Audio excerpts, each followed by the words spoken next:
Good morning and greetings and to you all. My name is Anna Ajicum. I'm one of the co-founders of the Ghana Property and Lifestyle Expo. I am delighted to be streaming live from London, Southwest London, from our UK offices to present to you the Ghana Property and Lifestyle Expo 2021, which is in our fifth year and our second virtual edition. It's been phenomenal, as I said, 5 years that we've been bringing together the Ghana real estate developers and obviously yourselves. A bit of housekeeping. I hope all of you can hear me and see me very clearly. Obviously, we're operating today from the Hopin platform, which is fully integrated. If you look on your left-hand side, you will see that you have some tabs there. So you're in the live broadcast here where all the presentations will be happening. And this is where you will need to follow your schedule for today to see all the amazing speakers, as well as the presentations and the Q&A. Remember, everything is live and fully interactive. So all your questions are coming through. Our on-point team will be monitoring the whole event for the day, and you will be able to have your questions answered live in real time. And it's also a perfect networking platform. You're able to network with one another as well. Obviously, we're at the perils of technology, so we're praying for a smooth day. If you do get interrupted and you find that I have frozen, it could be that your own Wi-Fi connection or the system just needs to be refreshed. So do step out and then come back in, and we should be able to continue for the day. So a warm welcome to you again. I'm going to hand you over to Victoria Ajicum, who's also one of the co-founders, who will be saying the opening speech. Good morning, ladies and gentlemen, and thank you very much for joining us for our fifth Ghana Property and Lifestyle Expo 2021. This year we will be focusing on how to invest safely in Ghana. And for 5 years, the Ghana Property and Lifestyle Expo has enabled property developers from Ghana to provide a broad range of properties they are developing and develop. This year, we'll be focusing on how to invest safely in Ghana real estate. We at Ghana Property and Lifestyle Expo strive to promote and guide you to reputable Ghanaian real estate developers. This platform is here to educate and to guide you towards purchasing your property investment safely. This year's expo will include a selection of panel speakers and our keynote speaker, Mr. Parparkor Bartels, who is a trade and investment consular from the UK Ghana High Commission for the UK and Ireland. These sessions enable you to ask questions with experts across a range of property topics. Therefore, we hope you'll be logged in today and reciting all the valuable information. I hope you all have logged on and will enjoy today's virtual expo, and we look forward to welcoming everyone to our live event in person so that you can meet all developers and all speakers face to face. Once again, we'd like to thank our lead sponsor, Gold Key Properties, our silver sponsor, Stanbic Bank Ghana, and our bronze sponsor, DefTraco Plus. So I hope you all enjoy today's virtual expo and take all the notes, interact virtually. All the booths are here, open today from 10 a.m. till 6 p.m. So utilize this platform, and I hope you have an informative day. Thank you very much. As we continue to proceed with today. So, as I said, a warm welcome to the Ghana Property and Lifestyle Expo in its fifth year. We are hoping, and we do hope for next year, that we'll be seeing you in person when we're back to our open in-person events in 2022. And as I said, we'd like to just thank our sponsors again. Lead sponsor today is Gold Keys Properties. Thank you very much. And Stanbic Bank, who's our silver sponsor, and DevTraco. And you'll be hearing from all of these. They're also part of our speakers. So do make yourself familiar with today's schedule. If you look again on your left-hand side, it will tell you about the speakers. It will give you the schedules. And most importantly, the booths. Do step into the booths and ask questions. That's what we're here to do today. There's no such thing as a silly question. And the theme, as we have based the expo this year, is how to invest safely in Ghana. And this platform here, it's a part of your resourceful tool, as a tool to get as much information and signpost you in the right way. So as we go on through the day, we got our keynote speaker next, who is with us for the second year, Mr. Carl Bartels from the Trade and Investment section in the Ghana High Commission UK. He will be coming up to give us his keynote speech, which I am just going to bring him up to the stage. Good morning. Good morning, Anna. What a delight and honor to have you with us this morning. I am honored as well. I find this forum very useful, especially for diasporans who really want to invest in Ghana. So I'm excited to be here.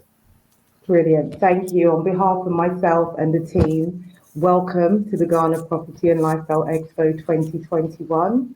Obviously, we're here virtually, but we have the same effect in providing that knowledge and insightful information to make sure everyone who's on the platform will be in the right direction to really enhance their property investment journey in Ghana. So I am going to hand the stage over to you to do your opening remarks. I'll be here in the background, so once you've finished, do let me know and I will come back on. Right, thank you. Good morning to everyone on the platform, and I bring you greetings from His Excellency Papa Osu Ankuma. This is a very exciting forum, and I'm really excited to be here. I look at the array of speakers, and I actually don't know whether I should delve seriously into investing in Ghana. But I just want to say a few things as quickly as I can. Ghana, like every nation, operates three key sectors: the services sector, industry, and then agriculture. Now, if you take a look at these sectors' contribution to our GDP, you find that in 2020, despite the COVID and all the things that we went through, the services sector contributed 42.6. That's approximately 43%. Industry did about 35%, approximately that. And then agriculture did also 18.24, thereabout. Now, looking at that structure, it is interesting that when you look at the contribution of labor to these subsectors, you find that services or agriculture, let me put it that way, contributes about 52%. Services contribute about 29%, and then industry about 19%. I'm sharing this because I think that if you look at the numbers critically, it gives us or you the opportunity for investment. Now, I want to say this, that if you want to talk about investment in Ghana, I probably have 101 investment areas that I could bring out to potential investors, but the forum certainly would not allow. But we have 16 regions in Ghana, and each one of these regions is endowed so much so that it offers good prospects for people who want to invest in Ghana. I earlier on spoke about the three key sectors, that's the services, industry, and agriculture. Now, if you look at the non-household, business environment in Ghana, services constitute about approximately 83%, industry about 17%, and agriculture, which contributes much of the labor, as a distant third with about 0.44, let's say approximately 0.5%. Now that tells me, and it should tell you, that given the structure of the economy or the business space, there are areas that are yearning for investment. Now, I have tried to put down a few of these areas, and I just want to say that given what I have, the first thing that you need to know is that Ghana is very stable, a very stable political environment.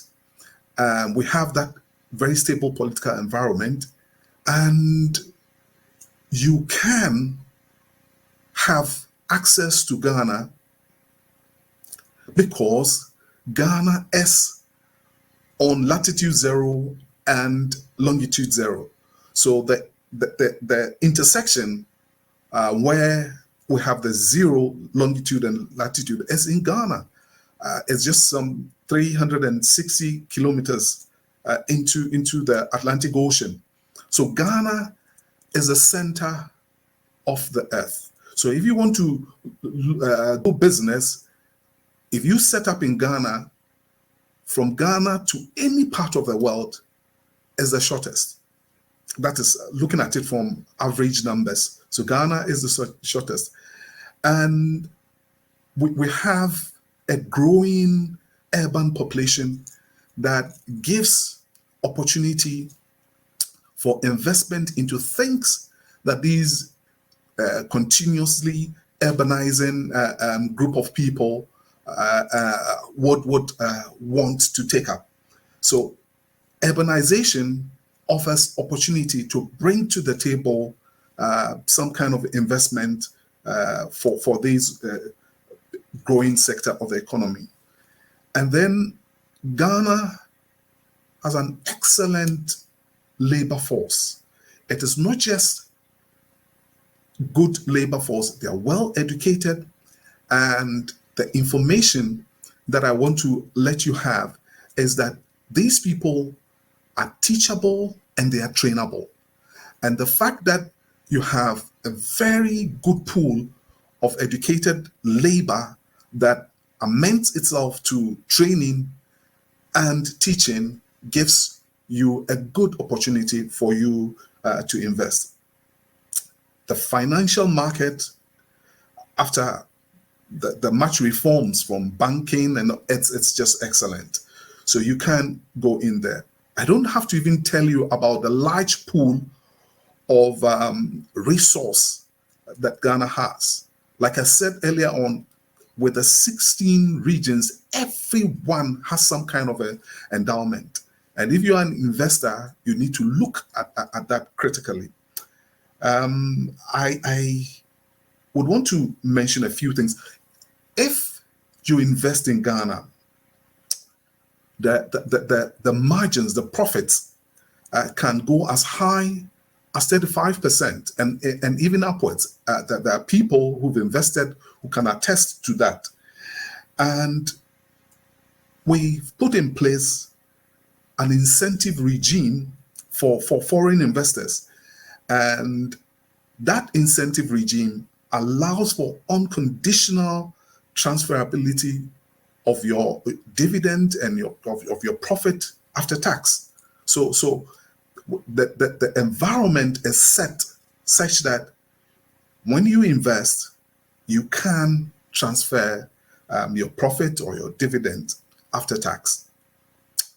And there is always an investor support scheme where investors can, if you like, go to.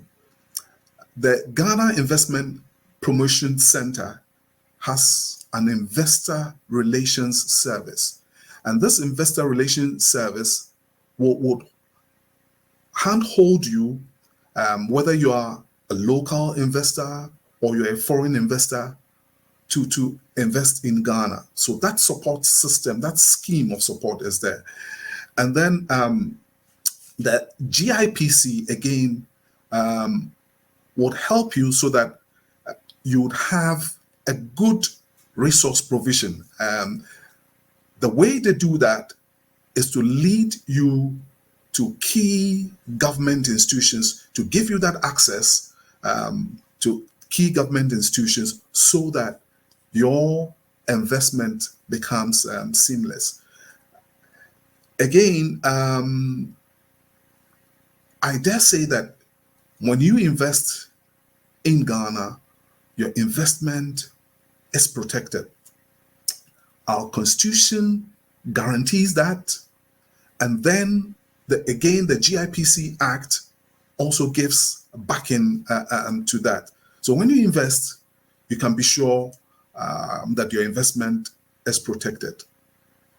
I have skewed the way I'm doing this presentation so that it will amend itself to what we're going to discuss. I know the experts, the various experts, are going to project some of these things. So I am just giving you, if you like, a bird's eye view and something that it's tilted or shaped towards this expo. So, and then we recognize that if investment, as whether it is FDIs or DDIs, would come into the country, we need to improve on fiscal infrastructure and things like that. So apart from the natural endowment that we have, the natural resource that Ghana has, there is a concerted effort by government to also improve on infrastructure, so you can move from one place to the other, in no time. And apart from that, when it comes to looking at Ghana, I would say that Ghana is now the capital, or let me say the business capital of Africa. So if you want to get into Ghana, if you want to get into Africa, and you want to engage Africa through the continental free trade area, you would have to do that through the doorway, which is Ghana. So Ghana is very well positioned to offer a very good platform for investment. When I look at the area of hospitality and hotels and things like that, it's almost like a boom. Everybody's going in there. And so if you're an investor and you want to get into Ghana, you can look at the hospitality industry as an area.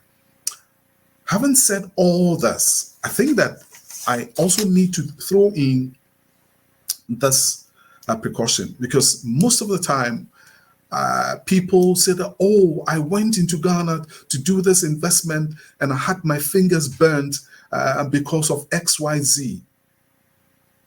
It is important that when you get into the system, what I call the 3 Ps, you look at process, you look at procedure, and you look at protocols. That, for me, is key. You need to follow process. Just, the various set of activities or actions that you need to take so that you can get to the end that you desire. You need to follow procedure, because the procedure brings into fore the key set or detailed instructions that you need to follow. And protocols will tell you who, the what, the when, and the how. This for me is very important. Now, these three things that I've said, the process, procedure, and protocol, I think is the main thing if you want to get into Ghana with investment. So our doors are open, and if you never knew anything about Ghana, look, if you get into Ghana to invest, you meet the friendliest people ever on planet Earth. I think that apart from the natural endowments that God gave us, we have gold, we have cocoa, lithium, we practically have everything, diamonds, everything is in Ghana. Apart from that, God also gave us beautiful character. So the Ghanaian is so friendly. You get into Ghana, you'll be the happiest of people. So I would urge you to go into Ghana, go invest, and make good profit. But apart from that, you'd also enjoy the people. The country is such that every region has something to offer. So go in there and go and invest. Our ports are the best in West Africa. I mean, you can look at the airport and you can look at the seaport. In fact, the Tema port probably is the largest in West Africa because it contributes about 3.5 TEUs, for logistics. So if you want to really move goods in and out of Ghana, you're sure that Tema port can effectively handle that. So I would want to end here, but before I go, I think that I would just want to say one or two things to our people who are into property delivery and let me say services, property services generally. The world is going green, and each activity that we undertake, we should ensure that we save this planet. If you are a Christian, the Bible says that the earth is the Lord's and the fullness thereof, which simply means that whatever we have, it is really not for us, but we need to protect it. And that's what all the COP26, the sustainability agenda that we have. So for property builders, people who put up property and things like that, we need to look at new ways of going green. And in that process, also ensure that we make it affordable and not avoidable. Properties in Ghana should be or look very green. And when that is in place, we will be saving this planet and we will be pushing into a much more friendly environment that would ensure lifestyles, healthy lifestyles, and even back the kind of food that we eat. Because if the system is polluted, then we are at risk of not being healthy, and we would not be able to project good lifestyles.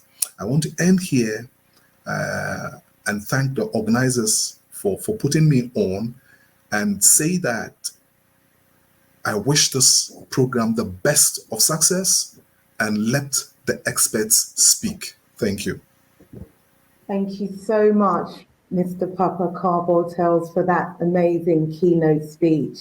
I mean, I've had my pen and paper taking some notes that you have spoke about, and the three P's are very much Yeah. in my mind. The process, procedure, and protocols, which you already broke down, and I really hope our listeners really took note of that, because to ensure that safe investment journey, there's always a process, there's always a procedure which people need to not cut corners, and the Exactly. protocols.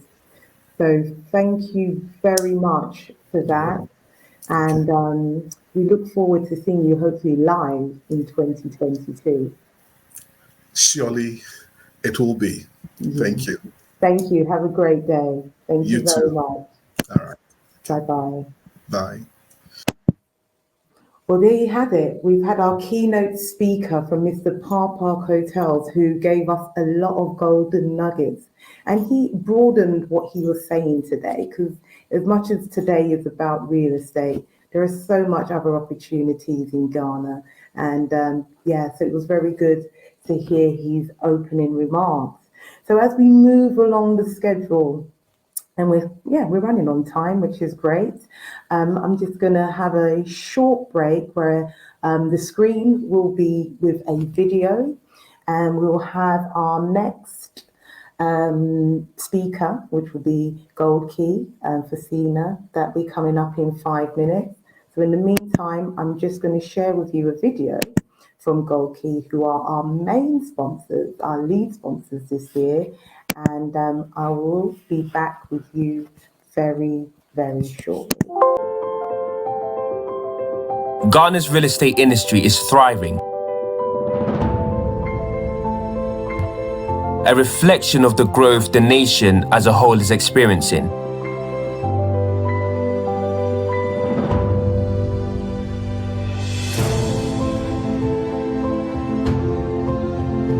Gold Key is part of this story. We have a unique opportunity to introduce world-class standards of luxury to the real estate market in Ghana. From pristine residential projects to high-rise commercial buildings,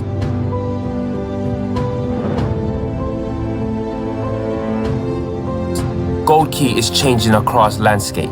The past decade has seen an amazing journey as we have the structures in place to engineer an even more glorious future.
Hello and welcome back after that short ad break.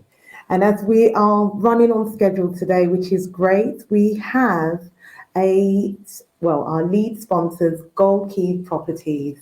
The managing director, Fasina Abu, has a pre-recorded presentation for us to watch. At the end of the presentation, there will be a live Q&A session. So please do, while the video is playing, do make sure that you are basically typing in questions. Our team will be looking out for all the questions that you have. So if you bear with me for 2 minutes, the screen's going to go blank very shortly, and then we're going to upload the video. But before I upload the video, I just want to say a bit about the speaker, Fasina. She joined Gold Key Properties in 2018, and her career spans over 20 years. So there's a lot of wealth of experience. Gold Key are actually celebrating 25 years in operation. So that's a huge milestone for Gold Key Properties, who have been transforming the landscape of Ghana. So I am going to upload the presentation, and I will be back here live with Fasina, who is in Ghana, and we'll be here to answer your questions. Gold Key is one of Ghana's foremost real estate developers. This year, we are so proud to be celebrating our 25th anniversary. 25 years is a long time, and over the last quarter of a century, Gold Key has built hundreds of thousands of square meters of commercial and residential property. We've learned a lot over the years, and every development we do is a step up from the last. We've built up a track record over the years, and anyone who purchases a Gold Key property does so because they know the standard which they can expect to receive. This year, we are so excited to be launching our newest residential development, Cantonment City Towers. Cantonment City Towers is set to be a luxurious development comprising 1, 2, 3-bedroom, 4-bedroom penthouses and duplex apartments. It'll be right in the heart of Accra. Construction starts in January 2022 and is set to complete by the end of 2023. For those of you who know Accra, Cantonment is the most prime part, where a large number of the embassies are based. We have the British High Commission, the US Embassy, Japanese, Australian, French. They're all within walking distance. It's an incredibly safe area, and Cantonment City Tower is well placed, literally a 1-minute walk from both the National Police Headquarters and the National Fire Brigade Headquarters. These new apartments really will be beautiful. We have high ceilings, floor-to-ceiling windows. At Gold Key, we're known for using the highest quality brands in all our fittings, and we pride ourselves in having an excellent finish. This apartment building will really suit anyone who is looking for a genuine luxury modern apartment right in the heart of Accra. It will suit a variety of budgets because we have a number of different apartment sizes available. Facilities within the building will include concierge, laundry services, meeting and presentation rooms for those who want to have meetings from home but don't necessarily want to have them in their apartments. We'll have a cinema, a state-of-the-art gym, a large rooftop pool, and a bar area for entertaining. Rooftop walking path around the perimeter of the building, and for families, there'll be an indoor and outdoor play area. The building as a whole will have access controls and CCTV to ensure the safety of the residents, and we'll be integrating smart features across the development as a whole. We'd be really happy to talk to you about Cantonment City, so if you have any questions at all, please do send them through. We do have many other residential properties for sale, both inside and outside Cantonment City, so please do get in touch, and I'm sure that we'll have something to meet your needs. So I've just told you about Cantonment City Tower, our newest residential development within Cantonment City. But let me tell you a bit about Cantonment City as a whole. Cantonment City is a mixed-use development that includes residential, commercial, and retail. For those of you who are looking for a home for your business we do have space available. Today, PwC Tower, Huawei Building, Rangoon House are all 100% leased. But we do have space in Cannon House. And if you would like to discuss that, please let us know and we'd be very happy to talk about it. Now, all of our commercial office buildings are genuine Grade A buildings. We can fit them out to your exact specifications. If you are looking for a tailor-made Grade A commercial office, we're pretty sure that we can help you. Just to give you a flavor for the companies that we have within Cantonment City, today we have PwC, Ernst & Young, Vivo Energy, ENS Africa, GIPC, Huawei. I think that the caliber of the tenants that we have been able to attract is testament to the quality of our commercial office offering. It's been a real pleasure talking to you this morning. If you have any questions at all, myself and my team will be on standby to take them. Thank you. Wow, that was a fantastic presentation there from Christina, who I'm just going to bring her into the stream live from Ghana. Christina, good morning. How are you? Good morning, Anna. I'm well, thank you. How about you? Oh, brilliant. We are fine, streaming here from Southwest London, from our offices. Thank you for that very lovely, insightful presentation on Gold Key. And then congratulations to Gold Key. Is it 25 years we're celebrating this year? It is, yes. We're really proud to have reached 25 years.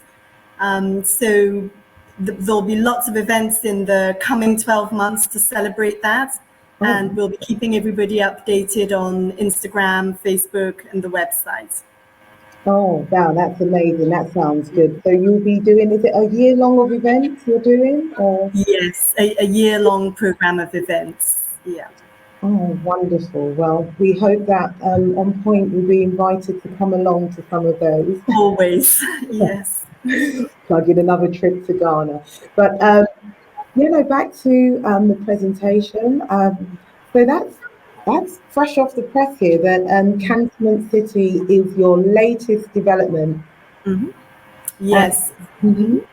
Yep, it's Cantonment City Tower. Okay. So today in the Cantonment City precinct, we already have a residential section that has 42 apartments, but they're all sold out and they're also fully occupied. So there's been a lot of demand from existing homeowners as well as the general public to have more residential within Cantonment City. So it's in response to that we are building the new Cantonment City towers within Cantonment City, and we're really excited about it. It's definitely going to be the best developments that we've done so far residentially. It will have beautiful sea views, really the highest quality finishes.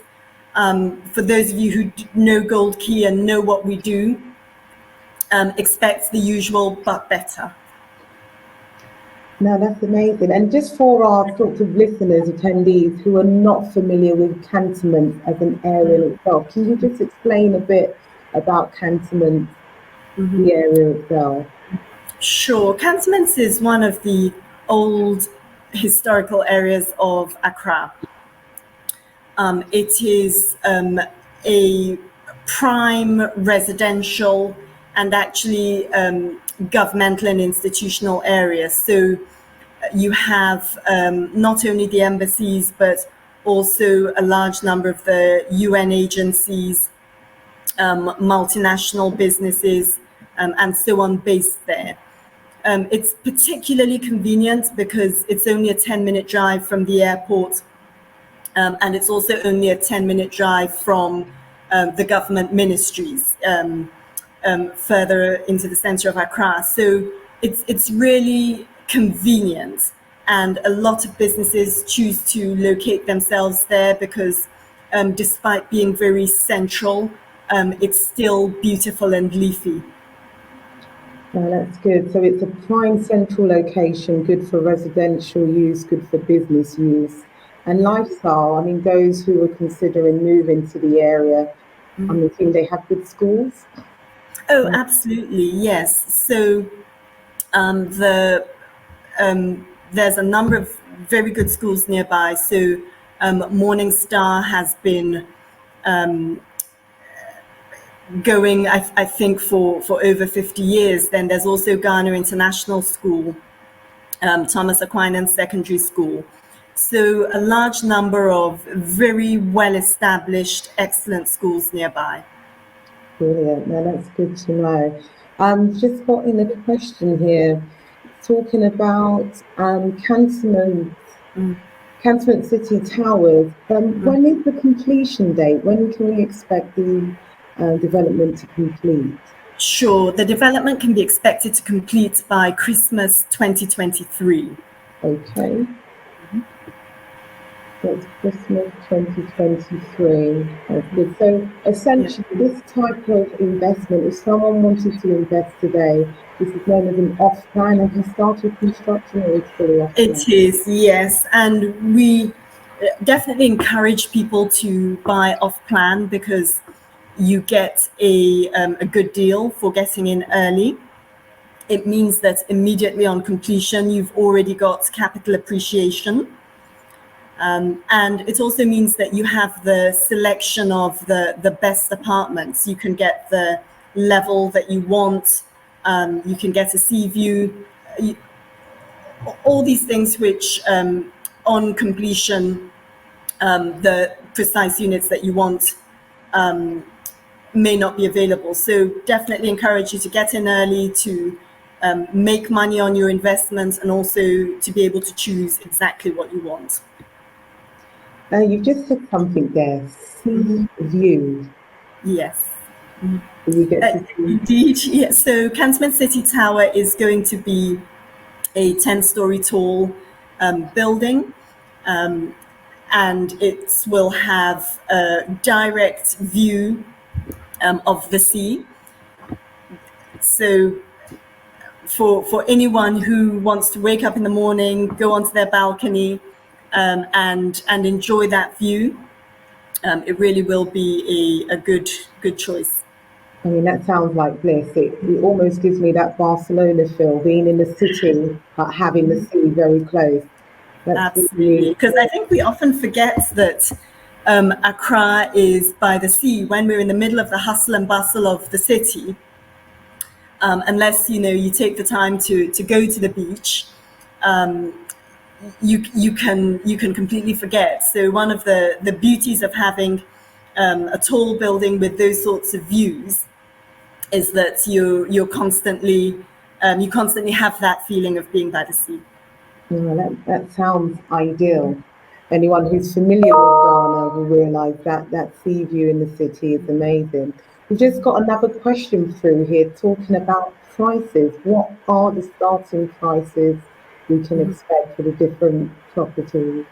Sure. So we have apartments starting from $99,000, rise for studio apartments, and then there's definitely something for everyone because we have many different sizes: studios, 1 beds, 2 beds, 3 beds, and then all the way up to 4-bedroom penthouses. So whatever your budget, come talk to us, and we'll be able to find something that will work for you. I mean, that's really good there. As you said, to be in a prime location in Accra, and to be starting at 99,000 US dollars. For those who are not familiar with the Ghana real estate market, it's thriving and it's a moving picture. $99,000 seems very reasonable. Is that something Gold Key are looking at approaching to get the obviously high quality build, but with an affordable price? Exactly, yes. So we wanted to make sure that if someone was maybe looking for a pied-à-terre just somewhere to stay when they're in Ghana and to lease maybe for short lets when they're not there. That was an option that worked for them. We find that the studio rental market is quite strong. So from an investment perspective, certainly, the studios make sense. You know, if you live in the UK or elsewhere and you visit Ghana just a couple of times a year, that really makes sense. You live in your own space, you don't have to pay for a hotel. And then when you're not there, you can rent it out. And Gold Key has a property management subsidiary, which is Denton. And Denton leases many of the properties that it manages on behalf of our homeowners. So that's good to know. So a potential investor who's listening today, once the property completes, the management and letting can be handed over to Gold Key via your property management arm to manage the property. That's right, yeah. You find a tenant, and do you furnish the unit? Absolutely. So if we have homeowners who aren't in the country and it's not convenient for them to do it themselves, then we furnish it for them. We find out what they like. We send them pictures for approval, and we can handle all of that for you. That's really good to know, that peace of mind there, that it's almost a one-stop shop. You know, if you're going to invest, you're invested in the development as well, and you can handle that. And with regards to paying rent, etc., most of, obviously we're based in the diaspora, most of the people who are listening in here, are you able to pay the rent to any bank across the world, and in what currency would they expect to receive the rent? So it's entirely open. So absolutely, we can transfer rental proceeds to any country in the world, and in whatever currency the rental agreement has been signed in. So we're very flexible from that angle. Brilliant. We've just got another question in. What facilities are there in the Cantonment Towers? What could they expect for residents living in there? Sure. So Cantonment City Tower will have a large rooftop pool. It'll also have a beautiful circular bar area. Around the whole building, around the whole rooftop, there will be a walking track, so people can take their exercise up there if they want to. There'll also be a state-of-the-art gym in the building. From an entertainment point of view, we've also got a cinema room, indoor and outdoor play area. And for people who want to work from home, we've also got a meeting room so that you don't necessarily have to have those business meetings in your apartment. You can invite your business contacts to come to the Cantonment City Tower and use the meeting room there. So really, we've thought of pretty much everything. There's a full concierge. So you will really feel as if you are living in a luxury serviced apartment building. All of those facilities will be available to you. Amazing. I mean, that's well thought of. As I said, nowadays it is about lifestyle. Property is a lifestyle choice, and the dynamics of working. I'm very impressed that you've thought about people working from home, and it's very much forward thinking in the development plan, and obviously the social immunity. Concierge, is that 24 hours or that security? Yes. So the building will be, all aspects of the building will be functionable and open 24 hours. There's always a property manager on site, reception staff, concierge. These days that's what people expect, as in we live and work in a much more flexible way. Yeah. So the 9 to 5 doesn't really work anymore. That's right. We've got another question in from Jason. Thank you for your question. Important one here, payment plans. I think we'll tackle this for two ways. As someone who maybe be planning to pay with cash, and then maybe someone who's also planning to obtain a mortgage. How do Sure. you deal with that? Okay, so first of all, to reserve an apartment, it's a $5,000 fee, and then to go ahead with that process, the first deposit is 25%, and we have then after 6 months another 25%, and then 25, and the final 25 on completion. So it's evenly split in quarters over the 24-month duration of the development. Okay, so that's And good. of course, if people want to pay upfront as well, that's great. The important thing to mention is that payment plans are negotiable, so come to us and talk to us about what works for you, and we're typically very flexible, and I'm sure we can find something that works for both of us.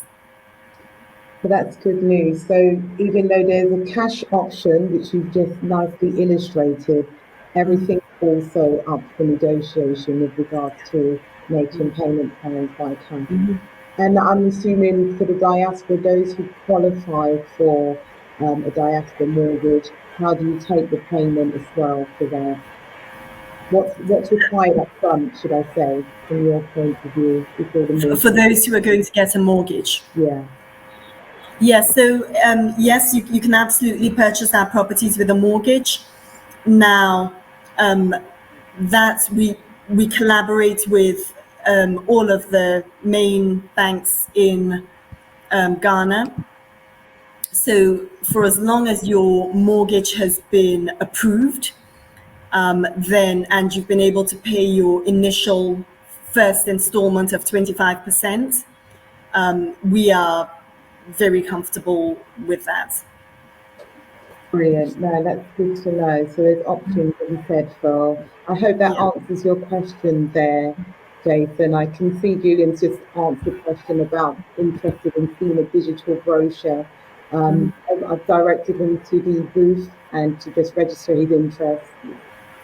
Great. My team are in the booth and they'll be able to share all of that with you.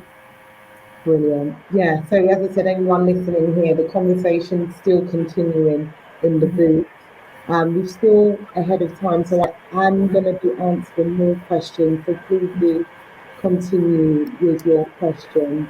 Okay, we've got an interesting one that's just come in about the lease length of the property. How much lease is left on the? Sure. It's 50 years, but it's a renewable lease. So at the end of 50 years, the developer, on behalf of all of the homeowners, will complete the lease renewal process for essentially what is an admin fee. 50 years is the standard lease length today. Government leases are very rarely more than that. So we have the maximum lease length that you can have. Okay, so that's very interesting. So two things there. So the 50-year lease, it's good to know that obviously those who are buying as a sublease holders, the head lease, which is Bulky, will deal with that on their behalf. Yes, that's right. And that's one of the benefits of buying from an established developer, because it takes away the headache from individual homeowners of having to negotiate that path. But for us, it's something that we do every day as part of the normal course of our business. And we're pleased to be able to do that on behalf of all of our homeowners. I mean, 50 years ahead of future, obviously it's hard to determine what costs are, but typically you said there's an admin fee which the leaseholders would have to pay. I mean, Yes. based on today, as an indication? Mhm. Is there any? Is there So any? it really very much depends on the size of the development, the location, the property rate. So it's very difficult to give a blanket answer. But what I would say is that it is commensurate with the value of the property. And in the time that I've worked at Gold Key, it's never been an amount that has been prohibitive to any of our owners at all. Okay, so that I think that brings a lot of comfort to people who are online. Okay, we've just got another good question in. Thank you very much for that, Joe. Service charges. I mean, there's a lot of amazing services you can offer, which you've listed with the facilities. What are the charges typically estimating for the Continent City Tower? Sure. So it will depend to an extent on the size of the apartment, but just to give you an indication, for a 2-bedroom apartment, you can expect it to be around $300 a month. Now, the service charge is agreed with a homeowners association. And the budgets are shared with all of the homeowners for them to comment on.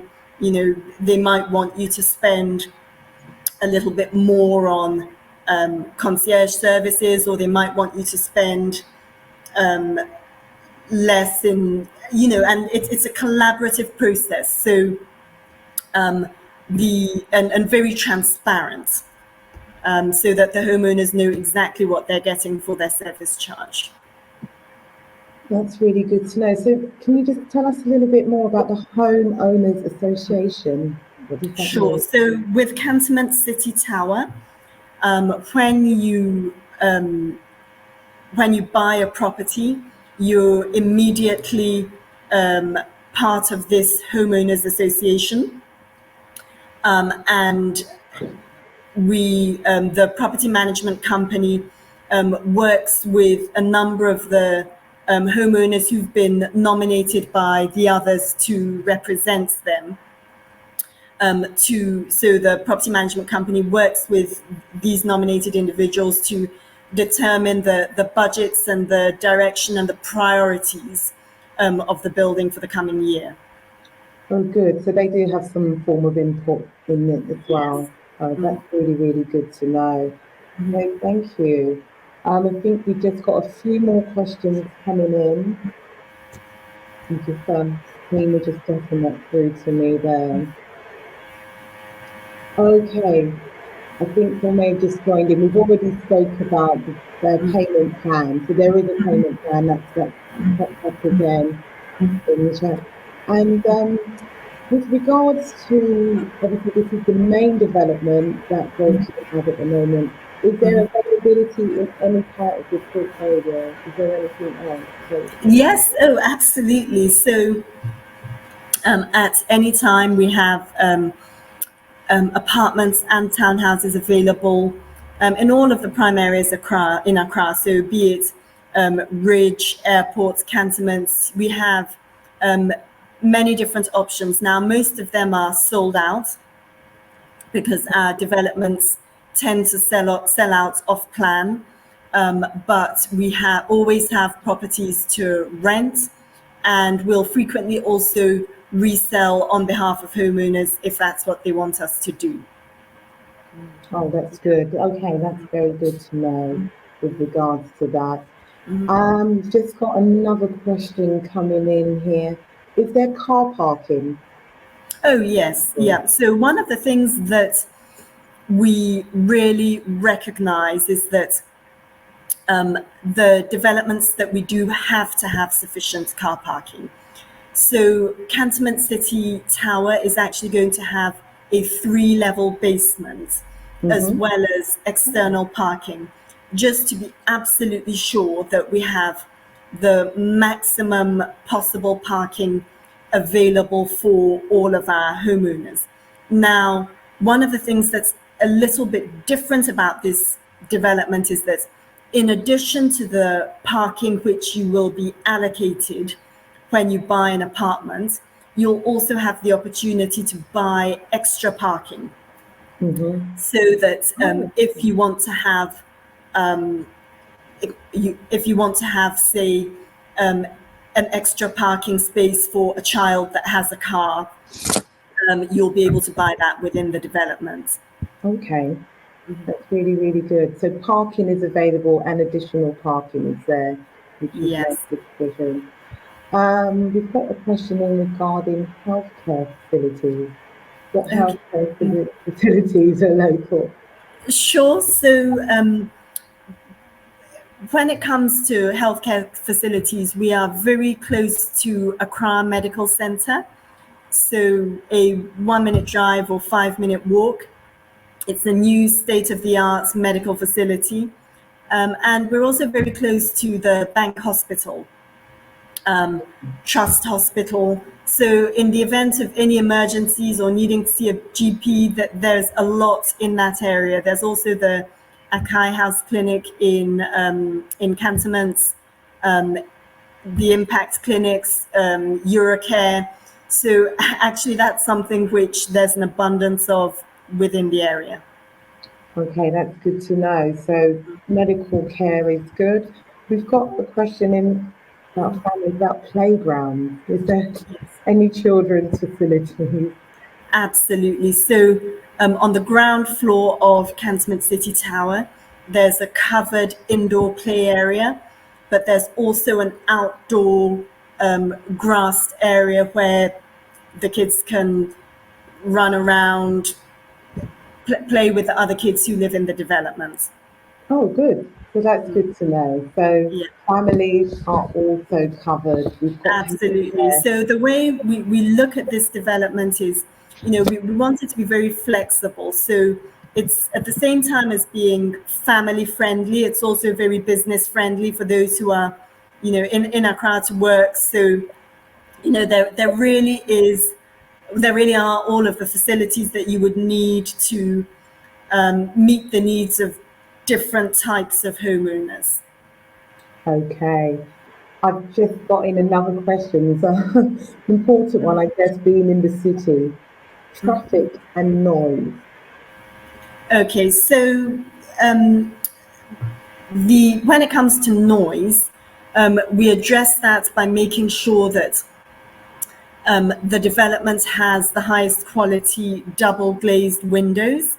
And it's one of the things that if anybody comes to Accra and wants to visit our other developments in Cantonment City, I would be very happy to show them, is that when you are indoors with the quality of our double glazing, you really hear nothing. Okay. Now, when it comes to traffic, the roads around Cantonment City have all been newly developed. So they're double lane, great quality, newly asphalted roads, which does improve traffic flow, make it a lot more convenient. So from that perspective, it's not so bad. Now, Accra does get busy around rush hour, but I think that Cantonments generally fares better than a lot of other areas from that perspective. Brilliant. No, that's good to know. And even being in Ghana prior to the even lockdown, I could see that there has been a lot of improvements happening with the roads. So that's very, very good to know. Okay, I think we still have a few more questions. We're still running on schedule, so I'm just going to run through a few more of the questions. I think we've got 5 minutes left, so if there's any more questions, please do send those through and we'll certainly answer them. This is not the end of questions. I know some people have just logged in. Welcome. Safina, Abu, and the entire Gold team, sales and marketing team, are waiting to hear from you in the booth. So if you look on the left side of your screen, you will see exhibitors booths. and they'll be there waiting to go through all of the questions. Christina done an outstanding recorded presentation, which we will have available. So for those who are asking whether they're able to see the video, yes, that will be uploaded to our YouTube channel, and just follow our social media. So On Point Property will be there with the information as well as Gold. We've just got another question that's come in there from Richard. Thank you. How do you set realistic expectations for your clients? Okay, so what we do when we have clients that aren't familiar with us is we take them to our previous developments. Now, fortunately, because we've been around for 25 years, there are a lot of them. So clients can really get a feel for exactly what a Gold Key property involves, and that often gives a lot of comfort. They know what they're going to get. Yeah, that's good, and that's when you're dealing with experience. I think that says it all. Yeah. You've got a solid portfolio to show expectant purchases. Richard, I hope that answers your question with regards to managing expectations.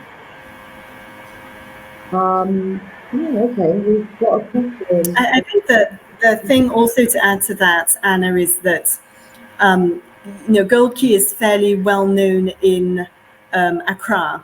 So we're also very happy to introduce potential customers to satisfied customers that we have, to show them around the developments, and also we're very happy for our prospective customers, to speak to the agent community, because they know us well, and they also understand exactly what you get when you purchase a Gold Key property.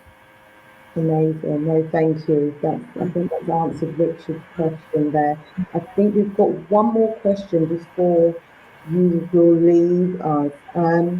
It's about COVID, actually. How has the market affected the market in general in Gold Key since COVID? Okay, so I know that we've talked predominantly about residential property, but Gold Key actually has commercial properties as well as residential. Now, the experience during COVID was very different for the two different sectors. Oh, sorry, I thought I'd lost you for a minute. Yeah, so you're there. So on the commercial side, it certainly went quiet. But on the residential side, it was actually busier than it has ever been. So I think that having to work from home and spend a lot more time at home made a lot of people think about moving, because they needed more space, be it for themselves to work from home, or for their kids who were not going to school. So on the residential side of things, the demand was actually really stronger than ever. It was only on the commercial side where it calmed down, and we're now seeing it return with a lot more demand. That's good to know, and I echo that with the inquiries. We've never been busier ourselves during the lockdown. I think it really kick-started people's minds into their investment journey back into Ghana. Fasina, thank you very much for your presentation, and really staying on to answer the questions, live Q&A, answering people's questions in real time. As I said, it doesn't stop here. The entire sales and marketing team are waiting to take your questions further. And it's a call to action. You can go to the booths. I can see a few of you are asking for brochures, etc. All of that can be emailed to you very rapidly from the team. I want to take this opportunity to thank Gold Key today, who are our lead sponsors. We thank you for the support over the 5 years that we've been doing the expo, and we look forward to seeing you in London next year. Thank you, Anna, and thanks so much for having me. You're welcome. Thank you. Bye for now. Bye then. So there you have it. That was a very insightful first session from our first speaker from Gold Key Properties, who really deep dived. We really got into understanding more about Gold Key as a company. As we said, it's all about investing safely. This is the theme of this year's expo. And, you know, Faustina pointed out some very good things from a question that came in from Richard, you know, how do you set realistic expectations? And she spoke about having 25 years of building in Ghana. They're able to bring comfort and confidence by showing prospective buyers the quality build and how they've maintained these properties over the years. So I hope that brought a lot of comfort to those who are listening in for the first session. We are running to schedule, so we're going to have a 10-minute break. So this is a good opportunity for you to network, speak with one another, enter the booths. The main stage, I will disappear from the main stage and I will be putting on a video for you to watch, so you're not looking at a black screen. And I look forward to seeing you all again at 11:30, where we will be welcoming Wendy Nelly Sarpong, who will be from Stanbic Bank and will be giving us all that important information about finance and what the bank can do to help you buy your property in Ghana. So I'll see you all in 15 minutes. Ghana's real estate industry is thriving, a reflection of the growth the nation as a whole is experiencing.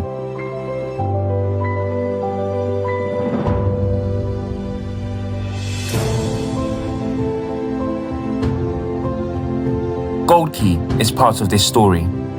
We have a unique opportunity to introduce world-class standards of luxury to the real estate market in Ghana. From pristine residential projects to high-rise commercial buildings,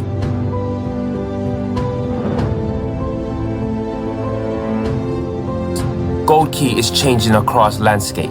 The past decade has seen an amazing journey as we have the structures in place to engineer an even more glorious future.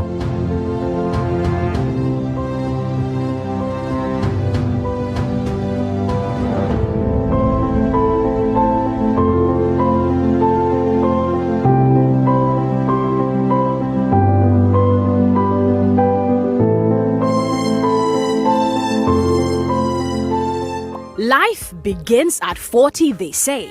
But do you really have to wait till you're 40 to own a home? With Stanbic Bank Home Loan, whether you want to buy your first home or apartment or renovate your old home, we help you bring that vision to life. Don't just wish it or dream it, live it. To find out more, speak to us or send us a message on Facebook, Twitter or Instagram at Stanbic Bank GH. Stanbic Bank, it can be.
DevTraco Plus is one of Ghana's leading luxury real estate developers. The DevTraco Group began its operation almost 30 years ago and has been transforming the landscape of Accra. A wholly Ghanaian-owned company, well established and trusted name has gained its reputation through quality residential, commercial and industrial developments. The award-winning company ensures to provide sound property investment solutions for investors and home buyers. DevTraco Plus continues to be dynamic with their vision by introducing the Pelican Hotel Apartments, deluxe branded hotel suites, the first of a kind in Ghana. The Pelican Hotel provides a unique opportunity to invest world-class hotel apartments located in one of Accra's most prestigious prime location cantonments. This sterling investment option has many benefits such as fully managed hassle-free investment, guaranteed high yields, free 14 days stay annually. The Pelican is a great option to invest in Ghana with minimal risk. All aspects of managing and owning your units is all taken care of on your behalf. The Pelican Hotel is a perfect choice for tourists and business use, luxury affordable, short or long-term stay.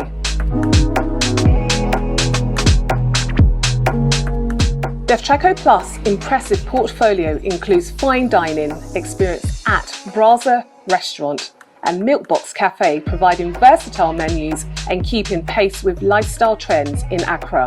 DevTraco Plus have partnered with international property consultancy On Point Property Management Limited. The experienced team provides buyers, international investors and the diaspora peace of mind with their seamless step-by-step guide to navigate through each and every aspect of your property acquisition to completion. Start your property investment journey with peace of mind. Connect with us at On Point Property Management Limited, one-stop solution for investing safely. DevTraco Plus, building your dream investment.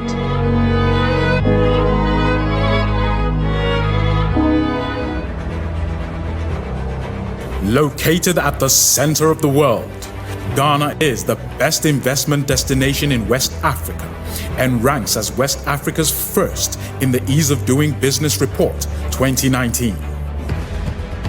It was projected as one of the fastest growing economies in the world with a growth rate of 6.8% in 2019 and has been declared as Africa's new bright spot after being ranked 4th in the world and 1st in Africa in the 2019 Global Retail Development Index.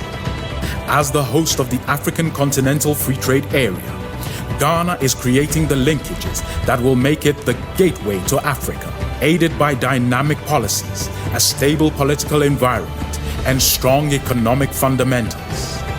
It is a land of opportunities, offering businesses across many sectors the potential to flourish.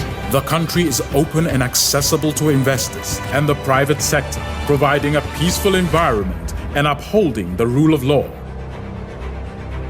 The government of Ghana is confident and optimistic about the positive results in its investment drive through the GIPC. Ghana has 8 million hectares of arable land, well irrigated by a wide network of water bodies, making it a region ready for large-scale mechanized agriculture.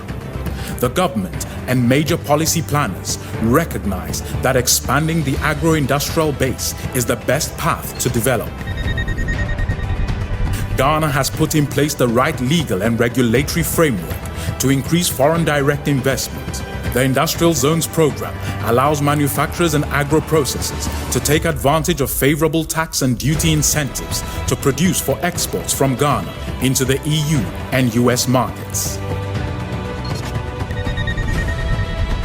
A rich cultural history and wonderful natural beauty makes Ghana a great tourist destination. The Year of Return Tourism and Marketing campaign in 2019 positioned Ghana as a key travel and investment destination for African Americans and people of the global diaspora. The year recorded significant increases in the number of visitors to Ghana. Ghana's growing consumer market is providing compelling reasons for investing in the services sector.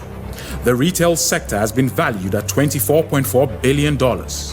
A growing middle class with increasing purchasing power is creating demand for a wider variety of sophisticated services in healthcare, finance, and education. In the region, Ghana has one of the highest mobile penetration rates at 140%, with data penetration at 89%. The country has a thriving startup scene, helped by access to broadband internet that runs on fiber optic and 4G networks. The fintech industry is worth over $50 billion. Ghana is an English-speaking nation located in the center of the geographical world, with flight times from Europe or America averaging about 8 hours. Transportation networks in and out of the country have received enhancements in order to aid the ease of doing business.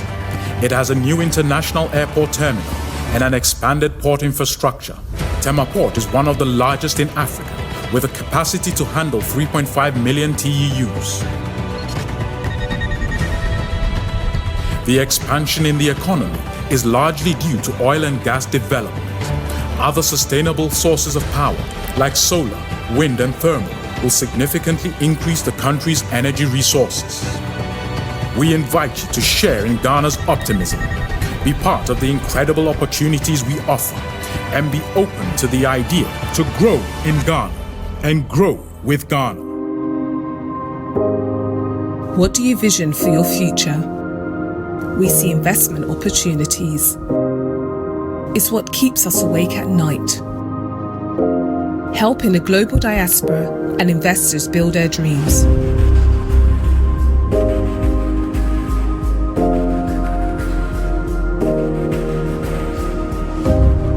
Sound investments doesn't just happen, it happens by design.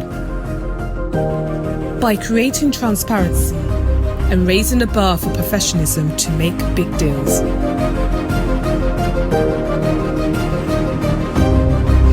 It's finding a name, building a brand, creating a buzz, and selling a dream.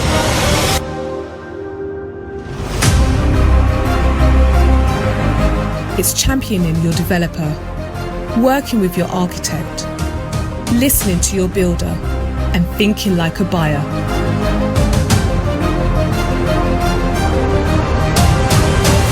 It's days creating a vision and nights bringing it to life. Knowing pictures are worth 1,000 words.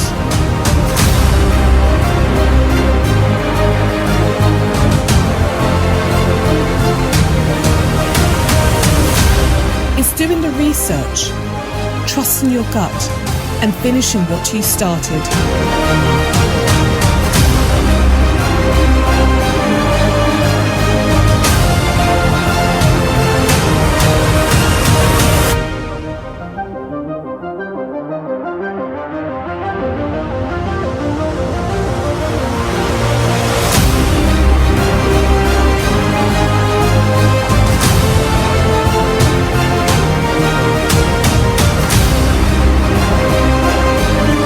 This is what our foundation is on. This is what we are building.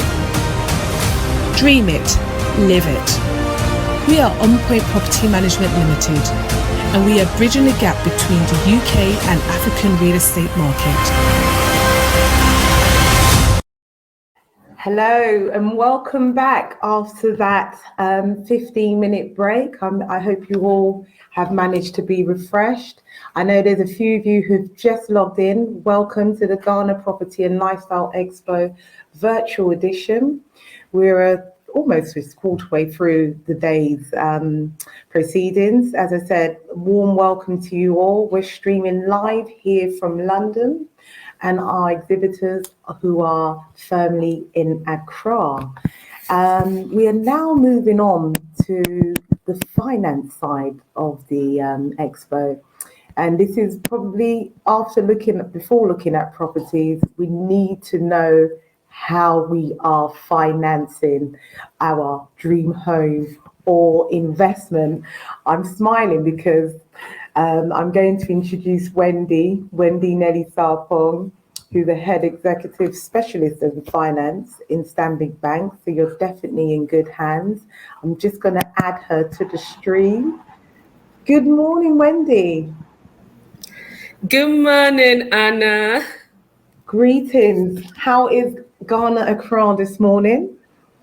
I am great. Accra is super. I can't wait to host you, probably this December.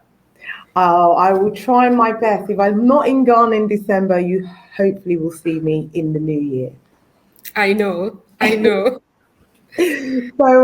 thank you. A warm welcome to Wendy Nelly Sarpong, who works for Stanbic Bank Ghana and who's also our silver sponsors of this event.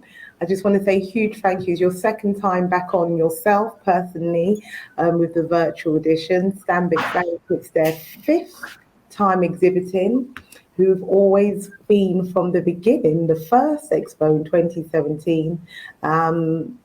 Stanbic Bank recognised what we were doing and have been firmly supporting us over the 5 years. So I just want to say a huge thank you to Stanbic Bank. You're going to come with an amazing presentation. So I'm going to stop talking. I'm going to load up your presentation, your PowerPoint presentation, and I'm going to hand you over to the lovely Wendy, who will tell you all about Stanbic Bank. So have your pen and papers ready.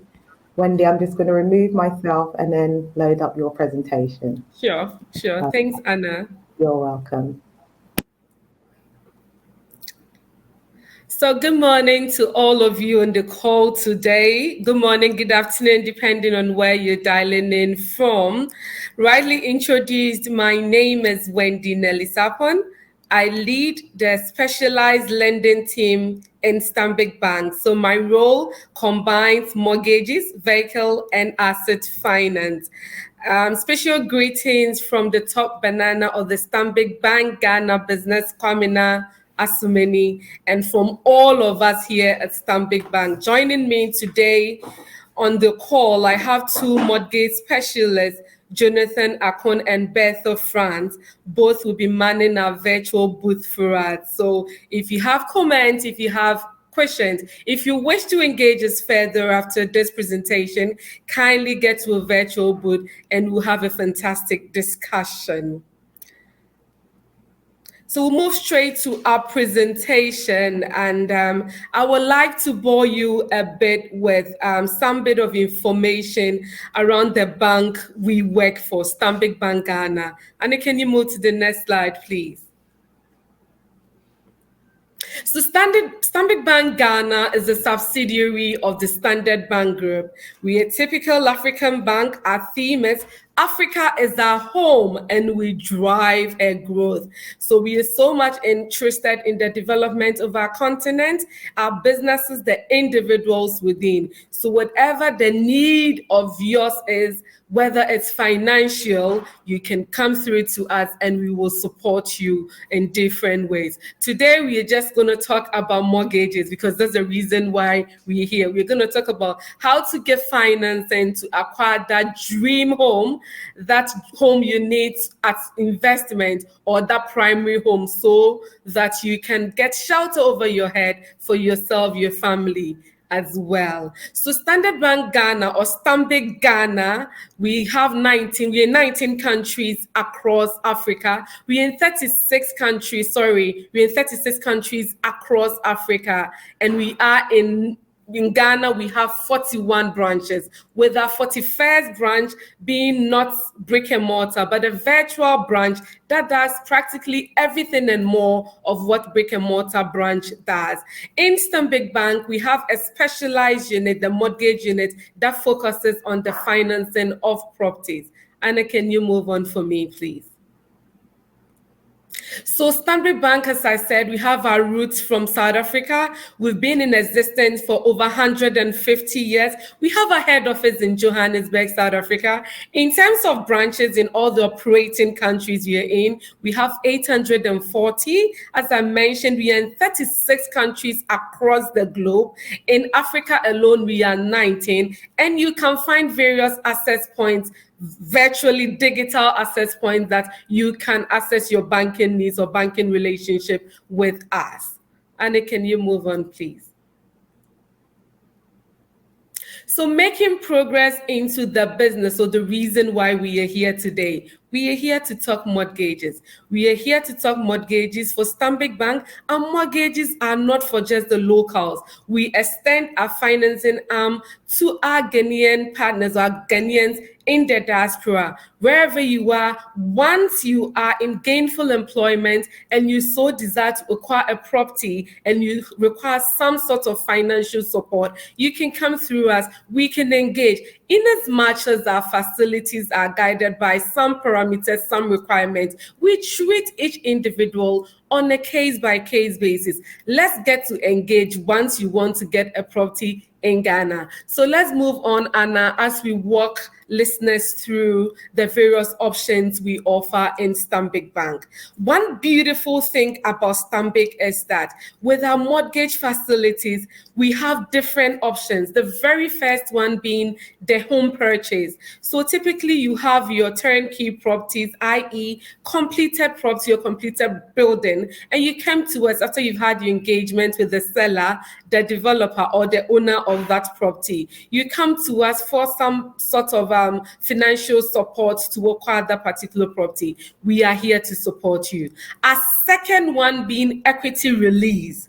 So if you have an existing property, that's what our equity release is about. If you have an existing property, but you have needs for money, you have a need for money, you can release equity on that property to the bank, and the bank will give you some percentage for you to do whatever you want to use that money for. What we expect from you is that you can give us evidence of the fact that the property belongs to you by showing us some documentation, and we will help you on that. You don't need to hand over the property to the bank. You just use the property as collateral or security, and we give you about 70 to 60% of the value of that property. Most of our clients coming through for this particular option either use it to get another property of which we support them to get those property, or they use it to pump into their business. Some use it for various things, but once you have need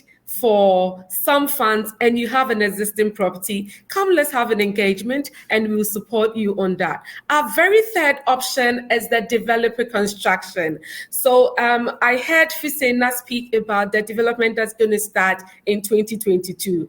In Stanbic Bank, as I mentioned, you don't need a property to be completed. We do off-plan financing, so that if it's a property about to start or there's a property that is ongoing, but you are actually not having enough cash to support your project, please speak to us. We will come in, get to know what your plans are, the exact property you're looking at building, and we'll support you on that. So those of you thinking of getting some property from Gold Key, as Fusena mentioned, and the other developers on the call today, please speak to us. You don't need that property to be completed. Once there's a plan and the developer is ready to give you an offer, we can walk that journey with you by providing you with some sort of financing to get that property. The difference between this and already completed property is that for this particular one, that's the developer construction, we disburse in tranches. So Stanbic Bank, you, the client, and the developer will sit down and agree on how the tranche disbursements will be made. Mostly what we do is that we do 3 tranches. Mostly we do, the first tranche is around 20%. That is from grounds to foundation. From foundation to lintel, we're doing about 40%. And on completion, we do the remaining 40%. At every stage before we do the disbursement, we evaluate the work done to ascertain that truly the value of what you're disbursing to your developer actually commensurate the level of development that we're looking at. The very fourth option the Stanbic give our clients It's the refinance. And ladies and gentlemen, this is a very fantastic package coming from us. So the refinancing, we have it in two bits. So the first one being the standard refinancing. You have an existing mortgage with a financial institution. And for many reasons, some of which is the fact that you want to associate with the Stanbic brand because it's a strong brand, as I mentioned per our introduction.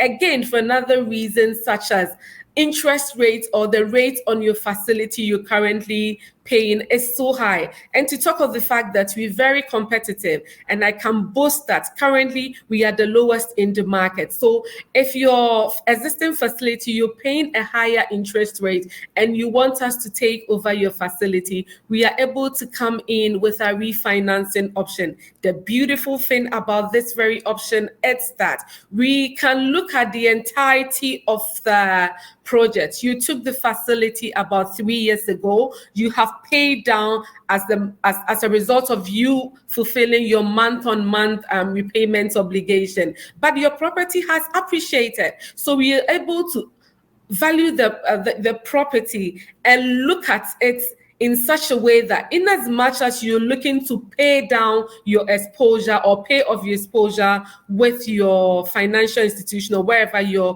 current mortgage or whoever is holding your current mortgage, we are able to finance the entire project, pay off your exposure with your financial institution, and the remaining cash will be given to you as the applicant. Some customers, again, use it to get another property or other properties for investment purposes, and we come in to support you when you need to make a decision in getting another property.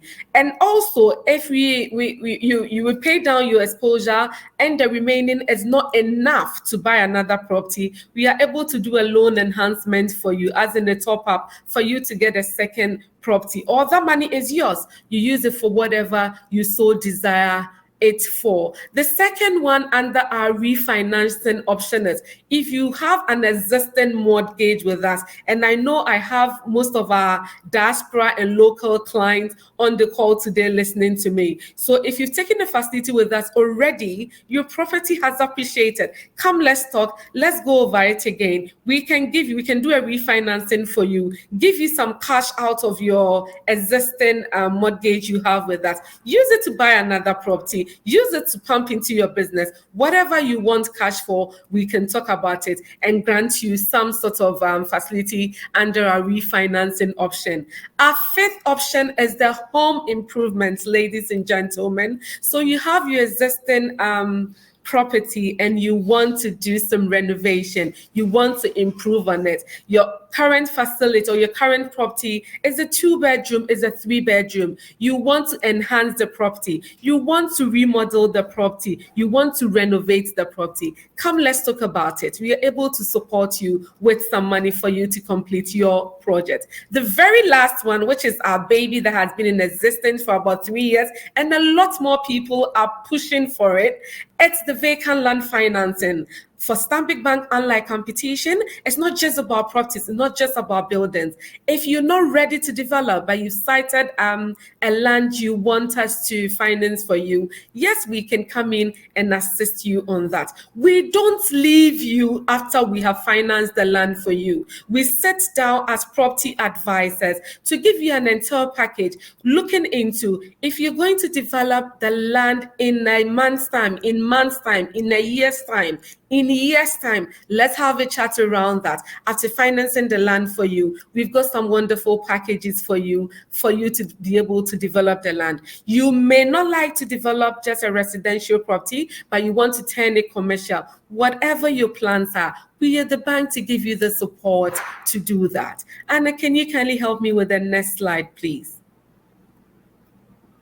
So with all the talking I have done the last 10 or 15 minutes, somebody may ask, so do I qualify, or who qualifies for the Stanbic Bank facility?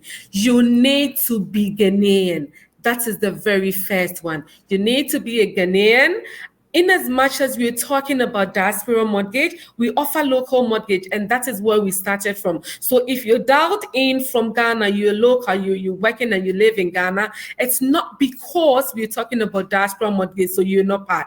Our mortgage facilities is for every Ghanaian, irrespective of where you live. So for competition, it's only for Ghanaians living in Ghana. For us, Ghanaians anywhere. When we started the product, we were actually focusing on some countries, UK, North America, and some European countries. And that was because we had done our work around some of the legalities that guides lending, again, transfer of money to be paying for your monthly facilities and all that. But now we have extended ourselves. So wherever you are working from, wherever you're living, once you're Ghanaian, come talk to us and we can assist. So we have some individual Ghanaians who have dual citizenship. Once you're able to prove to us that, or once you give us evidence of Ghanaian parentage, we are able to support you as well. Or you will have a Ghanaian spouse, we are able to support you on that. Just give us evidence that your spouse is Ghanaian or you have some affiliation of individuals being Ghanaian, we're able to support you on that. How much do I need to earn if I need to take your facility? We spell $2,005 for individuals earning in dollar and $1,008 for individuals working in or earning in the Great Britain pound. However, if your income is below what I have stated, come let's talk. As I said, for us, in as much as we spell letter requirements, our parameters, we do case by case basis, and we will support any individual on that. Anna, who and the team who has been following up on these some of these deals that come through, will attest to the fact that for some of them, some of the parameters they are unable to meet, but once they are able to give us some sort of comfort around the ability to pay or affordability, we are able to support them to get facility. We also need to confirm that you've been in employment, continuous employment, for more than 24 months, that's 2 years. We're not saying that your current employer, but we want to confirm that once an individual has gone through a probationary period for the employment they are currently in, we are able to support you get a facility as well. We are looking at, in terms of our financing and our tenure, because individuals are going to use their monthly salary as a repayment source, we want to know that you're in gainful employment or you're not in a you're not in or you're not retired. If even you've retired and there are going to be some funds coming to you, we can look at that and grant you a facility. So we're looking basically at the individual country retirement age tag. So if you're in the UK, we look at that. You're in US, you're in Scotland, you're in Poland, you are in Uzbekistan, you're looking at the retirement age for your country to grant. But all in all, you need to give us evidence that you are in employment, and at the end of every month, quarter, half yearly, there's some sort of inflows by way of salary coming to you as benefits, and that will be used to repay for your facility. Anna, can you help me with the next slide, please? Please, you're kindly reminded to keep your comments coming through. Once I'm done with the presentation, myself and my team will pick your comments. And also after the presentation, you can come and engage us in our virtual booth and we'll pick your individual comments as well. What we're asking for you do for us is once you come into our virtual booth, please help us with your contact number, help us with your email address, but we will speak to you and later forward emails to you as well. Anna, can you help me with the next slide, please? Thank you very much. So who can apply? When we open up to the diaspora, we were saying that we are looking at professionals who can come in. And that was so because we wanted to test the product. Now we've gone past our test stage. So anybody in any gainful, the word is gainful, employment, and at the end of the month or quarterly or every other month or annually, whichever or however your salary comes in, let's come have a chat. Once you're working and there's some sort of benefits coming to you, we can actually give you a facility. You just don't need to be a medical doctor alone or a nurse or a lawyer as we spelled here. But once we said amongst others. So all of us on the call, once you're in some sort of employment and you're getting some compensation at the end of the month, Stanbic is ready to support you get the financing for your dream home, the house that you want to use for investment or any other purpose. Anna, can you move on to the next slide, please? Wonderful. So these are general product parameters for the various options that we offer in Stanbic Bank. So if you remember, the very first option I spoke about is the turnkey property. That's the home purchase, where you go and there's a completed property, there's a completed building, and you want us to finance for you. So for properties in Accra, and I'm saying this because we don't do 100% financing. If you want us to talk beyond the loan to value that I'm going to talk about, around the 6 options, please come and we can have a chat about it. That is because somebody will say, I cannot actually come with your 10-20% you're asking for. Please be open, we can have the chat with you. So for our home purchase, that's the turnkey completed properties. We are able to do 80% for properties in Accra and 70% for properties outside Accra. There is a reason to that, and I will tell you. But if you want us to do 80%, if your property is outside Accra, again, as I said, we are not straightly saying it should be this and it is that. We are very flexible. Once you give us the comfort around or you give us reasons why you cannot do that, but Stanbic should help you do that, we can do that. For the developer construction, as I said, off-plan financing, projects about to start, projects that are ongoing. Again, we do 70% of the property value for properties in Accra, Tema, then properties outside, you're looking at 60%. Again, for any reason you want us to up the percentage in terms of value, we are able to discuss, engage, and do that for you.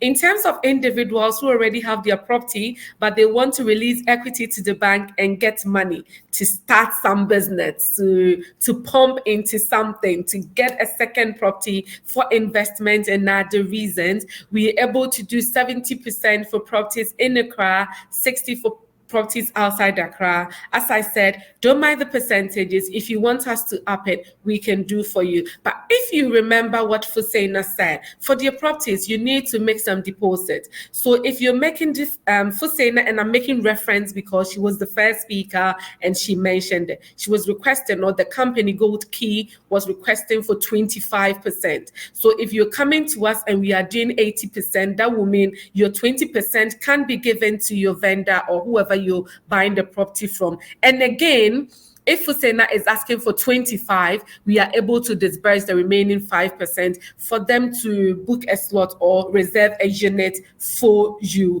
And if you're buying for a completed property, the same thing. We are able to pay upfront so that the property is reserved for you. For refinancing, where you're looking at we taking over your existing facility from some financial institutions, in terms of taking over, we are able to pay 100% of the property value. But if you want us to give you some money, if you're looking at the total value of the property in terms of the valuation or the revaluation that we have done, this is what we can do for you. For vacant land financing, again, we do some percentage for you. We currently spell 60%. If you want us to enhance on the percentage, come talk to us. We are the bank that's ready to support you. We can do that. We are not going to break the parameters, but if you're able to, if we ask you for additional comfort and you're able to come through with those documentation, why not? We're ready to support you on that. In terms of tenure, as in, if you take a mortgage from Stanbic Bank, how long will the mortgage run? It's a maximum of 20 years. That's 240 years. This is tied to the individual's remaining years to retire. So if you know your country-specific retirement age, for instance, in Ghana, is 60 years. So if Wendy is 20 years now, it means I can go the full tenure. It is, however, not mandatory to say, I want to go the full 20 years. If you want 5 years, if you want 10, 15, any tenure or that you want us to sign you on for, we are able to. The advantage is that we go the full 20 years so that you can take, in terms of loan to value, you can take higher loan amounts. And again, your repayment on a monthly basis will not hit you so much, in terms of the fact that we will lift our repayment from you. But we understand that you have some expenditure that you need to pay for once your salary comes through. So once you go the full tenure, your loan repayment on a monthly basis is relatively small, so that it leaves you some bit of money to take care of yourself, your family, and other things that are important for you for those particular months, years that you will sign up for. But as I said, we go the full 20 years, 240 months. In terms of how low, or what's the minimum loan amount Stanbic will give? For our mortgage facilities, you're looking at mortgages or facilities not lower than $15,000. If you want lower than $15,000, we are able to give you, but that will not sit under mortgage. We are able to give you an unsecured personal loan for you too. Our unsecured loans also have its own parameters, which for the purpose of the expo and this presentation, we will take it off. And if you want to engage us on that too, we will engage you in our booth when you come through. We place insurance on the properties you're financing. So we do two insurances. We do the compulsory life insurance and we do property insurance. So the insurance covers the total loan amount. That's the total loan amount. And the property insurance is against fire and allied perils. Your maximum loan amount we give any individual is $250. So what it is that we are not saying you have to get a property that's $250. We are saying that we will give you a loan, that's your loan amount, should not exceed $250,000. If the facility or the property you want us to purchase for you goes beyond $250, we can again engage and actually help you. So if your property is $500, yesterday, for instance, we disbursed a loan for somebody from New Jersey, and the loan amount was actually $480,000. So if it's going beyond what we have spelled here, as I said, come, let's sit around the table and let's have a chat. We're here to support you. In terms of our frequency of payments, ideally, once your salary comes through monthly, we'd like your facility also to be scheduled monthly, for you to be making monthly payment to us. If your salary is done quarterly or your inflows come in quarterly, we are able to structure it that way to help you as well. In terms of our loan currency, depending on the country your salary or your inflows are in, whether they are in Ghana cedis for our locals who want to apply, and whether you're in the States earning in dollars or you're earning in the Great Britain pound, we are able to do that for you. So what it is that we don't encourage cross-currency lending, and it's a policy by our regulator. So, and that's one of the reasons why we are able to take over some loans from some competition. So we've had some companies that had booked facilities for some individuals who are CD earners.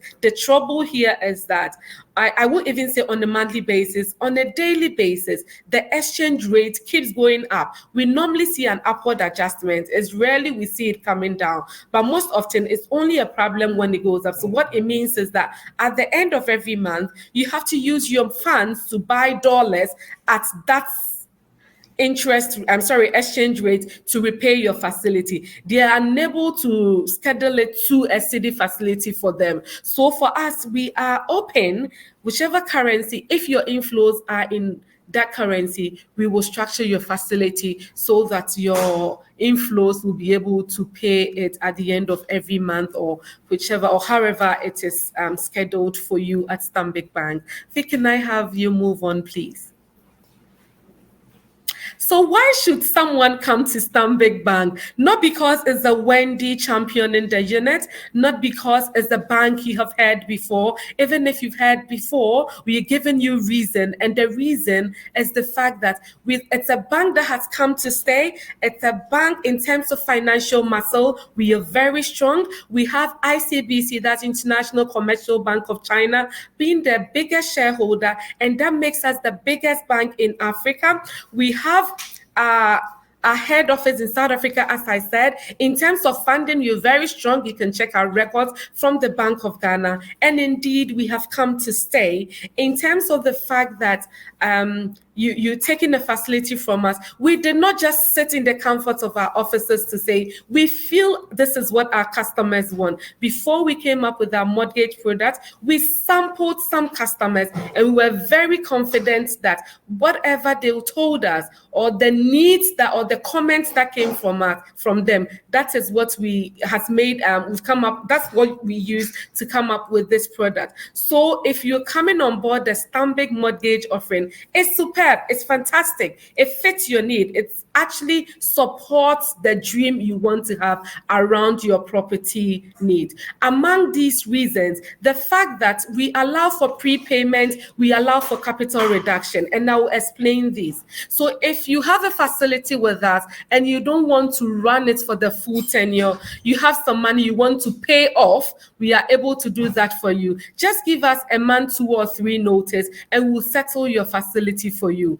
If you want your facility to run, but for the fact that on a monthly basis, your repayment is 1,000 Ghana cedi, but you have some bit of funds around, so your monthly payment is $1,000, for instance, but for a particular month, you have $20,000, you want to reduce your loan, we allow for that as well. And that is what we call capital reduction. We do this for you at no penal charge. This is done for you at no penal charge. Again, comparing ourselves to competition, we give a relatively longer tenure for you to pay your facility. And I explained it when I was talking about our tenure being 240. The fact that it allows you to take more money towards your housing or your project, it allows you to pay less on a monthly basis. Again, we give a higher maximum loan cap. So as I said, competition will say, for the fact that you work in this particular institution, for the fact that you don't live in Ghana and you don't have a transactional relationship with us, we're going to cap your loan. No. If you've taken a facility from Stanbic, whether you're working in Ghana, whether you are in the diaspora, we don't differentiate. Our loan amount, we give the highest loan amount, provided you've given us evidence that you are able to support or pay for your monthly, fulfill your monthly obligation. In terms of interest rate, you can shop around. We are very, very competitive. That is why vendors or developers are ready to do this with us.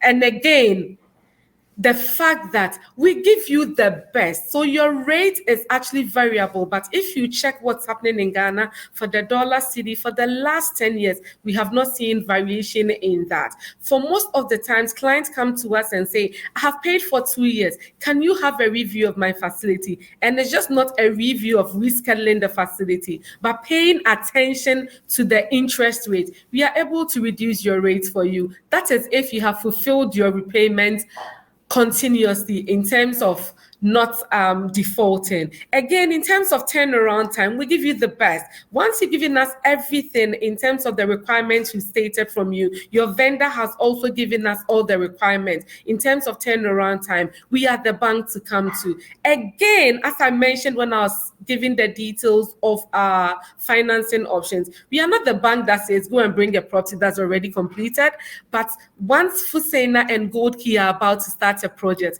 we do off-plan, we do equity release, we do refinancing, we do vacant land financing, amongst others. Whatever it is, what we are saying is that come, let's have a chat and we will give you the best.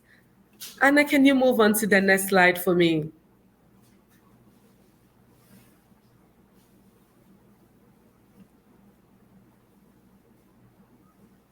So as you're waiting for the next slide to pop up, please, as I said, put in your comment. If you have questions for myself and my team, you can put it in as well. Come engage us in our virtual booth. Put in your email address and your contact numbers, and myself and my team, we're going to reach out to you. So what do you need to apply? What do you need to get if you have to apply for a facility from Stanbic Bank? We need a proof of identity. So you give us your passport, your driver's license, voter's ID. any identity that has a picture, so a pictorial identity, will be able to help you on that. Again, we need an offer letter to tell exactly what you want us to finance for you and how much the developer is giving to you for. Again, if there's sort of some lease or terms of purchase agreements between you and the developer, the owner of the property, we would like to cite those properties as well. We will need a valuation report, but this is not a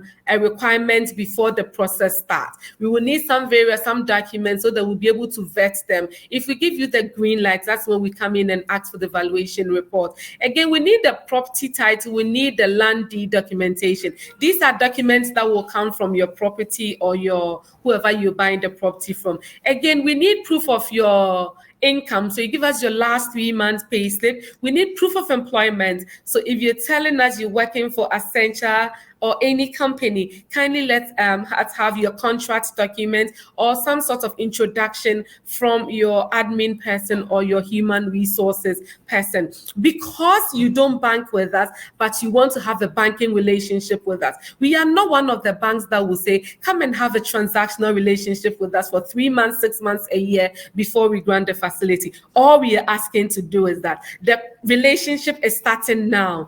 Give us your bank statement from wherever you banking with, the last 6 months statement, and we can work with it. We need proof of residence, so you can help us with some utility bill to show your proof of residence. Okay, so Anna, can you move on for me? Okay, so this ends Wendy's long talk. This brings Stanbic Bank's presentation to an end. These are the contact numbers. You can reach out to me via email at sarpongw@stanbic.com.gh. Sarpong spelled SARPONGW for Wendy at stanbic.com.gh. My team of mortgage specialist Jonathan is also there. Betha is there. You can reach out to any of us. Anna, the next slide, please.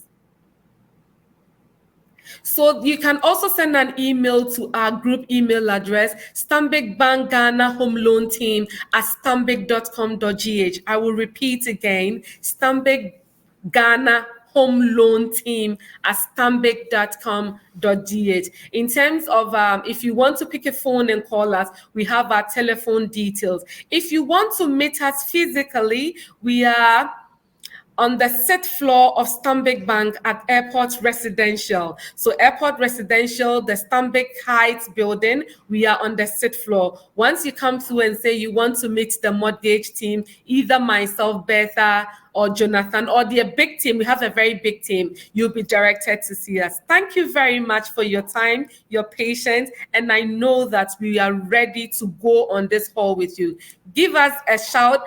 Come through our booth, come and engage. Let's start the relationship now. Thank you very much all. May we all have a super day and God bless you all.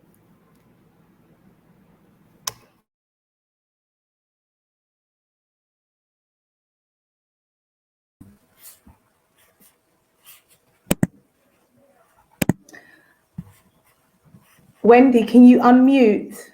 You've unmute. Sorry. Okay, Anna. Wendy, thank you so much for that comprehensive presentation. I mean, Thanks, wow, Anna. the questions have been flying in, and to stay on course, we're going to get through as many questions as we can as possible. So again, thank you very much, Wendy. If anyone wasn't sure about lending and what Stanbic Bank can offer, you really have given us a broad range to go with. So I'm going to kick in straight with the questions here. I can see on my screen. Thank you, Mavis. There's a question coming from Mavis. What is the mortgage interest? Okay, so in terms of interest rate, and I love to give some background before I answer this. In terms of interest rate, yes, I'm able to quote a standard interest rate for anybody on the call to have an idea around how much they will be paying in terms of coming through to us. But we do rates-based pricing. So that's why I say, if you don't meet a requirement, just come and let's talk. We have various ways of coming through to us. So currently on our city facility, we are lending between 19 and 22% on the Ghana cedi. Dollar, pound, euro, we are lending between 12.5. But for the purpose of anyone coming through this, and it's very important, Anna, we are doing it for individuals coming through because they joined the Ghana Expo, the 5th edition of Ghana Expo. We are giving 11%, and you can ask competition. We are the lowest, and I'll tell you, we're very competitive. I'm calling out 11% for anybody coming through as a result of today's session. Yeah. Amazing. So that's a special offer there. 11% anyone who's on the live today. Thank you very much, Stanbic Bank, for giving our on-point clients and the Ghana Expo attendees an exclusive today. We've answered a few. There's many questions about the interest rates that have just come through. People saying thank you for your excellent presentation. Thank you. Someone said, can we give 3 months worth of bank statements instead of 6? What's the requirement? The beauty of coming through to Stanbic. Yes, come. We'll talk about it. We'll take it. We'll take it. But you have to give us reasons why you're unable to give us 6 months by 3. I mean, there's always a reason why there's something happening or there's something not happening. Once we get, it will be very difficult if you don't give us anything at all. It will be very difficult if you don't give us anything at all. Basically, one may say, you're taking my pay slip. In my introduction or my contract document, they spelled how much I earn. We need to see the turnover of income in your statement so that it helps us in our financial analysis and our risk grading of individuals and businesses. So please, it's important. If you're not getting the 6 and you can get us 3, please come through. And if you've changed bankers and that's a reason why you can't get the 6 but 3, we can pick the other 3 from the others. But all in all, let's talk about it. We will come through with you. Yeah. Brilliant. Thank you. We've got here, what do you need to provide in order to get a mortgage? So this is again in the preparation. What do they need to be financially ready? Thank you very much. And I super love this question. I have heard from many quarters that mortgage is expensive. And I mean, from where I sit in the bank and even in Ghana, a lot of people will not come for mortgage because they feel mortgage is expensive.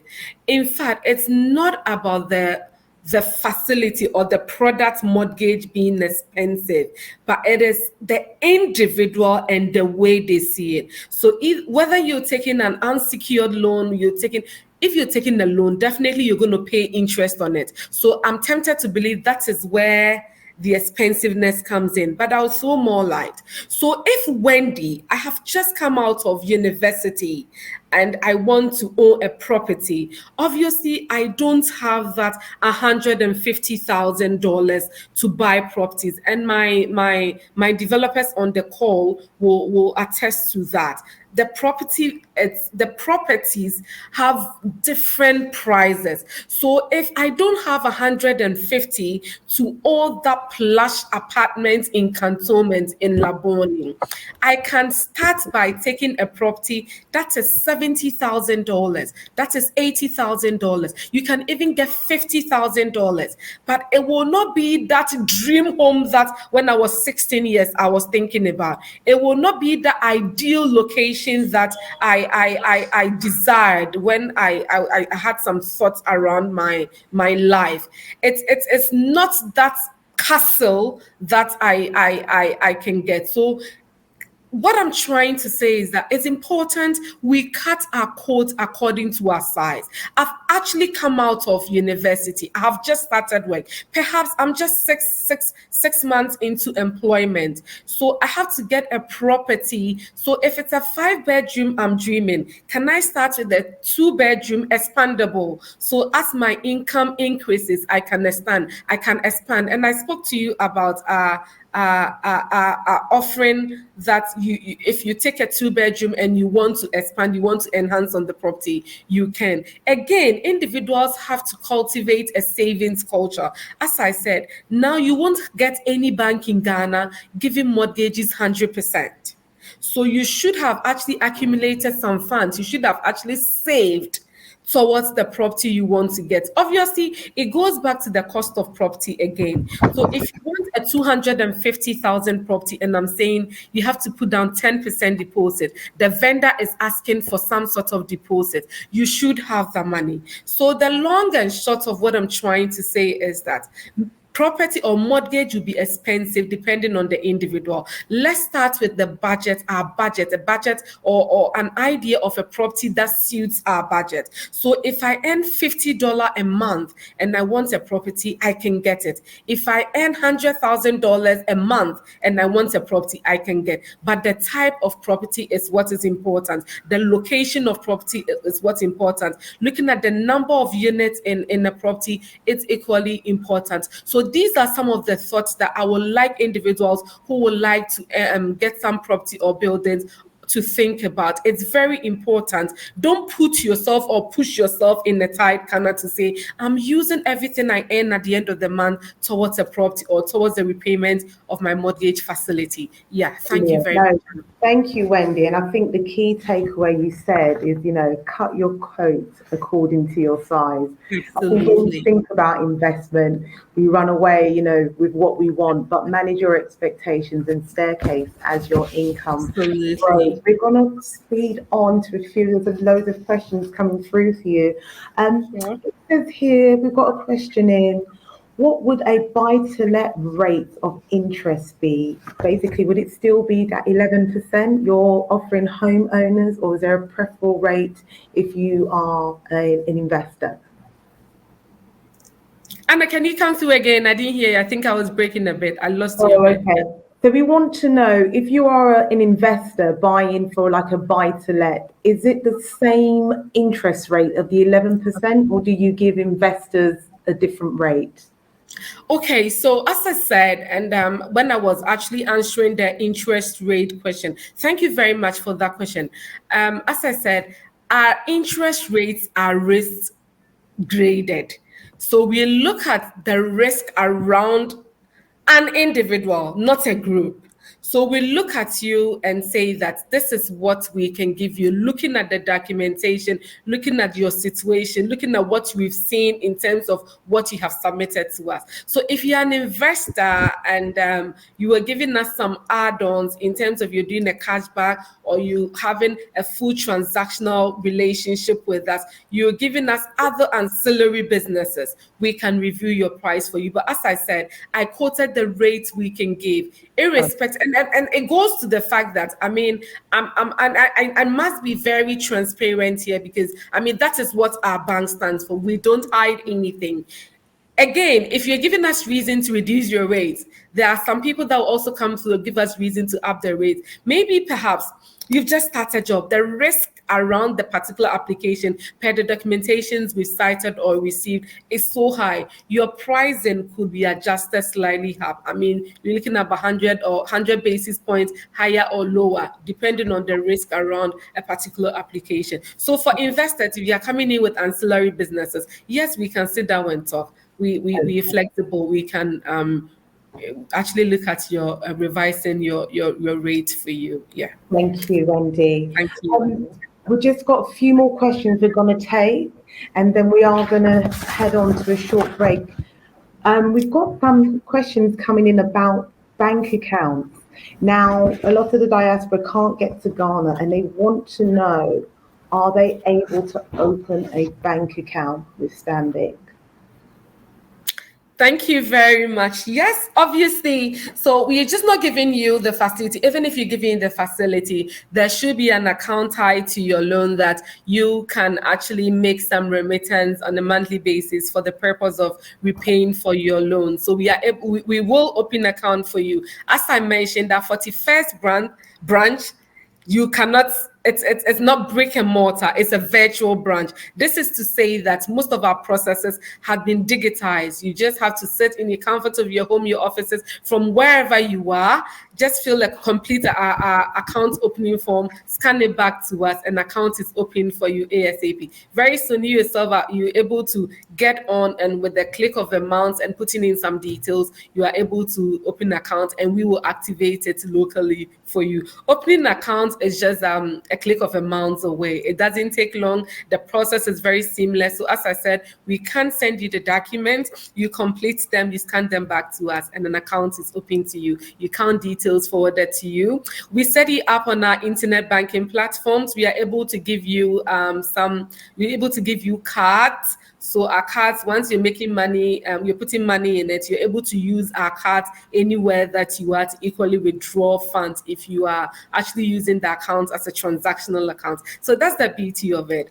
We do everything and we make it very seamless for the clients. Yeah. Brilliant. So there you go. So you can be anywhere in the world and the account opening process can be done remotely. Yes. So that's good. Yes. That answers quite a few. Anna, but if I can kindly add on to this, so we have a diaspora banking unit, also actually looking at persons in the diaspora. Very soon we're signing on agencies around the world. So we will come through with our agencies in the UK, in America, anywhere you are, so that it's if you need to put a face to who you're dealing with, or you need to go and sit down for some financial advisory, you can put a face to that apart from you reaching us digitally. Yeah. Brilliant. We've got a few more questions that they're just coming in, firing right really quickly.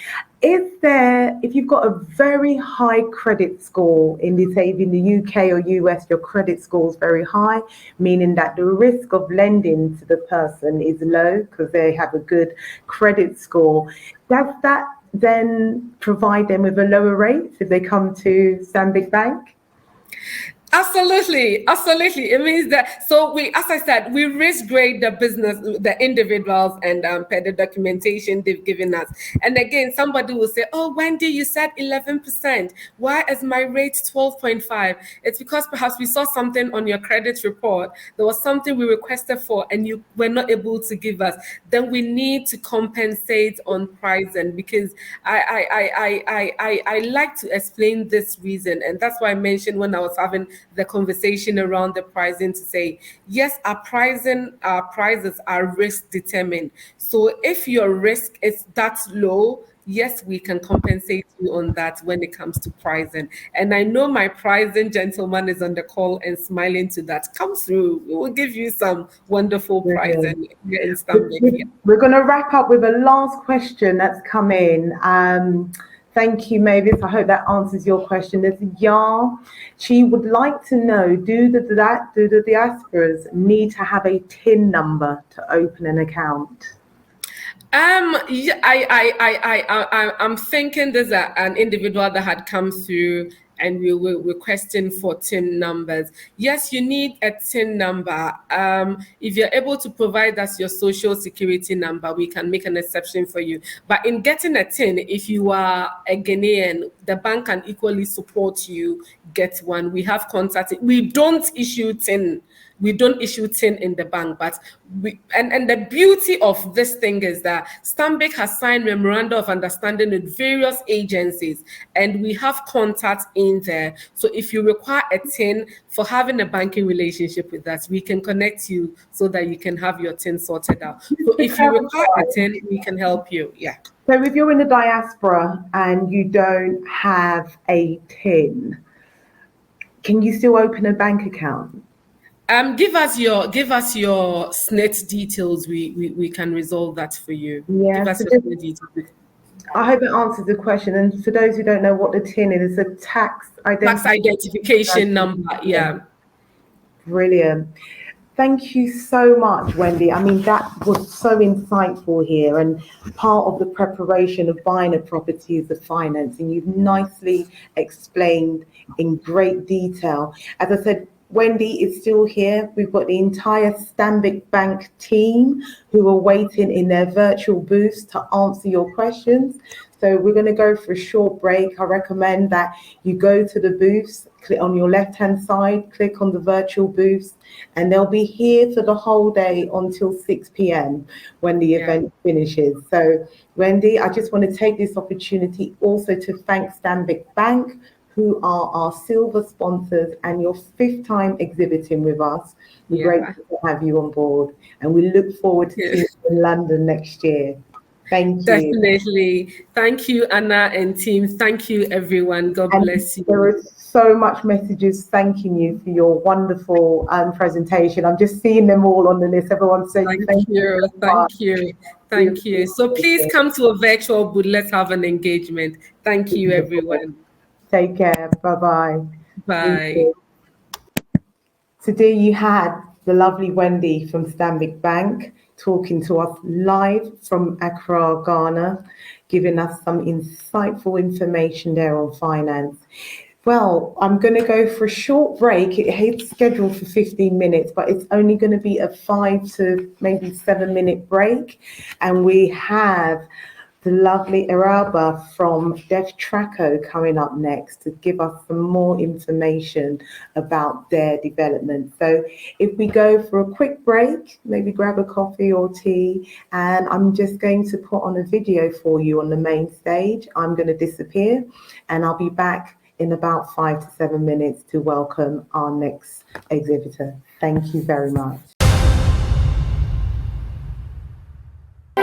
We are proud to offer over 30 years experience in property management in London for residential properties. We serve professional landlords either based in the UK or overseas. Our extensive property knowledge, experience and proven efficiency in managing residential properties in South West London means that our clients can be rest assured the upkeep of their property portfolio is in safe hands. For further information, visit our website at onpointproperty.co.uk or call us on 0203 735 8977.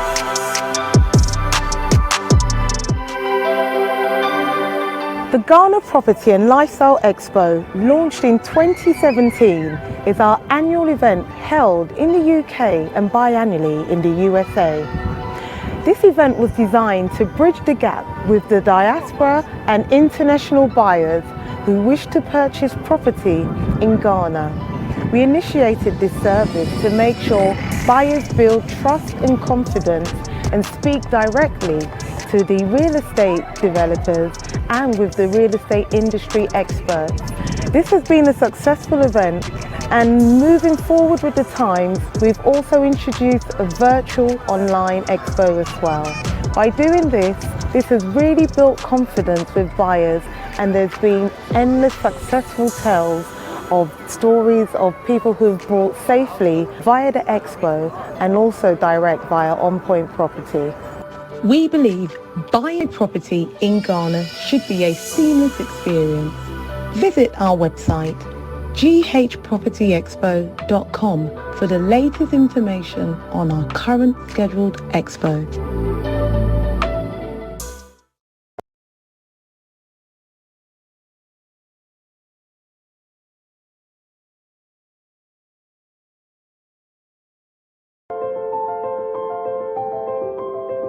Ghana's real estate industry is thriving, a reflection of the growth the nation as a whole is experiencing.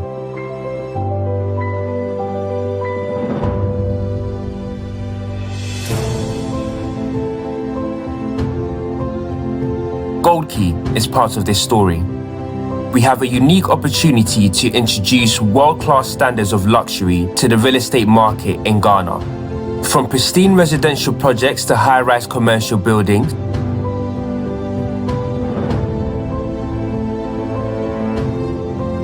Gold Key is changing Accra's landscape.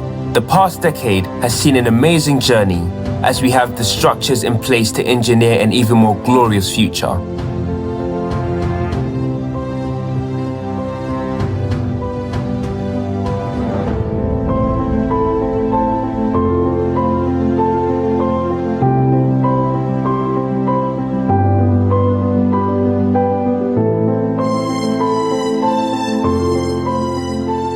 Life begins at 40, they say.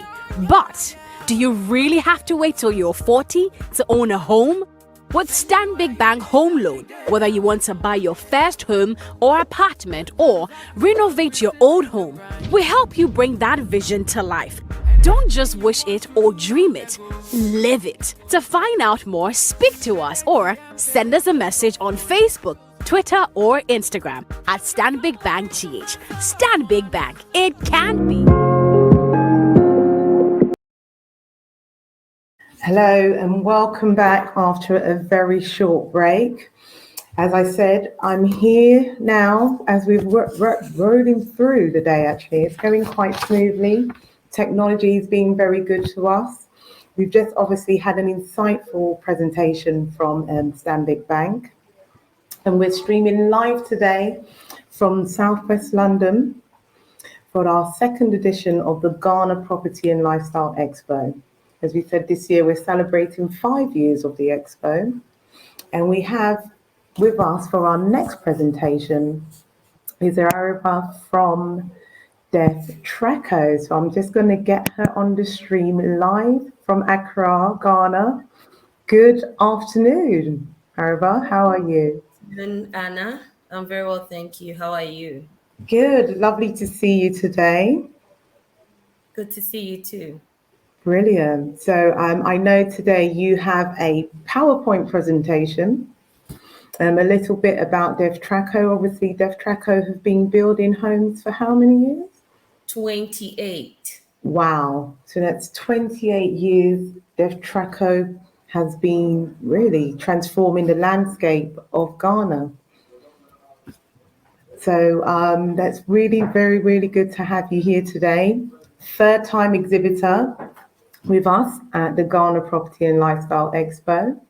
So without further ado, I'm going to remove myself from the screen and then get your presentation up, and then just leave me when you want the pages to be changed. Thank you, Anna.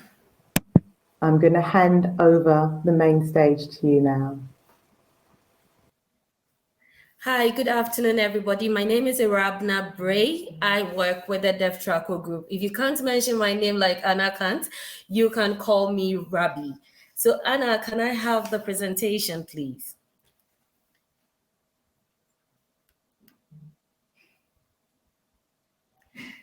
All right, so while she prepares for the presentation, I'm going to give you a little background history on DevTraco. So DevTraco Group, like I mentioned earlier, has been in existence for the past 28 years. We have the largest residential gated community in Ghana. We've been building residential, commercial, and hospitality development across Accra, Ghana, and the sub-region. So, Anna, I believe my PowerPoint presentation is ready. Thank you very much. Can we go to the next slide, please? As I was preparing this presentation, I came across something by Andrew Carnegie, which says that 90% of all millionaires become so through owning real estate. This is interesting, and I think it should go through your mind as we go through the presentation on Pelican. Pelican is actually a hands-off investment where you will not be called for the day-to-day running of the place. It's 122 individual hotel apartments, and it is designed for both short and long stays.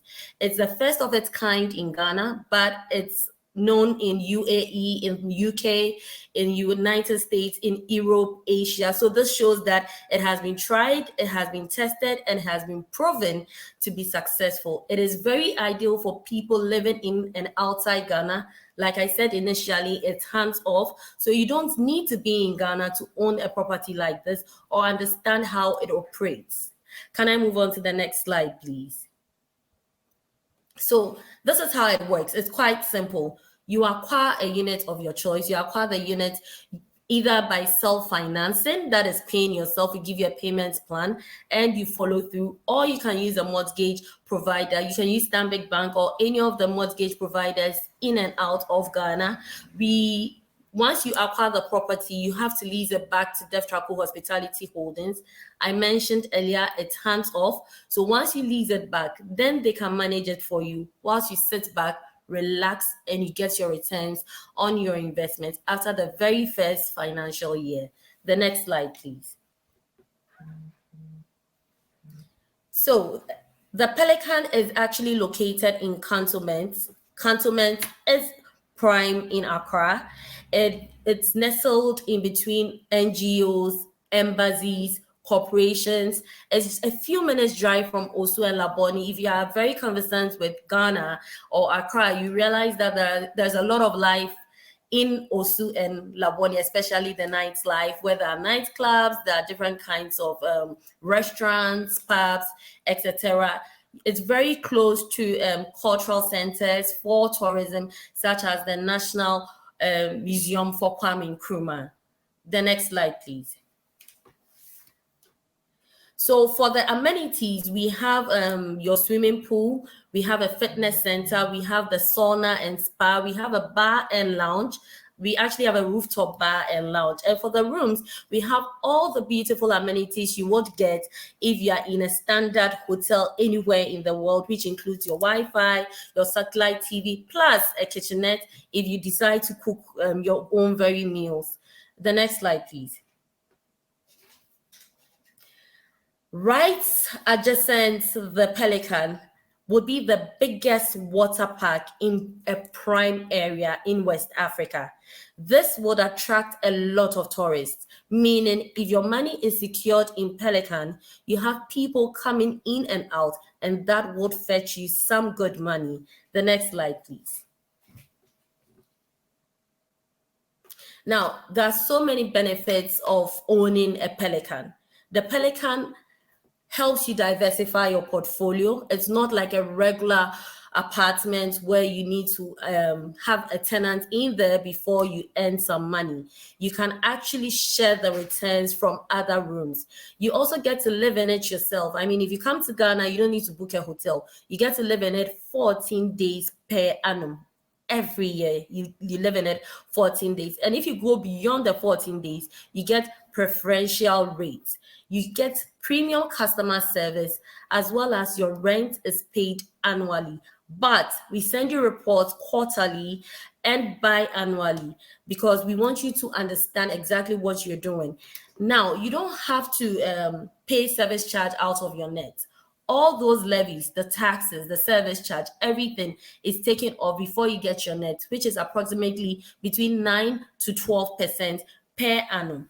Now, we give you your returns in dollar. So sometimes the question we get asked is, okay, what about inflation? What if I invest in the dollar and then you have to pay my returns in the CD and the CD has depreciated? No, we are going to pay you per dollar. So CD equivalent per dollar. Plus, you cannot go wrong when you invest in cantonments. Your property is going to appreciate. Unlike a regular apartment, the hotels appreciate even faster. Thank you so much, and I'm open to answer any questions you may have. Thank you. Thank you. I'm going to call you Rabbi so I don't embarrass myself pronouncing your name.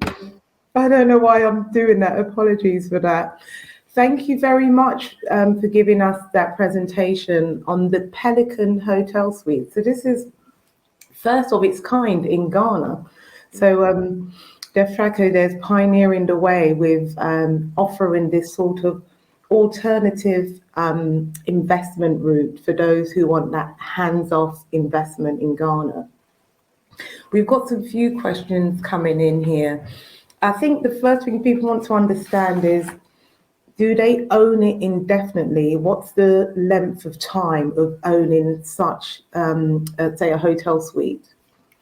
So you own it for 44 years, it's subleased, however, it's renewable. Once the 44 years is up, DevTraco Plus is going to renew it on behalf of the homeowners. Okay, that's good to know. So you have a 44-year lease. Another question is coming. So what is the exit strategy? So if after, a couple of years or 5 years, you want to, come out of the investment, what are the options? I actually love this question because a lot of people are particularly concerned about how they exit. The beautiful thing about owning Pelican is you can exit even after the first year, and you give us the right to buy it from you, the first right. So we can even decide to buy it off you, or you can sell it on the market. However, you give it to us at a certain price, you give it to the market at the same price. Oh, that's good. So they get to really realize the appreciation of the unit. Exactly. It's not like you have to give it to us at a lower price. No. Oh, we buy wow. it off you at the market price. Yeah. And I guess they've got that huge degree of flexibility that if they did need to exit, providing there's a buyer, the minimum period is a year. In fact, you can sell it as soon as you want to sell it. You are not time bound. And there's one thing I forgot to add: the fact that the Pelican Hotel apartment is sold fitted and furnished. Okay. So the hands off starts right from buying it. You don't need to look for furnishing for the unit. Brilliant. I've got another question that's just come in. I think we've answered that. Oh, when will the water park be completed? So the building itself would be completed in December 2022. Yeah, So it's an off-plan property. We give you 1 year to pay for it, and the water park would commence operations immediately it's done. So we are going to commence the water park also in December 2022. We'll start brilliant. building it in December Oh, 2022. that's good. So once the building's completed, the water We start. station's going to be Exactly. ready to go. So that's good to know. Judy, I hope that answers your question. Okay, we've answered that, how long the lease investment is. Can you touch on the lease back? Someone's saying back to DefTraco Plus, and what does that mean? How much does it cost for DefTraco to manage it, DefTraco Plus to manage? So there's two questions here. I think she's asking, which I think you've answered already, to give back the lease.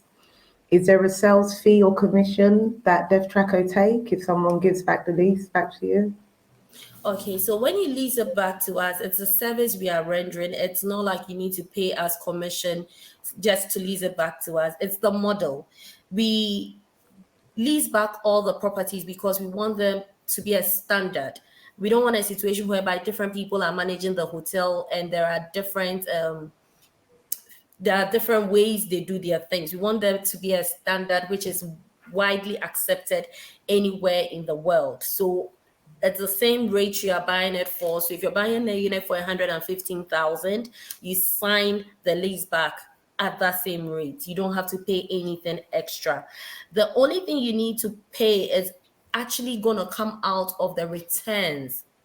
When it's managed for you, you have to pay your taxes to the government. I mean, that is standard. You have to pay your levies to the tourism ministry, which is very standard, as well as to the management company that's going to manage the property for you. So the 9 to 12% approximation I gave is for your nets. So once it comes to you, you don't need to take any amount of money to pay back to DefTraco Hospitality and Holdings. Wow, that's a sizable for the investors here in the room. Between 9 to 12% net is very, very good after all the deductions. Brilliant. And then obviously the management fee, everything's already been calculated in. Yes. And once you head back to our booth, we can actually take you through a step-by-step deduction on how you get to your 9 to 12%, so you would understand better. Brilliant. We've got a very, very good question that's come in from Doris. She says, what are the hotel occupancy targets? Now, the occupancy rate in Ghana at the moment is at 65%. Now, for you to get your 9 to 12%, we don't even use the 65% for these calculations, which we would explain in the booth. We actually use just 45%. So we are trying to be very conservative. So if you're going to hit the average of 65% in Africa right now, then you're going to make beyond the 12%. So we are calculating based on 45%. Brilliant. I mean, that also leads on to the next question that's come in about how's the investment protected by COVID. I think this is a wider question. I mean, I think Ghana has had, if anything, quite still high sustainability in the tourism numbers and figures, because I checked that out myself. Anna, let me tell you something that is really interesting. Even after COVID, in the entire African region in hotel occupancy, the highest is Ghana and Ethiopia. So if you should compare, then Ghana is the highest in West Africa. And as I speak to you with DefTraco Plus, our residential properties are 90% occupied as of today. Wow. So if we are saying we're going to calculate based on 45% to give you your 9%, we are being very conservative, and we are making room for COVID or probably something else that's going to happen. Yeah. Just on that, we've just got another question. So what happens in the event that an investor, their room is not occupied or hasn't done so well? Does it affect that 9%, or is that everything a global number? So we are going to use a booking system that is not going to be managed by humans. So it's not like you, Anna, like Rabi, so her room is always occupied. No, it's going to rotate. So definitely rooms are going to be occupied around the same rate. Now, even if your room is not occupied by magic, you are still going to earn the same returns, because we are going to calculate the returns based on the performance of the hotel itself Okay, and not based on the rooms. brilliant. That's good to know. So that's overall, they're getting the pool of the performance of the whole hotel entirety. That's very comforting to know. I've got a question in here that's just coming from Judy. She says, what's the guaranteed interest rate and what is the basis of this rate? We do not have a guaranteed interest rate because, like every investment, there are risks. So every investor should come into this investment knowing that there is that iota of risk. However, based on everything we've provided, based on the historic data, based on the occupancy rate, we understand that even if there's 45% occupancy only, you're going to get 9%. Okay. So that's what it's based on, but it's not guaranteed. Yeah. No, wonderful. I hope that answers your question with regards to that. And obviously, you've mentioned here what happens if someone has a unit and they've got 14 days a year guaranteed that they can stay in their investment for free. How do you deal with that if the actual owner occupies unit is occupied? Great. So because it's a hotel apartment, all the fittings and furnishing is standard. So even if your unit is occupied, we are going to give you a unit to stay in, and you wouldn't even know the difference because you're going to get the same services you would have gotten if you were in your unit. And the beautiful thing is, if for instance you have a smaller unit and you're an owner occupier and it's not a peak season, we are going to upgrade you at no extra cost.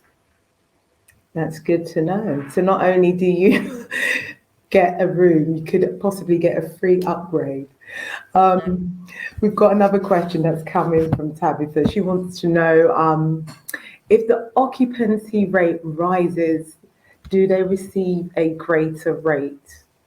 I think that's the rate of return, I guess. Yeah. Yes, you do. If the occupancy rate rises, then definitely it's going to be calculated on the percentage occupied as at that time. When I was speaking, I initially said you are going to get quarterly reports, biannual reports before the annual financial report. So before the end of the year, you can't project what you're actually going to get. Oh, wonderful. Okay, so these reports are shared with all the investors. So they're completely kept up to date with obviously the performance of the hotel. We have another question in really based on performance, so that's quite timely. And what are the peak seasons in Ghana? What are you expecting? So in Ghana, I say Ghana is summer all year long. So we have peak seasons almost all the time, but usually Christmas season, New Year, and the Easter period, as well as the summer, they are peaked, like really peaked. But besides that, Ghana is usually a par most of the time. Yeah.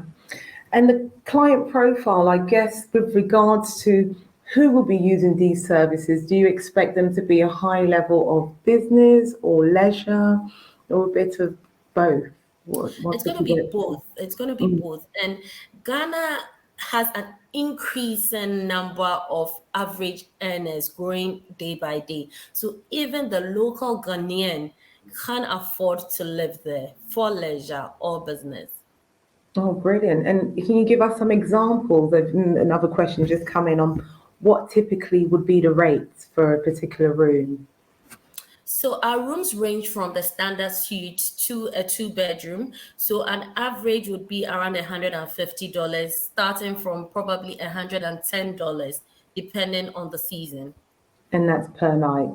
Yeah, Per night. Yes, please. brilliant.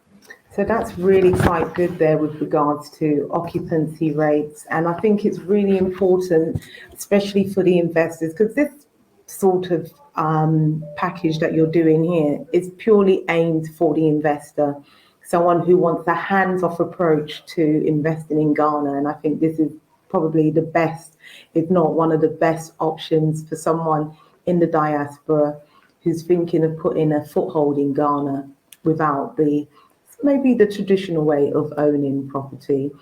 And with regards to the lease, you said it's 44 years. Exactly. And at the end, if someone want to leave it on as for investment or maybe for family, you would negotiate the lease. Is that what would happen in 44 years' Yes. time? Yes, we would. On Okay. behalf of the owners. On behalf of the owners. And that's really very comforting to know, because the lease renewal is still a bit of a minefield for Ghana. We know it's expected to be renewal, but the procedure of working how much it costs is not always that straightforward. And is there a price? I'm getting a question in there. We're renewing the lease. I know we're looking into the future. We asked Golki this earlier. The prices, I guess it's too hard to say how much it would cost to renew. Yeah. It's as at now is about 1% of the property cost. However, in 44 years, we cannot tell how much it would cost. But dealing with a reputable company means you wouldn't be left hanging or out there to dry on your own. We are going to Okay. be your mediators and ensure that it is done fairly Mm-hmm. and for you. I mean, if you've been to Ghana and you've tried working with any of the government institutions, you understand that sometimes it gets a bit bureaucratic. So Yeah. we act as that mediator to ensure you don't have to go through all that all by yourself, or your kids or your grandkids don't have to do that. Yeah, and we hope, obviously, as the Ghana real estate market, it's evolving, it's maturing. I'm sure the government will bring in statutory law to put these things firmly in place. So, Mavis, I hope that answers your answer. I can see a question's come in again for renewal of lease. Mark, your question again, you spoke about monthly maintenance fees. Again, are there any additional? No. No, Yeah. no. So I would say it again, the Please approximated do. 9 to 12% is net. However, once you go into our booth, we are going to take you through the systematic deduction on how we get to the 9 to 12%. That is net. You don't have to pay anything out of it. Brilliant. So there you go, Mark. You've got that answer there. As I said, the conversation doesn't stop. You're able to go into the booth and really get to deep dive and get that step-by-step breakdown. Now, most importantly, the cost. We're hearing, what does it cost to purchase one of these hotel suites? So our prices range from 115,000 upwards. So it depends on the unit you're buying. We have one for 115, we have another for 170, we had another for 190, 400 through to 300,000 USD CD equivalent. So depending on your budget, even if you do not have up to what I've mentioned, you can still come talk to us. We can work out a mortgage provider who is going to give you a rate that will be very convenient for your pocket. Brilliant. So in case of this, I do know we've had a few clients purchase through. There is a payment plan in option. Is that right? Yes. One thing we have that I don't believe anyone else has in Ghana is a customized payment plan.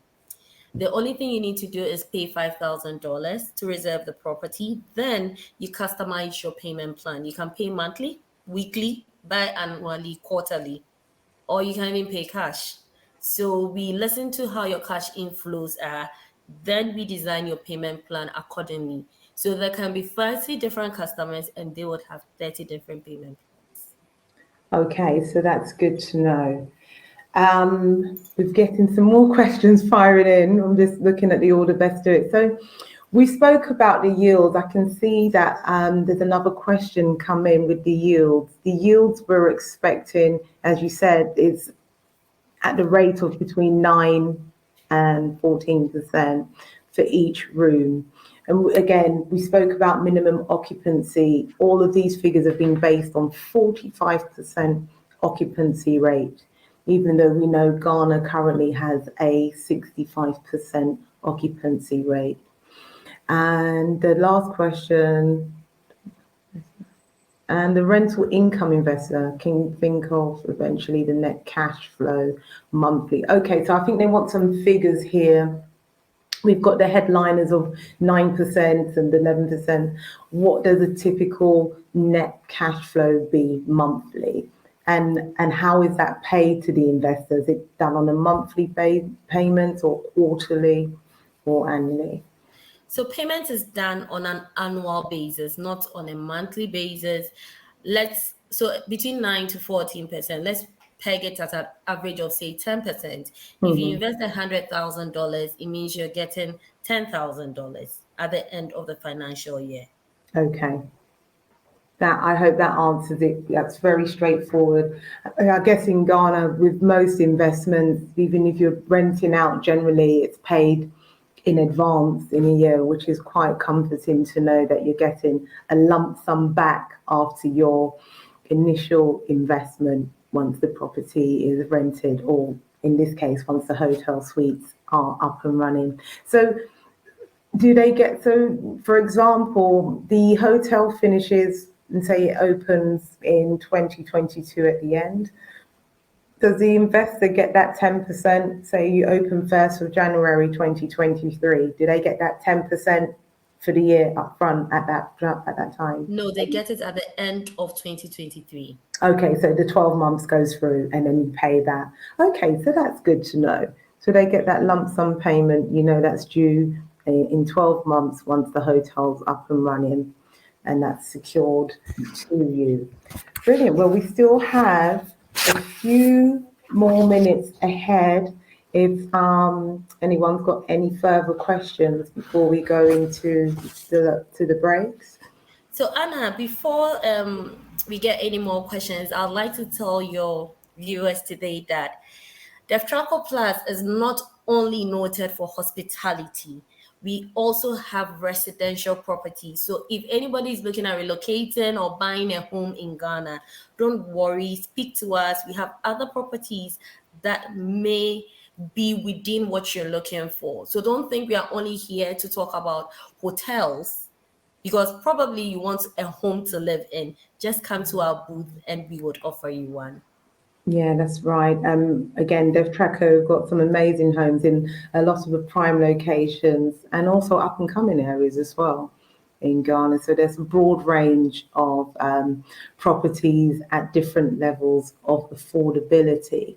And that's also good to know. As you said, 28 years that DevTraco and now DevTraco Plus, who've been in operations for 10 years. But DevTraco has done something else, and more on the lifestyle aspect. You've gone into hospitality with your restaurants and your eateries. Shall we speak a bit about that? DevTraco Plus and DevTraco Group want to serve you 360 degrees all through. So we do have some hotels that I've mentioned, plus some restaurants, some coffee shops. So whenever you're in Ghana, don't worry, come meet us up for coffee, for lunch or dinner, and we are going to ensure that you are 360 degrees satisfied. Amazing. I must say I have sampled some of the foods and the delicacy was really top notch. And that's very interesting because that's one thing when I used to go to Ghana, sometimes just looking for a sandwich, which is not very Ghanaian, but you just want sometimes food on the go. And I think Dev Traco's got the Milky Way. Milk box. Here we go, milk box. Excuse me. Why did I say Milky Way? I'm thinking of We've a got milk chocolate. box. Then we've got brasa. I think Milk box. brasa is the best when it comes to grill in Ghana. Ah, If you doubt it, please try it first. I have to go to Bradford, but Dev Traco kindly sponsored an event I done, and Milkbox done all the refreshments, the sandwiches, the toasted hot fresh sandwiches, and they were 10 out of 10. So I have to testify to the good quality standard of food, very nicely presented as well. So well done to Dev Traco. I can see someone in the comments box, Prince is saying, I will come for dinner, please. So, yes, so you've got Milk Box. And give us the locations of where these eateries are. So Milk Box and Brasa are both in Laboni. It's inside the Edge building. The Edge is also a development by Dev Traco Plus. Sorry, you can't get one. It's all sold out. So as we're talking about Pelican, if you do not buy it today, probably next year it would be sold out. So it's in Laboni, right adjacent the Laboni Senior High School. Once you get into our booth, just let us know. Just let us know. I probably will take you out for dinner for free prints. Oh, amazing. And we just want to know, what are there any exclusive offers Dev Traco are offering our attendees here on the expo today?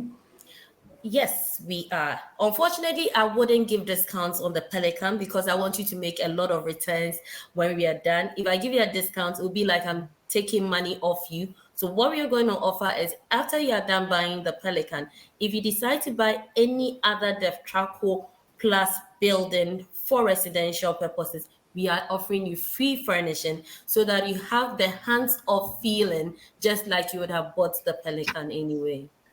Wow. And free furnishing is something that's really important and can be quite costly, expensive, and quite frankly, people don't understand how to begin with getting furniture. So that's a fantastic offer.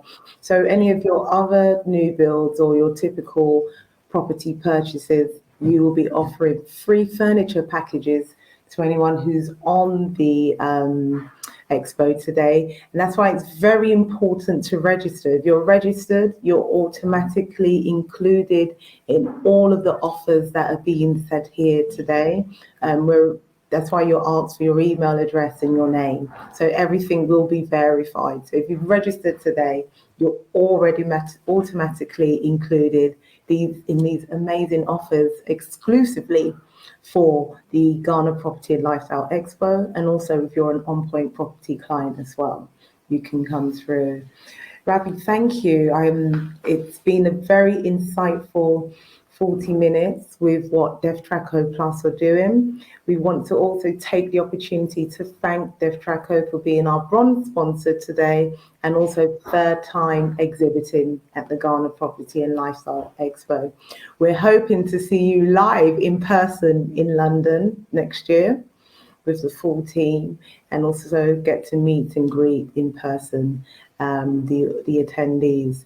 So thank you very much. This is not where the conversation ends. As I said, Aravana and the rest of her team will be waiting for you in the booths.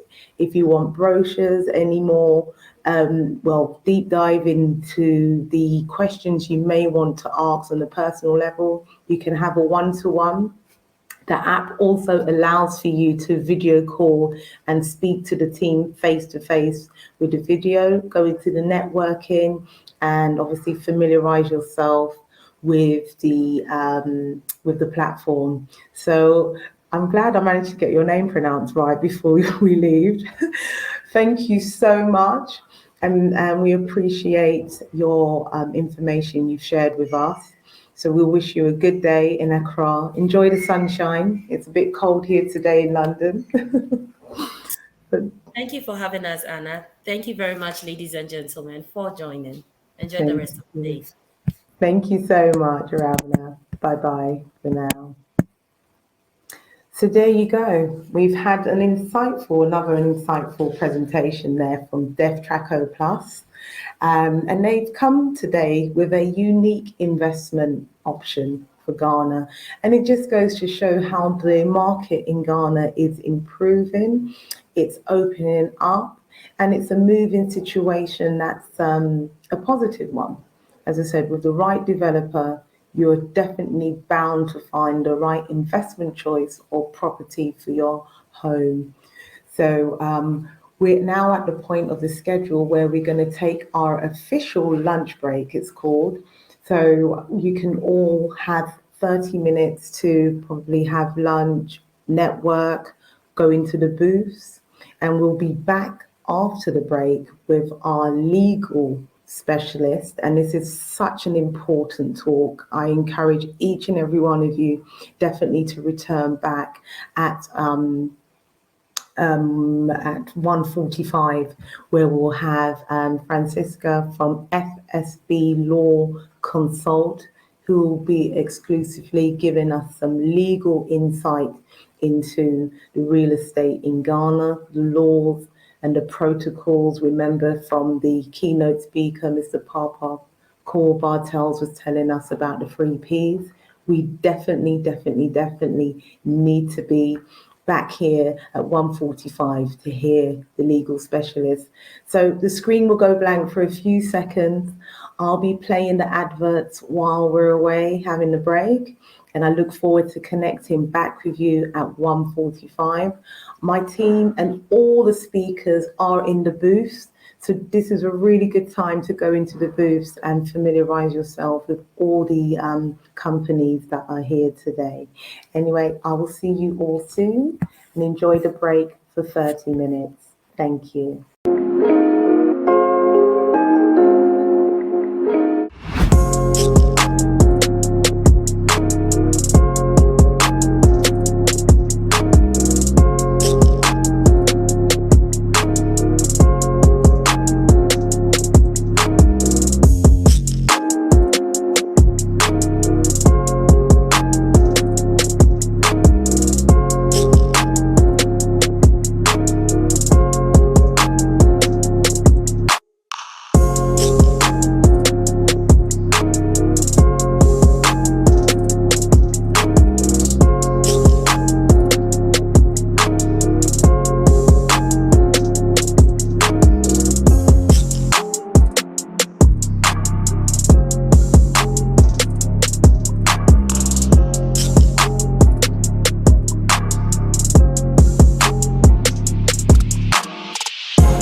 DevTraco Plus is one of Ghana's leading luxury real estate developers.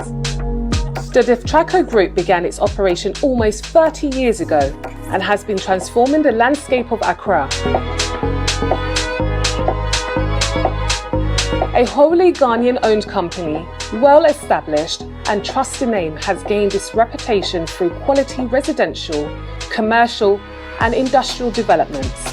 The award-winning company ensures to provide sound property investment solutions for investors and home buyers.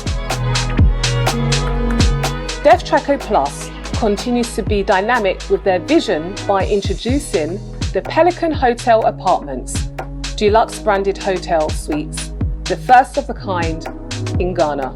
The Pelican Hotel provides a unique opportunity to invest world-class hotel apartments located in one of Accra's most prestigious prime location cantonments. This sterling investment option has many benefits such as fully managed, hassle-free investment, guaranteed high yields, free 14 days stay annually. The Pelican is a great option to invest in Ghana with minimal risk. All aspects of managing and owning your units is all taken care of on your behalf. The Pelican Hotel is a perfect choice for tourists and business use, luxury affordable, short or long-term stay.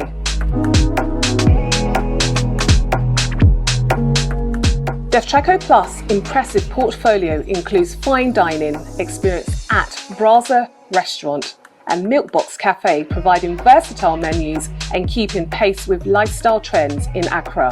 DevTraco Plus have partnered with international property consultancy On Point Property Management Limited. The experienced team provides buyers, international investors and the diaspora peace of mind with their seamless step-by-step guide to navigate through each and every aspect of your property acquisition to completion. Start your property investment journey with peace of mind. Connect with us at On Point Property Management Limited, one-stop solution for investing safely. DevTraco Plus, building your dream investment.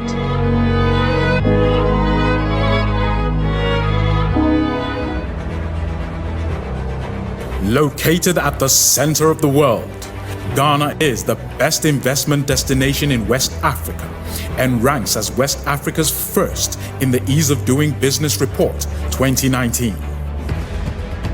It was projected as one of the fastest growing economies in the world, with a growth rate of 6.8% in 2019, and has been declared as Africa's new bright spot after being ranked 4th in the world and 1st in Africa in the 2019 Global Retail Development Index.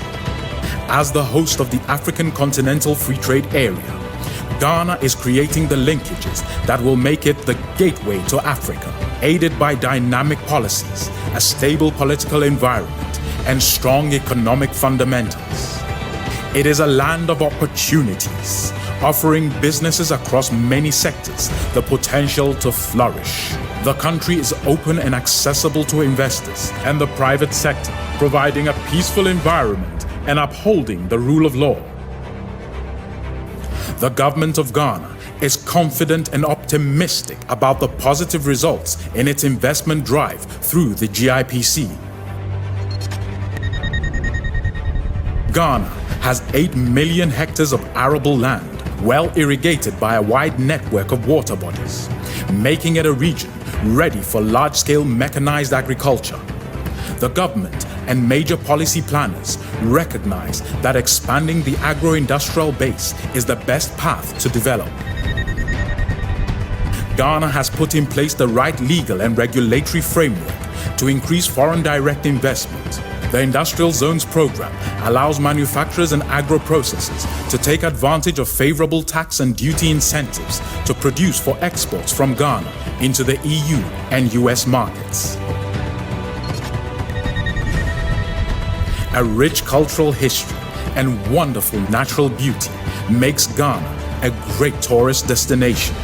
The Year of Return Tourism and Marketing campaign in 2019 positioned Ghana as a key travel and investment destination for African Americans and people of the global diaspora. The year recorded significant increases in the number of visitors to Ghana. Ghana's growing consumer market is providing compelling reasons for investing in the services sector. The retail sector has been valued at $24.4 billion. A growing middle class with increasing purchasing power, is creating demand for a wider variety of sophisticated services in healthcare, finance, and education. In the region, Ghana has one of the highest mobile penetration rates at 140%, with data penetration at 89%. The country has a thriving startup scene, helped by access to broadband internet that runs on fiber optic and 4G networks. The fintech industry is worth over $50 billion. Ghana is an English-speaking nation located in the center of the geographical world, with flight times from Europe or America averaging about 8 hours. Transportation networks in and out of the country have received enhancements in order to aid the ease of doing business. It has a new international airport terminal and an expanded port infrastructure. Tema Port is one of the largest in Africa, with a capacity to handle 3.5 million TEUs. The expansion in the economy is largely due to oil and gas development. Other sustainable sources of power, like solar, wind, and thermal, will significantly increase the country's energy resources. We invite you to share in Ghana's optimism, be part of the incredible opportunities we offer, and be open to the idea to grow in Ghana and grow with Ghana. What do you vision for your future? We see investment opportunities. It's what keeps us awake at night. Helping the global diaspora and investors build their dreams.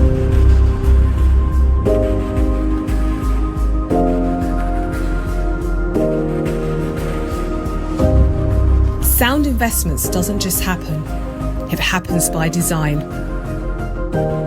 By creating transparency and raising the bar for professionalism to make big deals.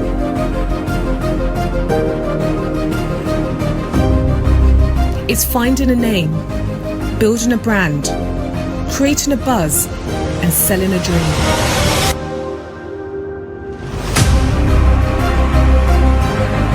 It's championing your developer, working with your architect, listening to your builder, and thinking like a buyer.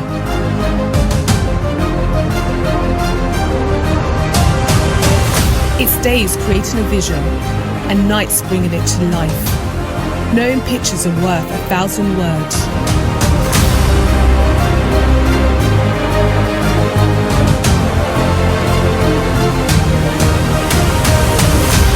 It's doing the research, trusting your gut, and finishing what you started.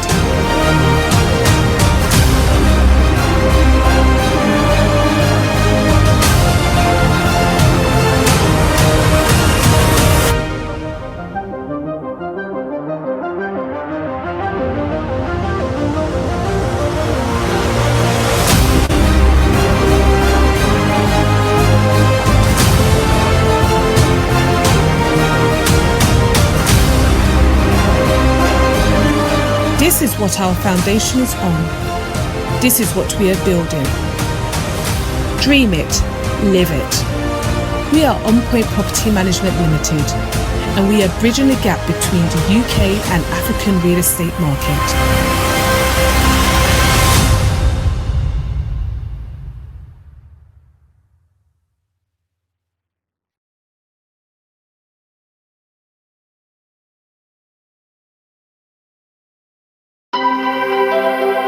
We are proud to offer over 30 years experience in property management in London for residential properties.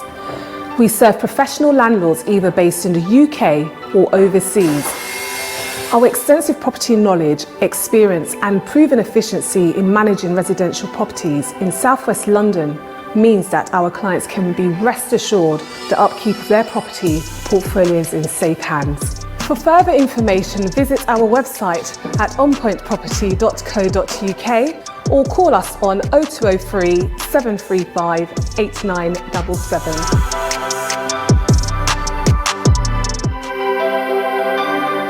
The Ghana Property and Lifestyle Expo, launched in 2017, is our annual event held in the UK and biannually in the USA.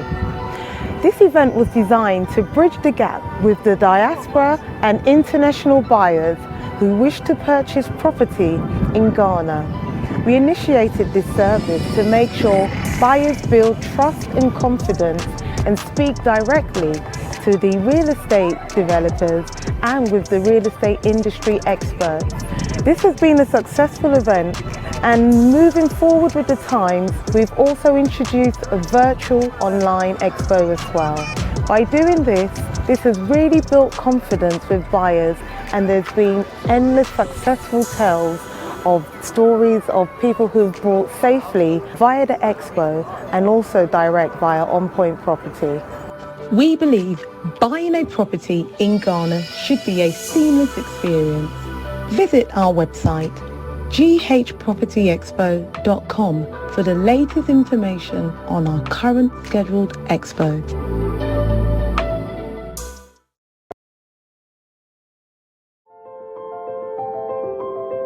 Ghana's real estate industry is thriving, a reflection of the growth the nation as a whole is experiencing.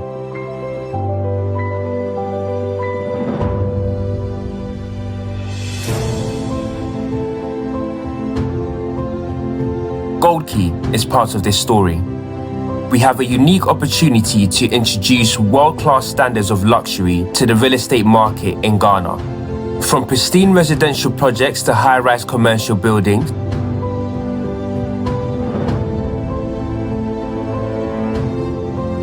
Gold Key is changing across landscape. The past decade has seen an amazing journey as we have the structures in place to engineer an even more glorious future.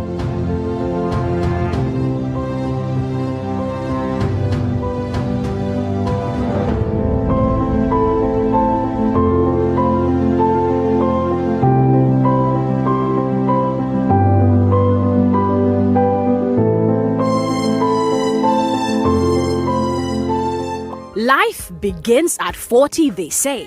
But do you really have to wait till you're 40 to own a home? With Stanbic Bank Home Loan, whether you want to buy your first home or apartment or renovate your old home, we help you bring that vision to life. Don't just wish it or dream it, live it. To find out more, speak to us or send us a message on Facebook, Twitter or Instagram at Stanbic Bank GH. Stanbic Bank, it can be.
Deftraco Plus is one of Ghana's leading luxury real estate developers.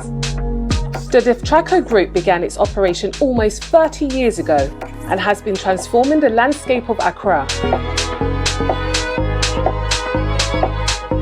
A wholly Ghanaian-owned company, well established and trusted name has gained its reputation through quality residential, commercial and industrial developments. The award-winning company ensures to provide sound property investment solutions for investors and home buyers. Deftraco Plus continues to be dynamic with their vision by introducing the Pelican Hotel Apartments, deluxe branded hotel suites, the first of a kind in Ghana. The Pelican Hotel provides a unique opportunity to invest world-class hotel apartments located in one of Accra's most prestigious prime location cantonments. This sterling investment option has many benefits such as fully managed hassle-free investment, guaranteed high yields, free 14 days stay annually. The Pelican is a great option to invest in Ghana with minimal risk. All aspects of managing and owning your units is all taken care of on your behalf. The Pelican Hotel is a perfect choice for tourists and business use, luxury affordable, short or long-term stay.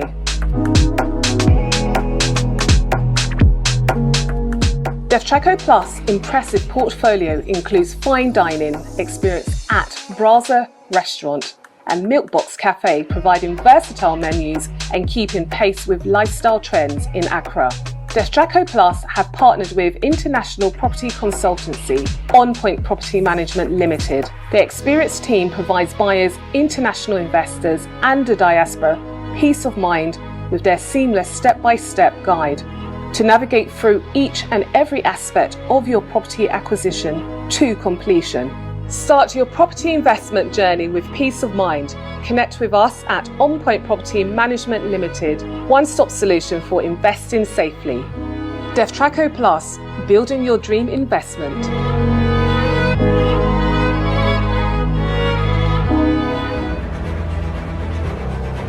Located at the center of the world, Ghana is the best investment destination in West Africa and ranks as West Africa's first in the Ease of Doing Business Report 2019.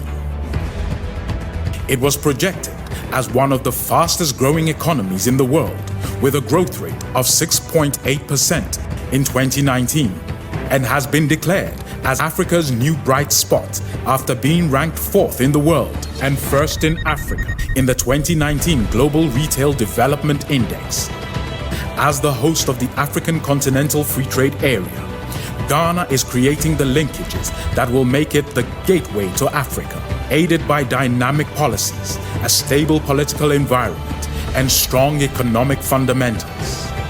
It is a land of opportunities, offering businesses across many sectors the potential to flourish. The country is open and accessible to investors and the private sector, providing a peaceful environment and upholding the rule of law. The government of Ghana is confident and optimistic about the positive results in its investment drive through the GIPC. Ghana has 8 million hectares of arable land, well irrigated by a wide network of water bodies, making it a region ready for large-scale mechanized agriculture. The government and major policy planners recognize that expanding the agro-industrial base is the best path to develop. Ghana has put in place the right legal and regulatory framework to increase foreign direct investment. The Industrial Zones Program allows manufacturers and agro-processors to take advantage of favorable tax and duty incentives to produce for exports from Ghana into the EU and US markets. A rich cultural history and wonderful natural beauty makes Ghana a great tourist destination. The Year of Return Tourism and Marketing campaign in 2019 positioned Ghana as a key travel and investment destination for African Americans and people of the global diaspora. The year recorded significant increases in the number of visitors to Ghana. Ghana's growing consumer market is providing compelling reasons for investing in the services sector. The retail sector has been valued at $24.4 billion. A growing middle class with increasing purchasing power is creating demand for a wider variety of sophisticated services in healthcare, finance, and education. In the region, Ghana has one of the highest mobile penetration rates at 140%, with data penetration at 89%. The country has a thriving startup scene, helped by access to broadband internet that runs on fiber optic and 4G networks. The fintech industry is worth over $50 billion. Ghana is an English-speaking nation located in the center of the geographical world, with flight times from Europe or America averaging about 8 hours.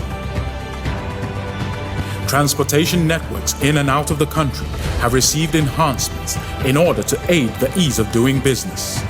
It has a new international airport terminal and an expanded port infrastructure. Tema Port is one of the largest in Africa, with a capacity to handle 3.5 million TEUs. The expansion in the economy is largely due to oil and gas development. Other sustainable sources of power, like solar, wind, and thermal, will significantly increase the country's energy resources. We invite you to share in Ghana's optimism, be part of the incredible opportunities we offer, and be open to the idea to grow in Ghana and grow with Ghana. What do you vision for your future? We see investment opportunities. It's what keeps us awake at night. Helping the global diaspora and investors build their dreams.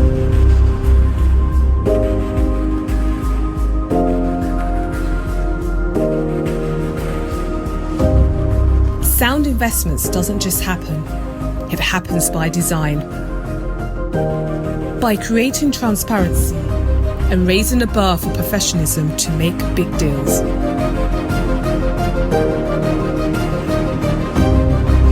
It's finding a name, building a brand, creating a buzz, and selling a dream.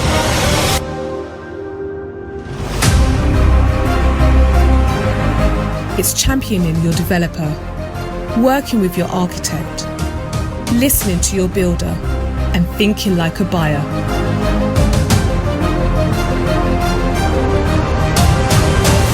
It's days creating a vision and nights bringing it to life. Knowing pictures are worth 1,000 words.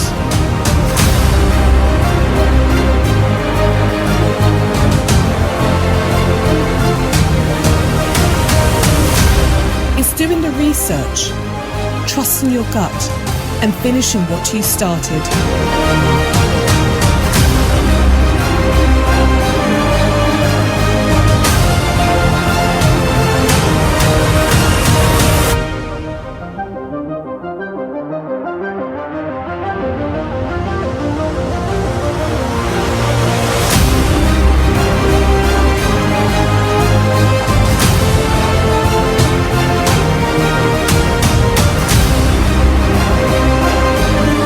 This is what our foundation is on. This is what we are building. Dream it, live it. We are On Point Property Management Limited, and we are bridging the gap between the UK and African real estate market.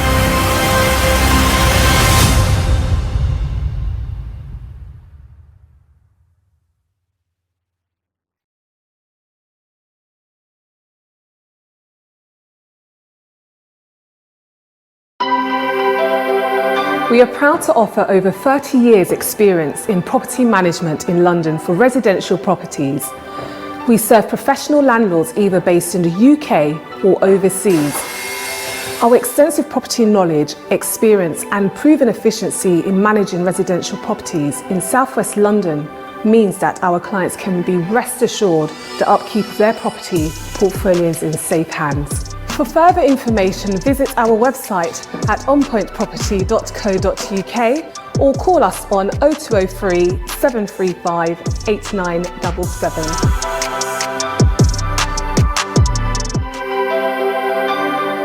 The Ghana Property and Lifestyle Expo, launched in 2017, is our annual event held in the UK and biannually in the USA.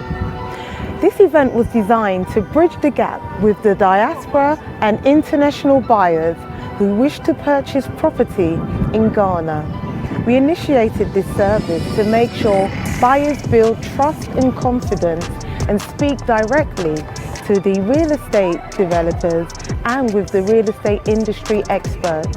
This has been a successful event, and moving forward with the times, we've also introduced a virtual online expo as well. By doing this has really built confidence with buyers, and there's been endless successful tales of stories of people who've bought safely via the expo and also direct via On Point Property. We believe buying a property in Ghana should be a seamless experience. Visit our website ghpropertyexpo.com for the latest information on our current scheduled expo.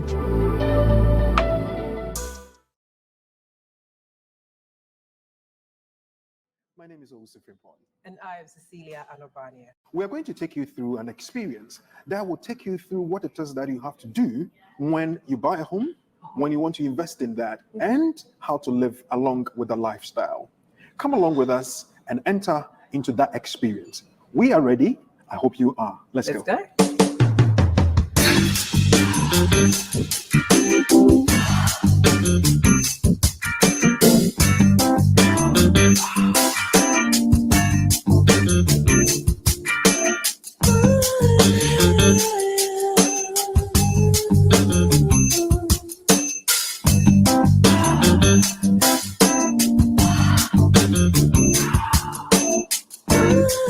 Anna, tell me, what has been the motivation? I think for us, we realised that there was a gap in the market for people who want to buy property in Ghana. We realised there were difficulties, lack of information, and who to trust. Yes. And we just thought, our background is property. How can we provide that solution to help people? So the initiative was for us to bring people face to face, all under one roof, to build that trust and really start making that connection. And what's important for us was information, so people could make healthy property choices. How did you get such reputable companies as well? I think that's a good start. Well, again, we've been working with the trading investment from the Ghana High Commissioner. So we've actually was introduced to a few of the developers who may be interested in our services. And again, we've just taken that time to visit each developer and doing our own due diligence on it.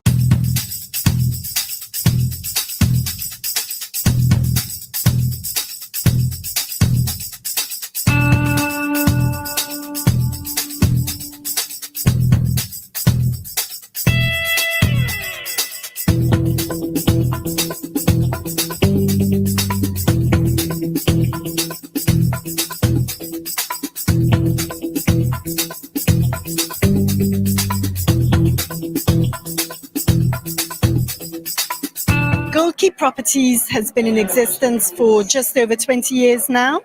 We're a commercial and residential real estate developer in Ghana. Probably you would call us the foremost, certainly the longest established. Wow. Yeah, and in terms of services, we do everything really. So our properties range from studio apartments all the way up to 5-bedroom townhouses. Not only do we develop for sale, we develop for rent. And we also provide a comprehensive property management service. How DevTrackle is broken up into two companies, DevTrackle Limited and DevTrackle Plus. Right. DevTrackle Limited deals in the middle income sector. So we have a big master plan gated community in Ghana with over 1,500 homes, 80% built, with it's fully occupied. Imperial Homes is a Ghanaian-owned company. We've been in business for the last 10 years. Mostly we focus on the prime areas in Accra, being Cantonment, Airport, and then Reach. Stanbic has been participating for 3 years, and it's only getting better. We are happy because we are providing the external financing for our brothers and sisters who are Ghanaians but do not live in Ghana. Yeah, we start doing the estate development in Ghana since 2015. So far we have done 3 projects. Wow. The first project we call Vista Demery, at the airport areas. We finished selling. I mean, I've attended all 3. Wow. And every year is an improvement on the other. And I think we should be very, very grateful to Anna and Victoria for bringing, this bespoke event together. As we know, ZPay is a well-known brand because we do remittances already. Right. So it's secure, it's safe. Usually there's a way to secure. We do 3-factor authentication. Right. So if someone does not know your PIN, you definitely cannot authorize the transaction. So at the moment, we have properties selling in areas like North Legon, East Legon Hills, and Oyarifa. Nice. Yeah, so we have a lot of packages for different people. So it's an eye opener for me as well, knowing that we can have everything under one roof, and the organizers have done quite well because I can imagine what we have gone into it. Yeah. So I've seen quite a lot, and my impression has been very. I'm impressed. I'm impressed with what I've seen today, and I'm hoping that it will continue so that those in the diaspora will know that they can go back home, sleep easy, knowing that acquiring property is no more a headache for anybody. As you can see on our stand, we have townhouses and also apartment, and not only that, we have a services apartment hotels. Okay. Based in Joburg. Yeah, so Green Sun Villas was started 3 years ago by a Danish developer that has built more than 1,000 apartments. Hello and a warm welcome back to the Ghana Property and Lifestyle Expo 2021. It's our second virtual edition and we're in our 5th year. We've already gone halfway through the day. We are live streaming today from London, Southwest London, from our UK offices. So thank you and a warm welcome back. And for the new attendees who have jumped on, don't worry about what you have missed earlier on today. The whole session is being recorded and will be uploaded to our YouTube channels and our respective developers' sites as well. So thank you and welcome back. Well, this is the part where it gets very, very important. We have our legal specialist here today, and I'm just going to invite her to come onto the platform. It's streaming live from Ghana. We should have a Francisca Sewell-Boateng, FSB Law Consult. A warm welcome to you and good afternoon. Good afternoon, Anna. It's such a pleasure to see you and to be here as well. Thank you. Likewise. I'm glad to have FSB Law back with us, your second time on the Expo. And we are delighted to have you back to give us all the legal insights, which is probably the most crucial part, probably after finance, in any Absolutely. Absolutely, Anna. Brilliant. So today you'll be giving us a live presentation, so you'll be speaking direct to us on all things legal. Indeed.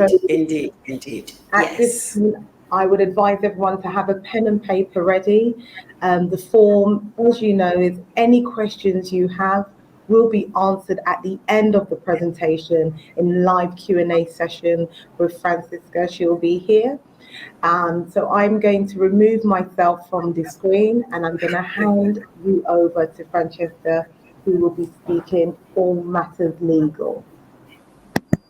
Good. Thank you so much, Anna. Great. Good morning, good afternoon, good evening to all of you, wherever I may be reaching you. It's afternoon in Ghana, and I wish you a very warm good afternoon for those of you who are tuned in from Ghana. So first of all, I want to thank On Point Property UK very much for this wonderful second opportunity to be part of this great expo. We were here last year and we are on board this year as well.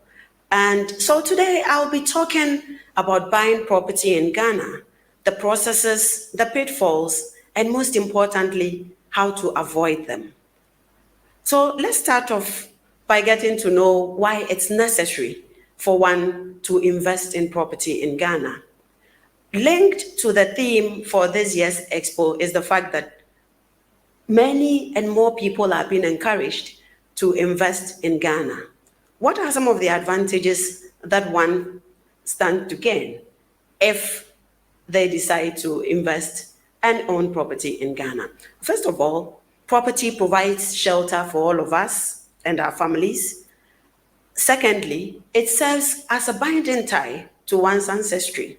So, for example, Ghanaians living here in Ghana or other Africans living in other different countries of the world, we're looking at Blacks in the diaspora, so Blacks in Europe, America, the Caribbean. Each and every Black person is invited to invest in Ghana. And there couldn't have been a more opportune time than now. We all remember the government of Ghana's hugely successful Year of Return celebration in 2019 and the 10-year Beyond the Return program, which is between 2020 and 2030. And why wouldn't anyone want to be part of that? Thirdly, another advantage of investing in Ghana is to use the property that you buy here to generate income for you. And also, secondly, to enjoy the appreciation in value. You would recall that during the presentation by Gold Key, Fusena made the point that, for example, those who get in and buy off-plan, by the time the property is developed, they would even get the benefit of an appreciation in value. So when you invest in property in Ghana, these are some of the things you stand to gain. Another point is also that once you have property here, you could use it to secure a mortgage, So you live in the property, use it as an investment, and at the same time, use it to get extra money to invest in others. So that's also a very important advantage of owning property here. You could also run it as a business. Now we all know Airbnb. You don't even need to live here. You could be elsewhere. You have property in Ghana, and you could be renting it out and making money out of that. And that off and by itself could serve as a business opportunity. And lastly, but by no means least, is the fact that owning property in Ghana would be a sign of accomplishment and fulfillment. As human beings, we all need shelter. And we need to feel that, yes, we own a little part of our ancestral home. So having considered this, we should not lose sight of the fact that buying property is unlike anything else. If you want to buy any other movable stuff, you get to the market, you get to the supermarket, you get to the store, you pick it off the shelf, pay for it, and walk away. Unfortunately, purchasing property is not like that. And there are potential problems that one could easily face if they are buying property here. What are some of those problems? So first of all, there's a very potential problem of buying from the wrong party, be it a school, a family, or even an individual. There is also the problem of one relying on a seller's online presence or radio and TV adverts and using that as evidence of their credibility. So once we do that, we fail to conduct any due diligence on the property that has been advertised or so exposed to us, and we may end up getting our fingers burned. So the third problem, potentially, it's also not ascertaining the land as it appears on the site plan that might have been given to us. So the site plan would tell you one thing, you get onto the land, and it's a whole different story altogether. So it's always important that we look and be aware of these problems so that we will know how to prevent falling into such problems. The other possible problem, it's also multiple sales by different entities. A member of a family will sell a piece of land to you.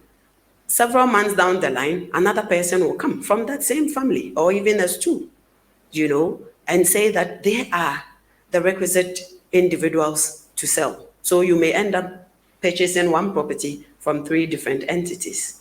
And another possible problem, potentially, is not taking adequate possession of the land. Now, as my presentation goes on, I'll tell you what possession means. You buy a piece of land, you leave it lying fallow, and that's it. It's a very, very veritable recipe for problems. So we will talk about that as the presentation goes on. And then another potential problem, but by no means the least amongst them, is not getting lawyers involved in the transaction in the early stages or even at all. So having gotten an idea of what the potential problems are, the most important part of this conversation today is about how to avoid these potential problems. That is whether you are resident in Ghana and you want to buy property here, or you are resident outside, or you belong to the Black diasporan community abroad. So how do we avoid these potential problems? As Anna said, please pick a piece of paper and a pen and get ready, and let's go through them, because the most important thing is how we're going to avoid these problems.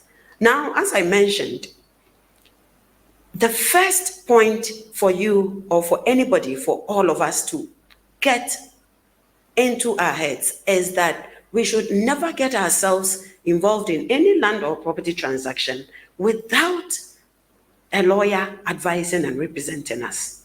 This is very, very crucial, and I need not emphasize it enough, because now what are the reasons? Several of them. Why do you need a lawyer to assist you? First of all, the lawyer will be the one to conduct due diligence on the ownership of the property. And that is to ensure that you are dealing with the true owner of the property. So in that event, whether the seller is a stool, a family, a company, an individual, the lawyer's searches will be able to identify who the true owner of the property is. So, for example, under the new Land Act that came into operation, that was passed in 2019 and is now operational, stools and families are supposed to set up their customary land secretariats. As we know, not every stool and not every family has set up that secretariat. So there's still the potential that you may buy from the wrong stool or the wrong family. But if you have a lawyer, the lawyer could conduct due diligence to ascertain the true ownership of the property you want to buy. The second point is also that the lawyer will be able to conduct due diligence on the property itself. So I've mentioned ownership, but we also need to look at the property itself to ensure that you are getting what the seller says he's selling to you. So, for example, the due diligence will be able to speak directly to the location, the amenities that the seller says is going to be part of the property that is going to be sold to you, the fixtures and fittings, and etc. So if, for example, a seller tells you, when you come in, we'll give you a complete apartment with fitted kitchen, with air conditioners, with heat extractors, those things put down, it is for the lawyer to ensure that indeed at the end of the day, you are going to get your property with all these features on. The third reason is also that the lawyer will be the one to review the terms of the sale and purchase agreement or the conveyance to ensure that, one, you negotiate a fair price for the property you wish to buy. Most of the time, clients will come to us. By the time they get to us, they've already agreed on the purchase price.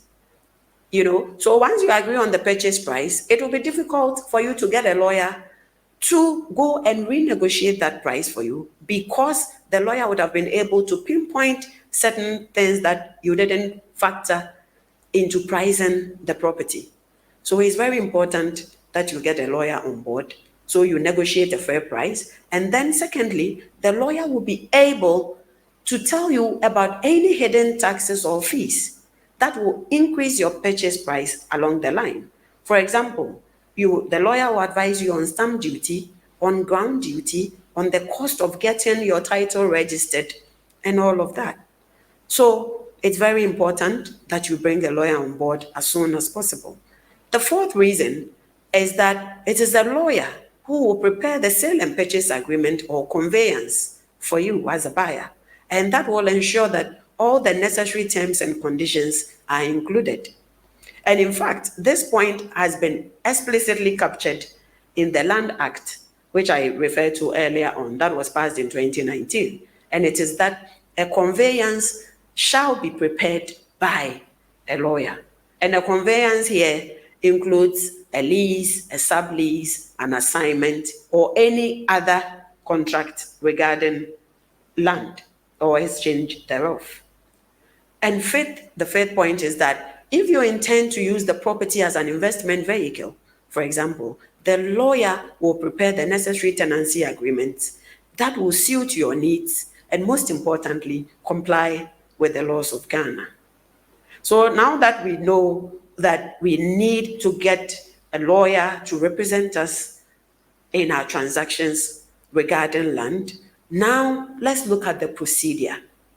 Let's look at the procedure for buying land. I earlier made the point that buying a piece of land is not the same as, for example, buying a few bags of tomatoes or rice from the market. No, there are special processes and procedures to go through in buying land and also in registering sale. So let's see the processes that we need to go through. One, the first thing a potential buyer needs to do is to locate the piece of land or property of their choice. And in locating that property, it is important to ensure that the property is not in a waterway, is not in a swampy area, because if it is, you know how flooding is going these days with climate change. It will chase you out in no time. Also ensure that the property is not located in a valley, is not in an earthquake-prone area, and also that it's not even under utility installations such as electricity and telephone pylons. You all realize that it's very common to see around the cities of Accra, Kumasi, and all the other regional and district capitals that people will be selling under telephone lines, under ECG electricity lines. All those things are very, very unlawful. You don't need to do that. So if somebody wants to sell you a piece of land on which, for example, you see ECG's transformer located, that should serve as a warning sign. You see, so first of all, locate the property and make sure that the location is key for the purpose for which you want to put the property. Secondly, conduct your investigations. You've located the property, conduct your investigations. What do I mean by this? First of all, identify the actual owner of the land or the property that is being sold, even if it's a house. Find out if the person selling is the actual owner or he or she is representing another person. We've had several instances where somebody may present themselves as being owners of certain properties, monies exchange hands, and as it turns out, they don't own those properties. But just by their word of mouth, one was convinced into parting with their money. And by the time they get to us, either the person is long gone, or even if they're around, they've already squandered the money. And now we have to go through the litigation process and all of that. But that is such an avoidable mistake. So one, identify the actual owner of the land. And secondly, once you do that, you know this is the individual selling. If it's an agent, at least let that be clear to you. Secondly, you collect a copy of the site plan from the owner or the person selling to you. And if possible, get copies of their title deeds, because the title deed or the conveyance or indenture or lease document is what is going to tell you that indeed this person owns the property. Now, once you receive the site plan, then you go ahead and conduct an official search at the Lands Commission with that site plan. And effective 1st October 2021, Lands Commission, it's only accepting applications for searches online. And you see, so that has really made the search process very, very simple and easy. You get onto Land Commission's website, you put in the necessary information, and then you get the results about the property that you intend to buy. So the results will indicate whether, for example, the property is two land or is family land or it's an individual's land. As I go on, you'd realize that even the ownership of the property also has implications on the various processes you need to go through to buy the property and also to get it registered. And I'll be talking about that shortly. So after you conduct the official search at Lands Commission, let's say it has confirmed that the person who is trying to sell the property to you is the actual owner. Don't rest there. You should also conduct unofficial searches by, for example, talking to adjoining property owners to further confirm the root of title and identity of the seller. Because official search may prove that the property belongs to Francisca. But if you go to the area and talk to the other neighbors, you may find out that Francisca sold the property to Victoria a couple of months ago or a couple of years ago, but Victoria has not registered her interest at Lands Commission yet.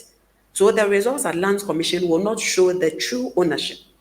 So that is why it's important that even after getting the official search from Lands Commission, it's also important and crucial that you conduct the unofficial search as well. So assuming the unofficial search in the neighborhood and from other property adjoining owners has also confirmed that the property belongs to the seller, then you don't rest there. You go to the town and country planning department of the metropolitan or municipal or district assembly where the property is located. What are you going there to do? You are going there to verify the user for that piece of land. And what this means is that every piece of land as is demarcated is planned for a particular use. So for example, if you intend to buy a piece of property for use as residential, your search at town and country planning may show that that piece of land has been earmarked for a public toilet. So if you don't conduct that search, you get onto the land, put up your house, and it may have to be pulled down. So it's very necessary that you conduct those searches as well, so that if the land is earmarked for a road, once you get that information, you bid goodbye to the seller and move on. If it's earmarked as a market or a school or a church, or maybe you need it for industrial purposes, but it's been designated for use as residential, all these red flags will come up after you conduct your search at town and country planning. So let's say we've gone through all these searches and it's confirmed that the property is what we need and it's going to serve the purpose for which we are buying it. Then we get to the purchase proper, as we say.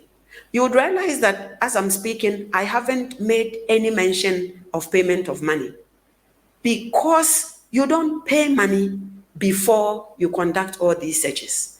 Please, let's take this point one more time.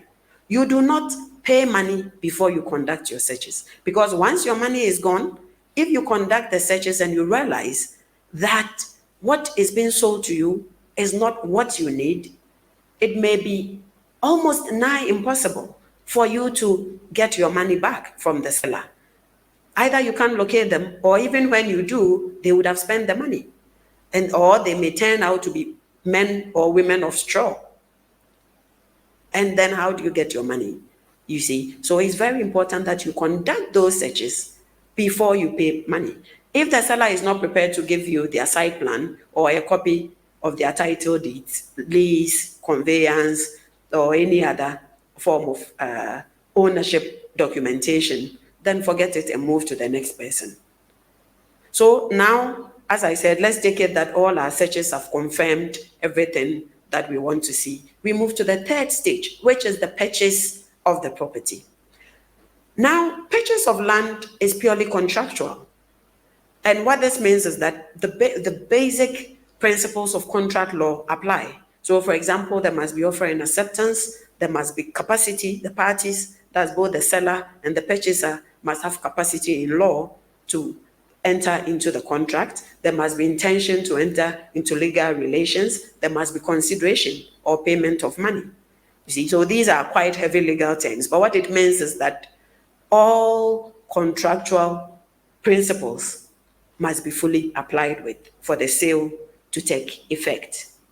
Now, the lease document or the indenture or the conveyance or assignment should be prepared by a lawyer, and it should be the lawyer of the buyer.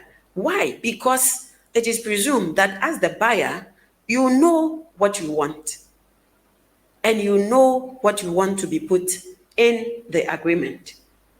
So if you just sit back, because now there's that common thing that go round that, oh, the seller says, oh, he will get me a document. But please, pay. You don't pay as much as you would have to pay to go and litigate. Just pay that little money and get a lawyer to go ahead and prepare the document for you. Now, the document must trace the seller's route of title for about at least 30 years. That will show how the person selling the property to you came to own it. You see, so let's say, so you ensure that all contractual principles are complied with. You make sure that the document is prepared by a lawyer, the route of title is traced for at least 30 years. So your lawyer will prepare the draft. It will be sent to the seller's lawyer. If they approve of it, they will send it back to your lawyer for the final version to be made, for it to be signed.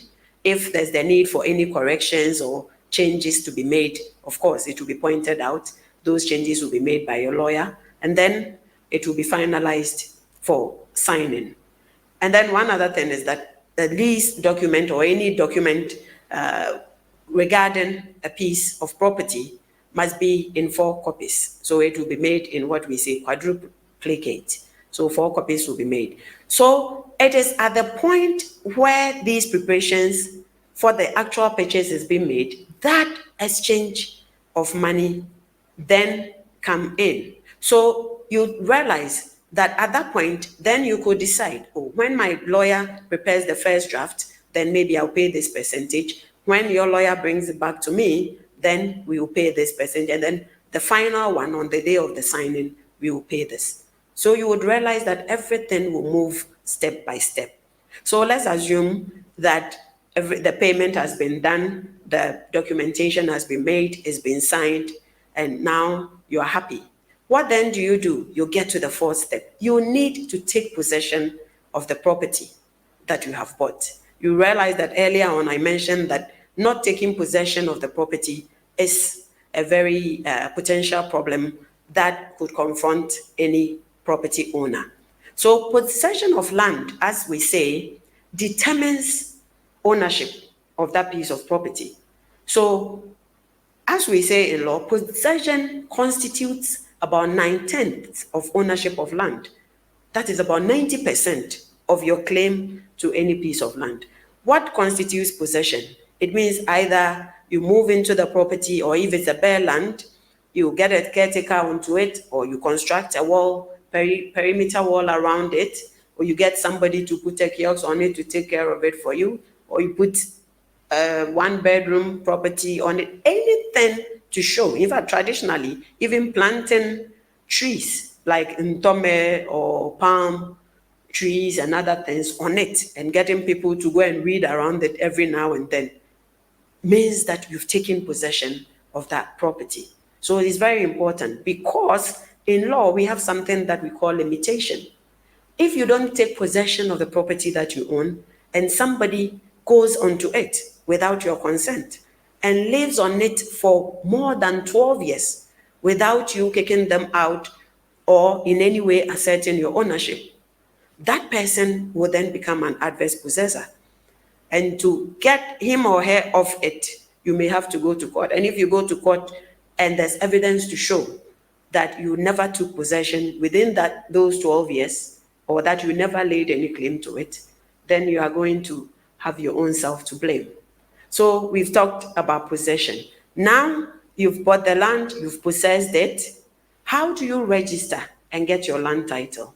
Because that land title is what is going to get your information into government records, and it becomes notice to the whole world that you own that piece of property. So how does one register his or her interest in land and obtain a land certificate. Now, if you bought the piece of land from the state or the government, as we say, or S2, then you must do the following. 1, you need to go to the Regional Lands Commission of the region in which the property is located and obtain the concurrence of the Regional Lands Officer for the sale. It's very, very important if you are buying government land or you are buying from S2. That is what you need to do. And then at that point, you have to ensure that the site plan has been made by a certified surveyor. You see, so the site plan that will be put into the lease document that you obtain must be certified by, must be made, I should say, by a certified surveyor. And then you also have to make sure that what you intend to use the land for conforms to the planning scheme of the area and falls within the layout. This means that you would need to get a confirmation from Town and Country Planning Department. So you see, earlier on, if you never went to Town and Country Planning to find out the user, you see, at this point, you have to do it. And if you didn't do that earlier on to verify and make sure that whatever it was that you intended to get is what you actually got. Now you get to this point, if Town and Country Planning is not able to confirm the use, then what do? Because if that confirmation doesn't come, you will not get the property registered. So it's very important that you take the steps one after the other. You skip one and it's to your own detriment. The second point is that if you are buying the land from a family or an individual, then you don't need any concurrence from the Regional Lands Commission. So in that event, this is what you do. After you've obtained your lease document or assignment or whatever the documentation on the property is, then you pay your stamp duty at the Land Valuation Division of the Lands Commission.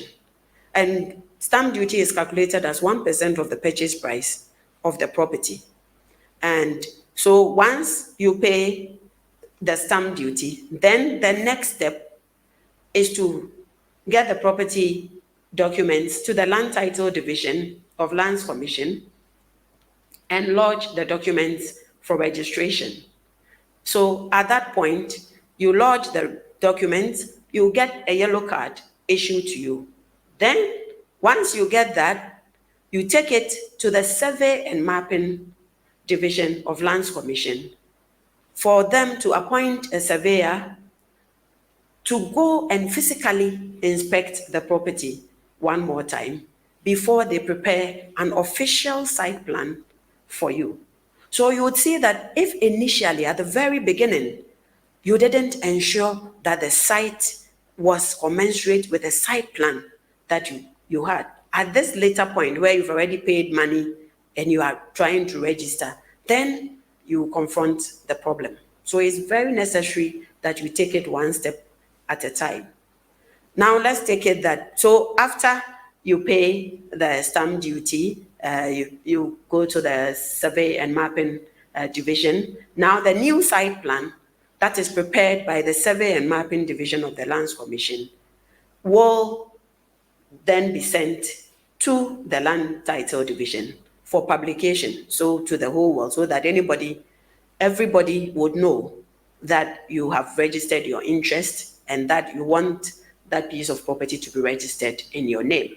After the publication, if nobody enters any caveat or raise any objection to your registration, then the Lands Commission will go ahead and issue your certificate to you. In case there's a challenge or a caveat, then processes are outlined in the Land Act, alternative dispute resolution mechanisms, a whole list of procedures are set out there for such a challenge or a caveat to be resolved so that the registration could go on or otherwise. So now we've gone through the whole process of obtaining your land title registration, or your land title, I should say. Now let's look at a few of the things that are necessary for one to know when it comes to property ownership.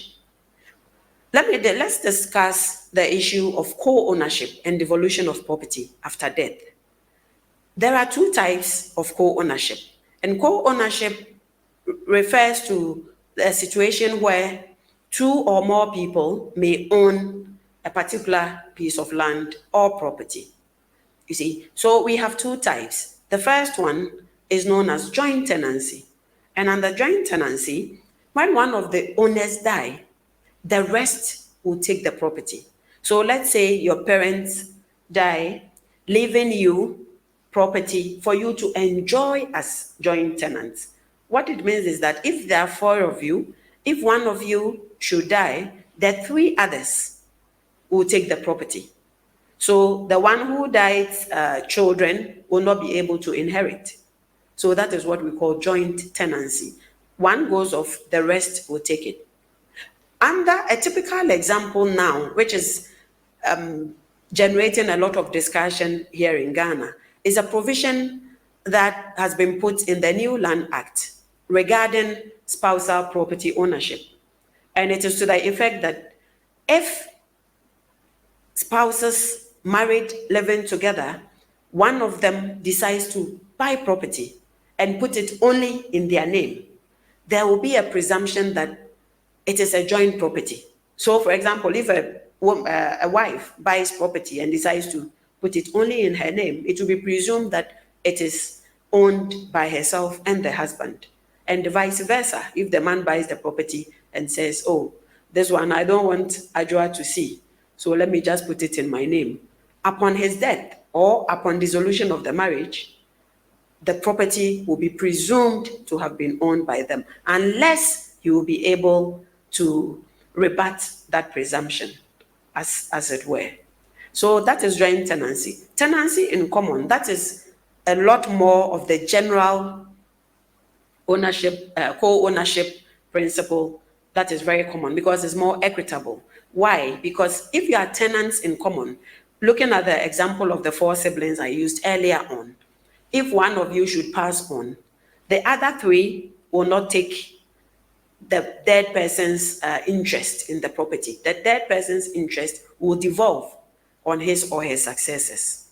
So that is the distinction between co-ownership of properties. We handle these matters at our law firm when advising our clients on estate planning, especially for their private lives, as well as succession planning for their companies, because ownership, co-ownership of property is very important. Now, before I run off, let me also touch on some taxes on real estate and property in Ghana. We get inquiries about these things a lot because a lot of people go ahead, they buy their properties thinking that the only cost to them is the price of the property that they buy. They forget that there are other taxes and fees and charges that will add up to the actual purchase price of the property. So if you are buying property in Ghana for personal use or rental, you must note the following unavoidable taxes. One is the stamp duty. I already mentioned that it is chargeable on any property you buy in Ghana. It is assessed at as 1% of the value of the land or property, and that one is collected by the Land Valuation Division of the Lands Commission, as I said. Then there is also something we call withholding tax on rent income.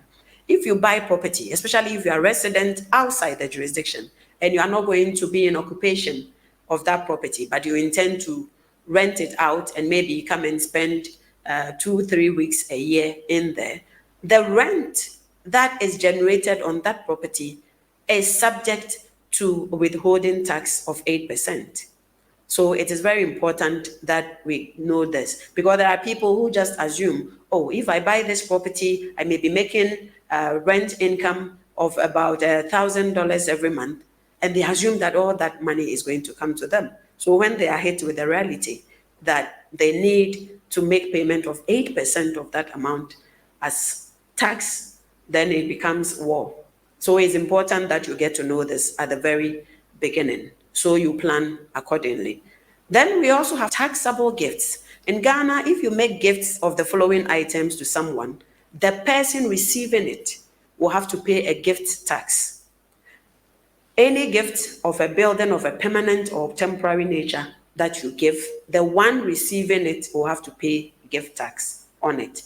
Also, if you give away land to somebody, they will have to pay gift tax. But there are non-taxable gifts which may also be land or property that is given to someone. What are those non-taxable gifts? So a gift that a person receives under a will or upon intestacy, there's no chargeable tax on that.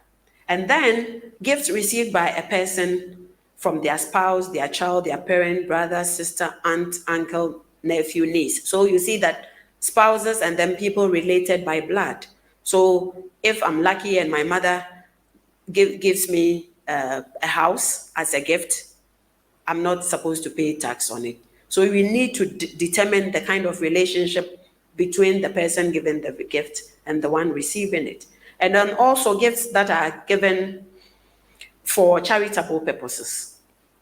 Those gifts do not attract taxes as well. So I've seen that Anna is on, but the last bit about it is about the fee structure for land transactions. The fee structure is regulated or governed by the Ghana Bar Association approved scale of fees. And it is available, any law firm you contact, if you contact us, we can make it available to you. It's online and it could easily be read by anybody. So that is by way of the fees. But for this presentation, we have special rates for people who are on this expo. So for all those who will contact us within 1 month of this expo, we are given special discounted rates set specifically for on-point property clients and those on this expo today. So I will invite all of you to meet our team in our booth for these special rates, and we'll give you all the services that you want. So in conclusion, we invite all of you to invest in Ghana, buy property in Ghana. And whilst you are doing that, please don't forget to engage the services of a lawyer to help you along the whole value chain so you enjoy the process and the experience. And to round it off, I want to say once again, thank you so much, Anna, and the On Point Property team, Victoria, Akosia, and the rest of the team for a wonderful work done. And to Team FSB, our organizing team, Sylvia, Lebene, Benjamin, Rhoda, Asare, Gabriel, each and every one of you. So thank you so much, and I'll be on standby for your questions. Francisca, as always, your presentations are so delightful, so informative and crucial. I can see from the comments that so many people were fully engaged, taking note of all that you had to say.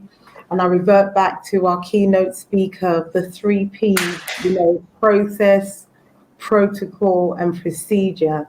And I think everything that you've said today outlined that all of these 3 things are important.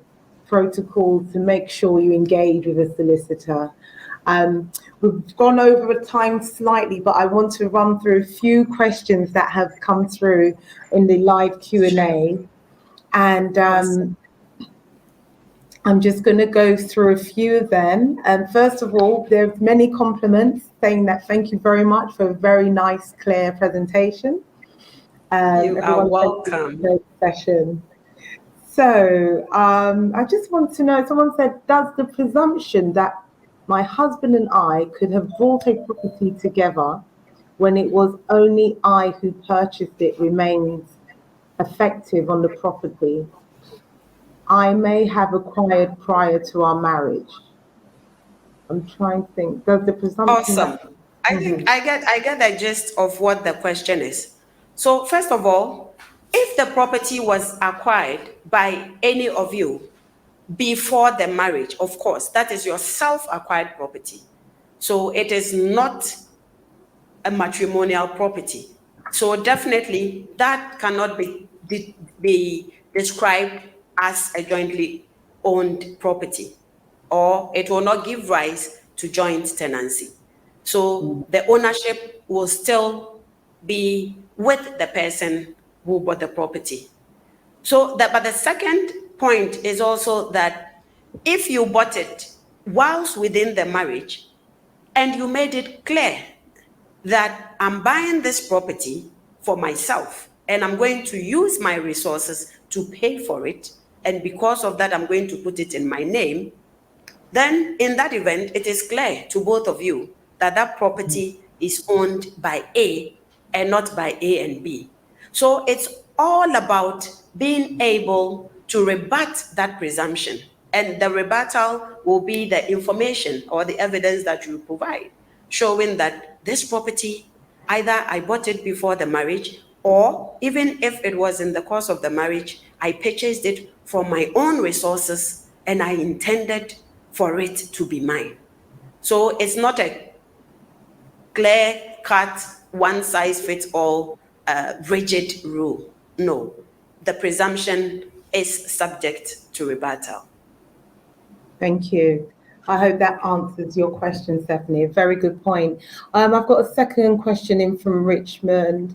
He says, if one's mortgage is in default, can he sell part of the land?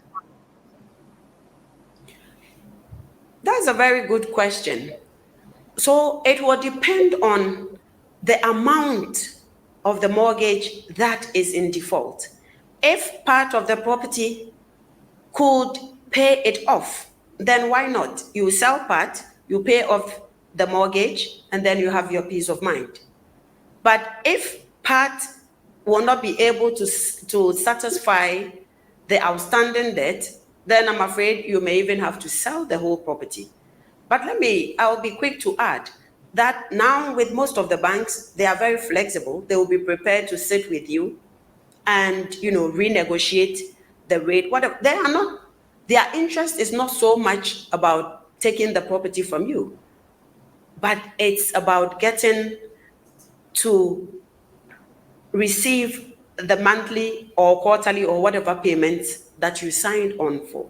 So yes, if selling part of the property can pay off the outstanding amount, why not? You could definitely do that. I guess it's in the bank's interest always to recover the actual debt than take the property away. Indeed. 2 questions we're going to take before we round off. We've got one from Sandra. She's asking, the 8% tax on renting, is that annual or on a monthly basis? Awesome. So it depends on the nature of the tenancy agreement that you enter into, because at the end of the day, it will come back to the same thing. If your property is rented out annually, so you take rent yearly in advance, the amount that you receive for that year is subject to 8% withholding tax. If it is monthly rent, by the same thing, so that eventually you see by the mathematics, the amount will be the same. If you are paying, say, 10,000 as annual rent, then 8% of that will be what you pay for the year as your withholding tax. If you are paying 1,000 per month, then it's 8% of the 1,000 that you'll be paying per month. So at the end of the day, it will be the same. Thank you, Francesca. We have a flood of questions that are still coming through, but just for time purposes, I'm going to have to wrap up. But Francesca, are you still with us for the rest of the day? I may call you absolutely. I may call you back on the main stage for a second segment. Okay. I'll keep you updated because I know Derek has got questions and I can see another one from Richard. But please, the conversation doesn't stop. Francesca and her team are in the booth. So when there is a next break or if you have a pressing question, you can go there. I will see if the schedule permits that I may bring Francesca back on the main stage just to go through again, because I can see there are a lot of legal questions and there's been an overwhelming support for your presentation today. Okay, so thank you so much, Francisca. As I said, stick around. I may call you back onto the main stage back if there is time. I can see the questions are still coming through for you, so I think I'm going to arrange for you to come back. Okay? Awesome, Anna. It will definitely be a pleasure. And then we will be answering those that will be coming into our booth. Yeah, I think I may just do another Q&A, purely legal Q&A. I think my schedule may permit that because I may have a slight change. Awesome, awesome. We will be more than glad to be on board. Thank you so much once again. You too. Brilliant, brilliant, brilliant. Thank you. Bye-bye. I mean, the legal session is always amazing. I can see questions are still coming through.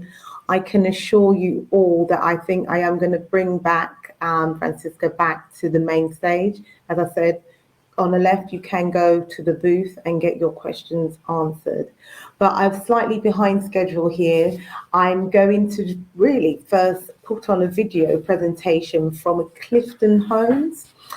Presentation is by Hannah Asabi. She's also diaspora who has transitioned into Ghana. So she's taken her property experience from the UK, over 12 years experience. And she's working for one of the leading property developers, Clifton Homes. So without further delay, we're not going to have a break. I'm going to go straight through to the Clifton Homes presentation, and then Hannah will be with us live from Ghana for the Q&A session. So do have your questions ready. I'm just going to remove myself from the main broadcast, and then I'm going to upload the video of the presentation. I will then be back with Hannah live after the presentation to go through. I head up the sales and customer service team at Clifton Homes, and I'm very pleased to be here with you today to tell you more about our product and proposition. You may well be familiar with Clifton Homes already. Since launching our first project 11 years ago, we have become Accra's largest residential developer, selling over 1,000 homes during that period, spread across 9 developments in prime locations around the city, all of which have been completed within contractual schedule. This track record for reliability and quality has resulted in a high rate of recommendations and repeat purchases. Even in turbulent and uncertain times, our clients can invest with confidence, knowing we'll deliver. We take this commitment to our clients seriously, and it's ingrained within the culture of our company. We develop, design, construct, and market our properties, then manage them post-occupancy. This gives us optimal control over timelines and quality, and then by handling facilities management after completion, we also maintain oversight over the long-term maintenance and quality of our developments.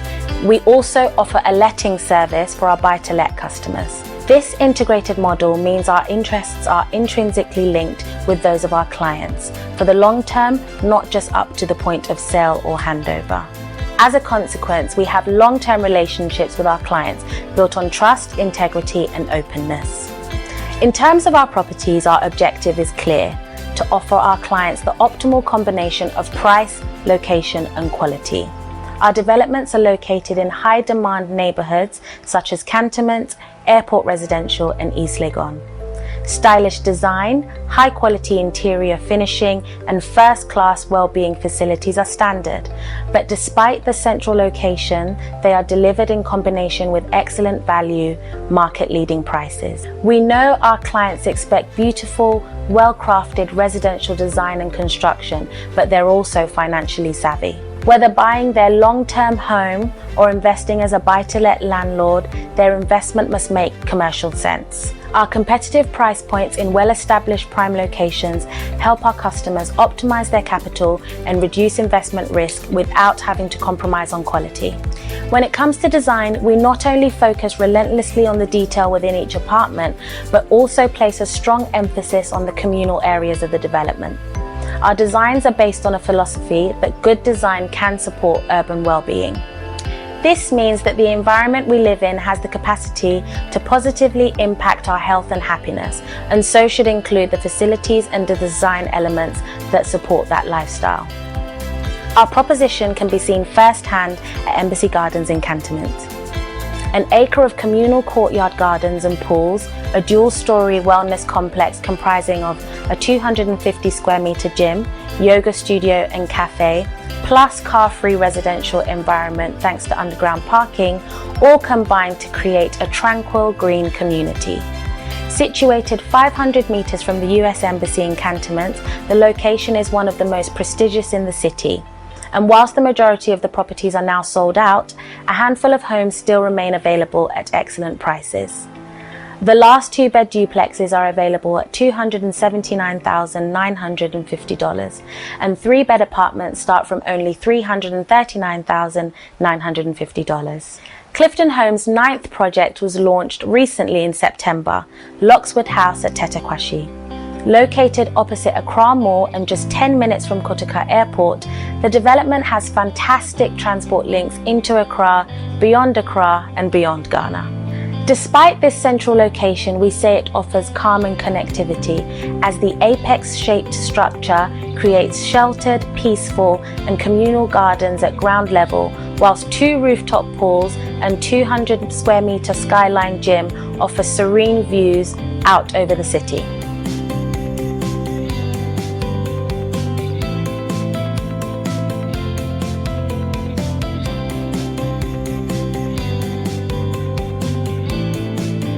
Launch prices apply until the 1st of December and start at only $69,950 for a suite, $115,950 for 1-bed apartments, and $189,950 for 2-bed apartments.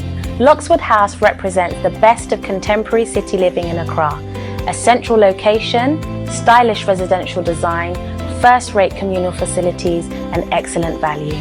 Please give us a call today to receive information and availability. Thank you for the opportunity to share some insights into Clifton Homes, our proposition and service values. I hope it's been useful, but please do not hesitate to get in touch with me or my team should you wish to find out more or seek our work firsthand. We'd be happy to meet you to show you around.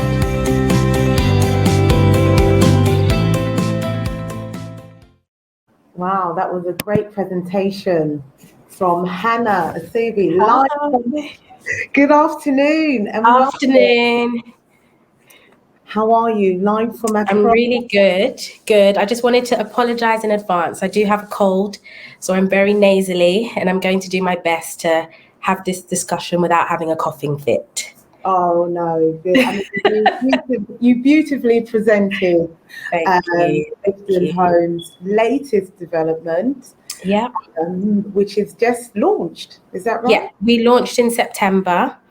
But obviously after the launch, we'd already sold a substantial amount of the units there, and we're still selling. Oh, amazing. I mean, Clifton Homes has been in operations in Ghana. I think you've just celebrated 10 years. Yep, we're in our 11th year now, so it's been a journey.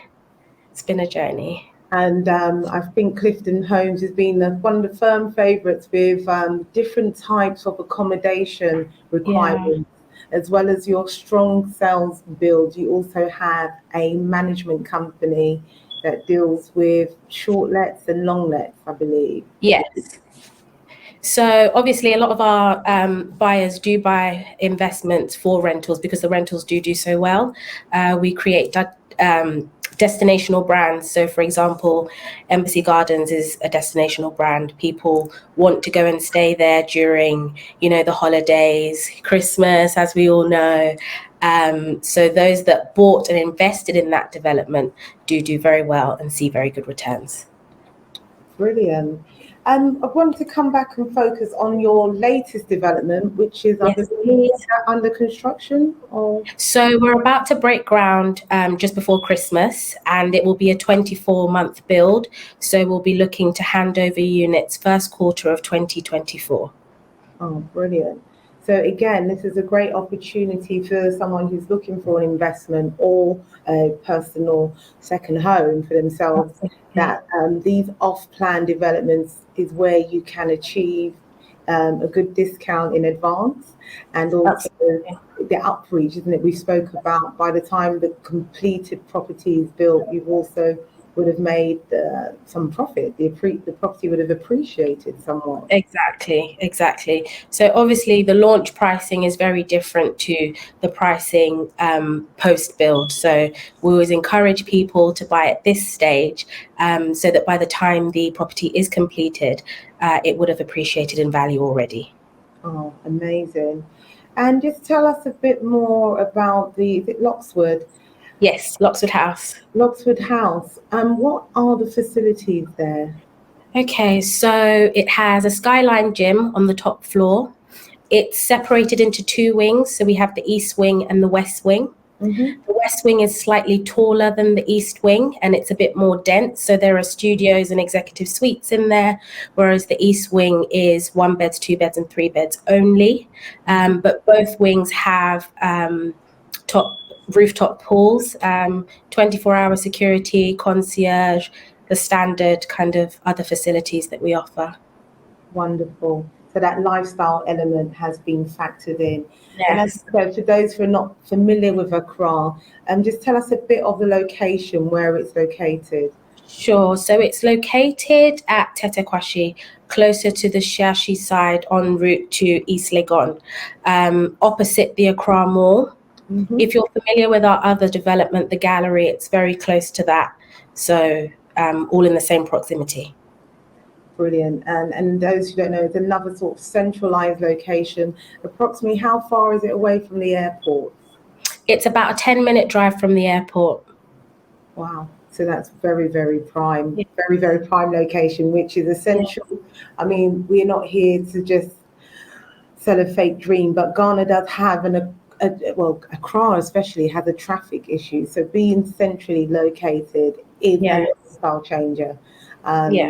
So for our attendees listening, especially if you're buying for investment, I know being centrally located is very appealing too. Absolutely. Who would you say would be your typical sort of tenants that attract? If you said galleries not too far, what are you doing with regards to like a tenant or buyer profile? I mean, we've designed the two wings to kind of have the east wing cater more to kind of long-term tenants. So that would be probably our corporate clients, our embassy clients, so those wanting to stay more long-term. And then on the west wing, where we have the executive suites and the standard suites, along with the other apartment types, it's more kind of short-term rental, holiday makers, definitely, corporates go in studios and suites as well, but we expect that to kind of be more short-term. Okay, now that's good to know. That type of rentals. And typically, Luxwood, I'm getting some questions for you about prices. What are the price range? What do they start from? So the starting price for the suites is $69,950 in USD. So $69,950. The 1-bedroom apartments go for $115,950. And then the 2-bedroom apartments start at $189,950. Okay. And then do you have 3 bedrooms available? We do have 3-bedroom apartments that start at $289,950. Okay. But the 3 beds only exist on the east wing. On the east wing. And the east wing is the side which is for long-term rentals? Yes. So typically we expect people doing long-term to kind of want to stay there. Yeah. Okay, that's good to know. The very good questions is coming from David. He wants to know, how long is the warranty on the building? Okay. Sure. So it has a 1-year construction warranty. So if there are any constructural issues after handover, that would be covered for a 1-year period. But because Clifton Homes, we do the facilities management ourselves, and obviously the construction and everything is done in-house, should there be any kind of issues, it's very, very easy, simple, streamlined way of getting things sorted. But each unit comes with a 1-year construction warranty. Okay. So you've mentioned the facilities management, and which is very important for the maintenance and the upkeep of the property. Absolutely. And it's quite comforting to know that Clifton Homes actually deploy that service in-house. So yes. For every single one of our developments, we do the facilities management in-house. And I think it's kind of reassuring to our clients as well, because then they understand that we have an invested interest in making sure that we are upkeeping the developments. Okay, no, that's very good. Also, service charge. What would be the service charge proposed? Sure. So the service charge for Lockswood House hasn't been set yet. However, we're giving guides based on the current service charges. So we expect the service charge for the standard suites to be around the $200 mark, for the 1 beds to be around the $250 mark, and then for 2 beds and 3 beds to be around the $300 mark. Okay. That's a monthly service charge. Yes. And how's that charge? I get this question quite a bit. Do they go up annually, or is this a fixed rate for a considerable period of time? So for Clifton Homes, we actually haven't increased any of our service charges for the last 5 years. That's just because our rates are very competitive, and we've just been able to maintain that based on the current rates we've been charging. So they haven't changed. I mean, we don't say they're not going to change, but we expect to keep them the same periods of time where possible. That's good to know. I've got a question here. How do occupancy rates compare between cantonments and Teti Kwashi? Right. I would say that Embassy Gardens, because of its location, we have more long-term tenants. However, it's obviously a much bigger development. So currently at Embassy Gardens, we run at about a 60% occupancy as standard. And we expect the same at Teti Kwashi. We expect the same, we're able to achieve the same at the gallery also, which is, I'm using that as a comparison just because it's located right by where Lockswood House would be located. So they shouldn't differ that much. It's just that the clientele are very different, and the people staying there are staying there for different reasons, but they're very similar. Brilliant. No, that's good to know. I got a question in from Tabitha. She said that she loves Embassy Garden Complex. So this is someone who's fairly stayed in one of your developments. Yeah. Do you think you have any more suites coming available in the future? Oh my gosh, the suites at Embassy Gardens. In fact, all unit types at Embassy Gardens are currently sold out, apart from the remaining 2-bed duplexes and 3 beds. As the suites are already sold, we don't expect any to be coming available. And Embassy Gardens has also been so good in terms of investment that people are not really reselling their units. People are hanging on to them due to them getting good returns. Okay. So unfortunately for Embassy Gardens, we don't expect there to be any more suites. The Lennox is also sold out, but Lockswood House, we definitely do have some suites available. That's good to know. Right, another question's come in. Do you provide your services to someone who wanted to develop privately, and what are your letting fees? We've had this question last year as well. Unfortunately, we don't do private work development or management. We do everything for Clifton Homes and under Clifton Homes, unfortunately. But we get this so often that I think it's something, we've had this discussion quite a few times. So it may be something that comes on the cards in the near future. In the near future, no? Well, that's something to think about. And just generally, if someone bought a property from Clifton Homes and wanted you to do the management, what typically are your management or letting fees for doing that? So we have 2 different types of propositions. We have the standard proposition, and then we have the serviced proposition. Now for standard, we charge 11%, and for serviced, that's when we're giving the tenant DSTV, Wi-Fi, linen changing and cleaning. We charge 20% commission on the rate. Obviously, the rental income for the service proposition is higher, so it kind of balances itself out. Yeah. Yeah, it's quite understandable because it works almost like an Airbnb service Exactly. type, so it takes a lot more management. Another question's just coming again on the rates for property management, which we have just answered. With regards to the lease is also something that comes up quite a lot. I'm going to base it on your newest development, Loxford House. How long is the lease length on that? So again, Loxwood House is also on a government lease. So the initial lease term was 50 years as of 2018. So 3 years have been spent. So there are 47 years left on that lease. Okay.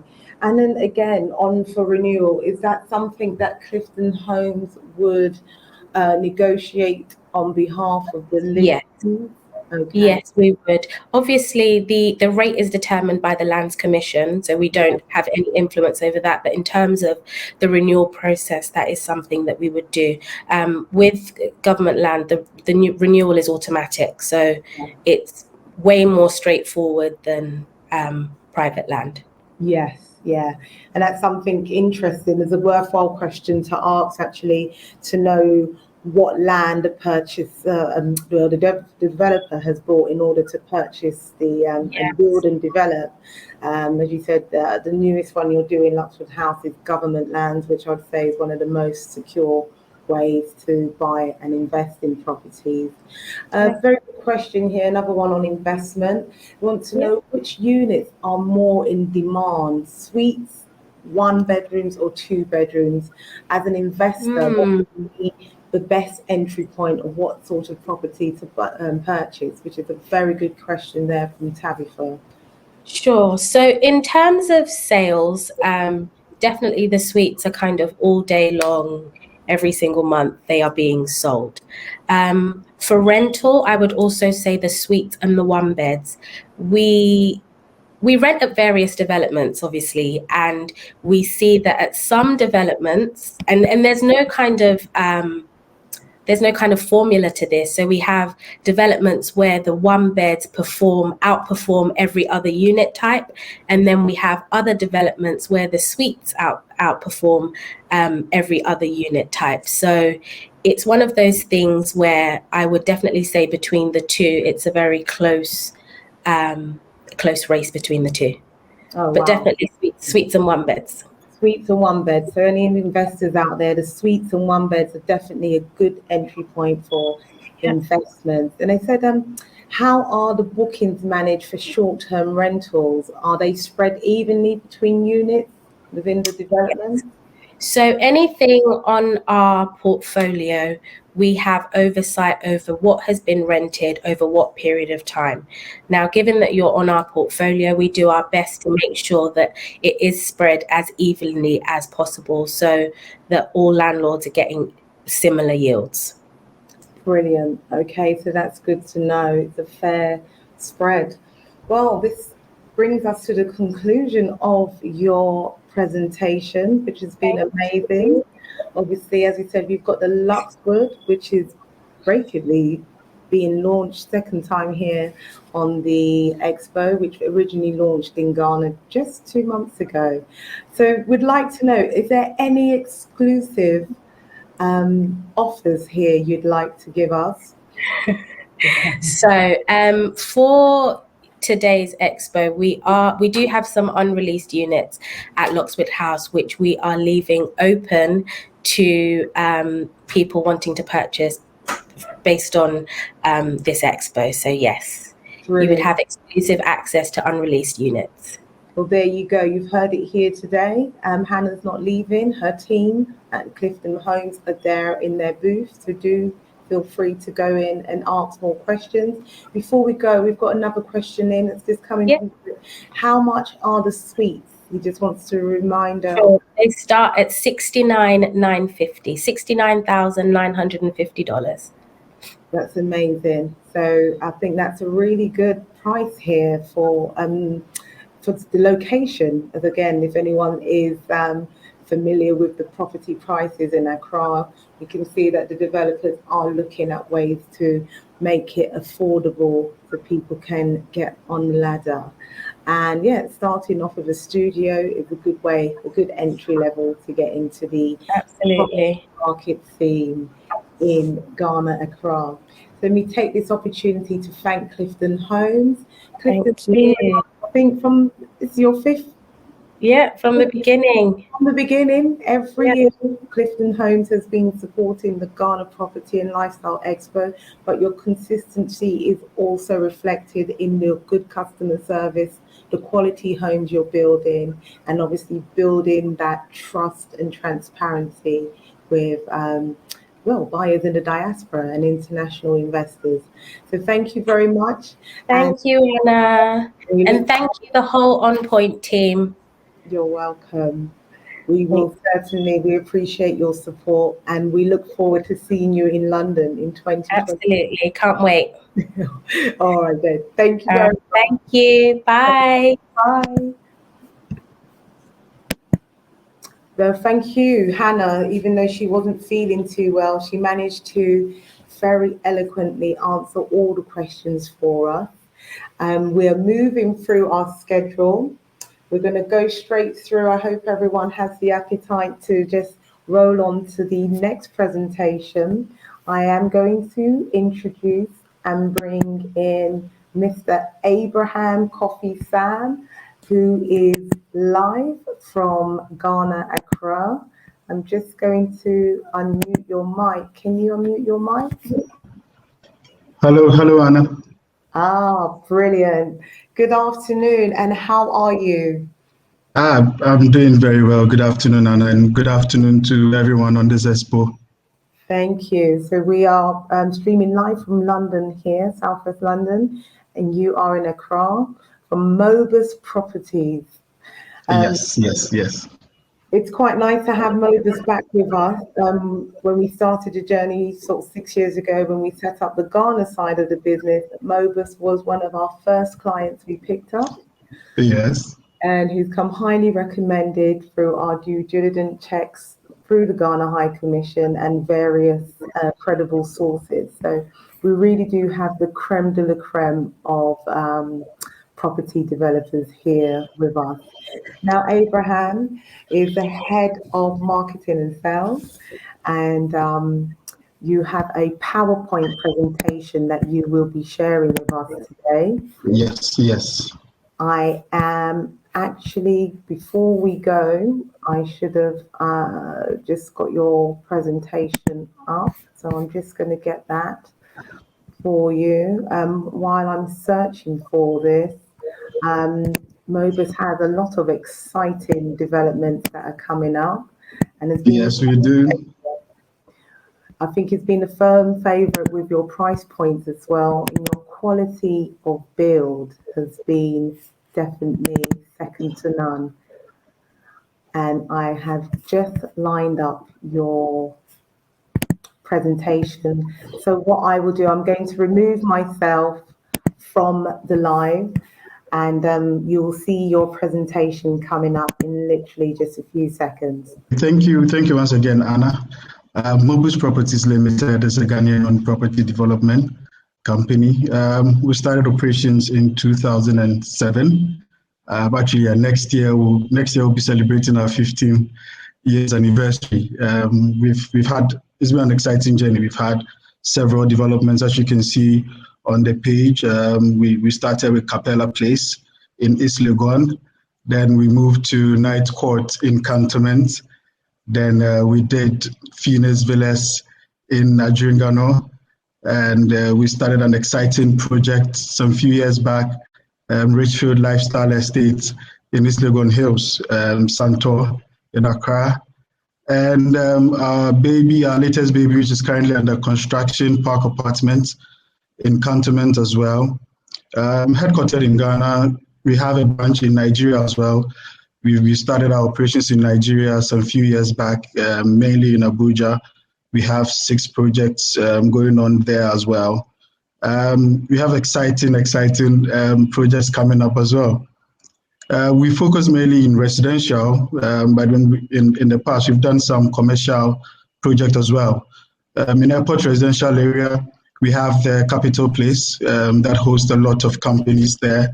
So we're looking at onboarding some commercial properties in the immediate future. Our favorites or our strengths are in detached homes, semi-detached homes, townhouses, terraces, and definitely our love for apartments as well. Anna, next slide, please. Okay, so I would want viewers to have a look at this short video on Park Apartments. There's a 3D rendered video on how it's going to look when we're done with construction. So, yeah, it's playing now, yes.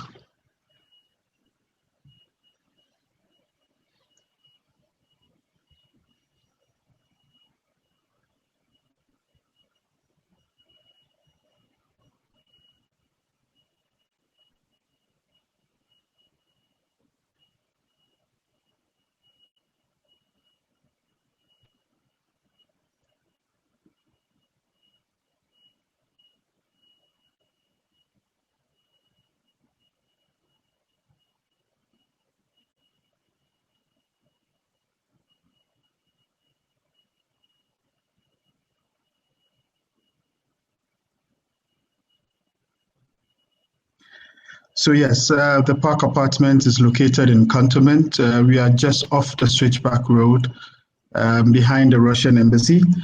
We launched this project last year, 2020. It's an apartment that will see 54 units, ranging from studios to 1 beds to 2 bedrooms and 3-bedroom apartment. Let me add that since the launch, the studios and the 3-bed apartments are sold out. We are currently at 80% selling, and we just have about 10 units left to sell. We have 1-bedroom apartments and 2-bedroom apartments left to sell. What you're seeing now is the 1-bedroom standard, which comes with a total of 48 square meters, and is starting to sell from $133,950 US. And the next slide, please. Yes, then we have the 1-bed deluxe, very, very spacious, a total of 67 square meters, very, very huge, starting from $156,950 US. And the next slide, please. Yes, and then the 2-bed starts with the standard. The 2-bed standard, it has a total floor area of 85 square meters, and it's starting from $254,950 US. Next slide, please. Yes, then we have the 2-bed deluxe. The 2-bed deluxe is a very, very huge apartment of 100 square meters, and it's starting from $338,122 US. I must add that the 2-bed deluxe, we only have one left in the apartment complex, so it's really a hot cake. Next slide, please. Yeah, so we have both the cash and the mortgage payment options. What you see here is the breakdown of the cash payment options. You have the plan A, the plan B, and the plan C. With the plan A, you're looking at paying 50% down payment and then the remaining 50% upon completion. The plan B consists of 40% down payment now, and then the remaining 60% spread over till the completion date. The plan C includes a 4-period installment plan of 25% at the end of the respective periods. Next slide, please.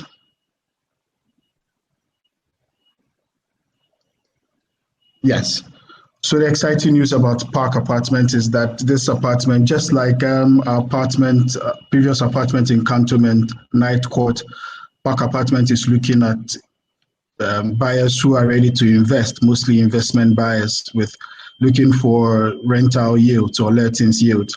Now, these are some of the reasons why we say you should buy the property and what you stand to get when you purchase. Primarily, when you buy Park Apartment, you're looking at having a piece of Cantonment, the prestigious Cantonment. You're looking at owning a piece of Cantonment. Also, you're looking at us.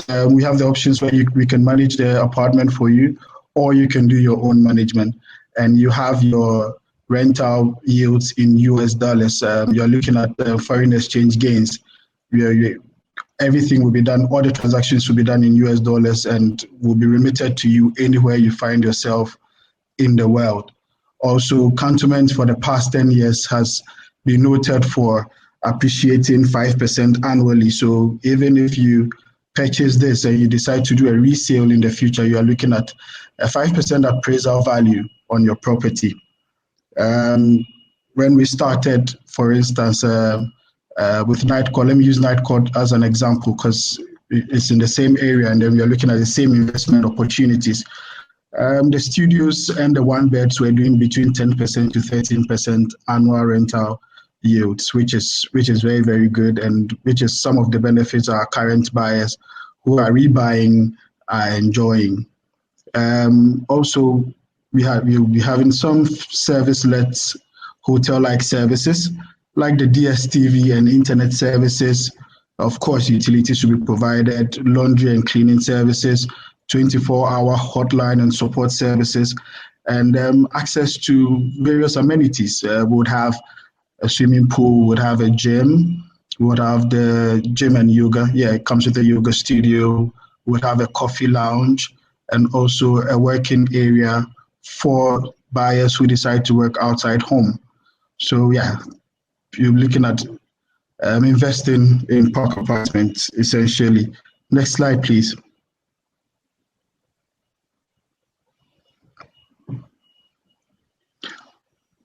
Okay, so what we have on our screen now is a short video of other estates, Richfield Lifestyle Estate. Richfield Lifestyle Estate is located in East Legon Hills, Santor.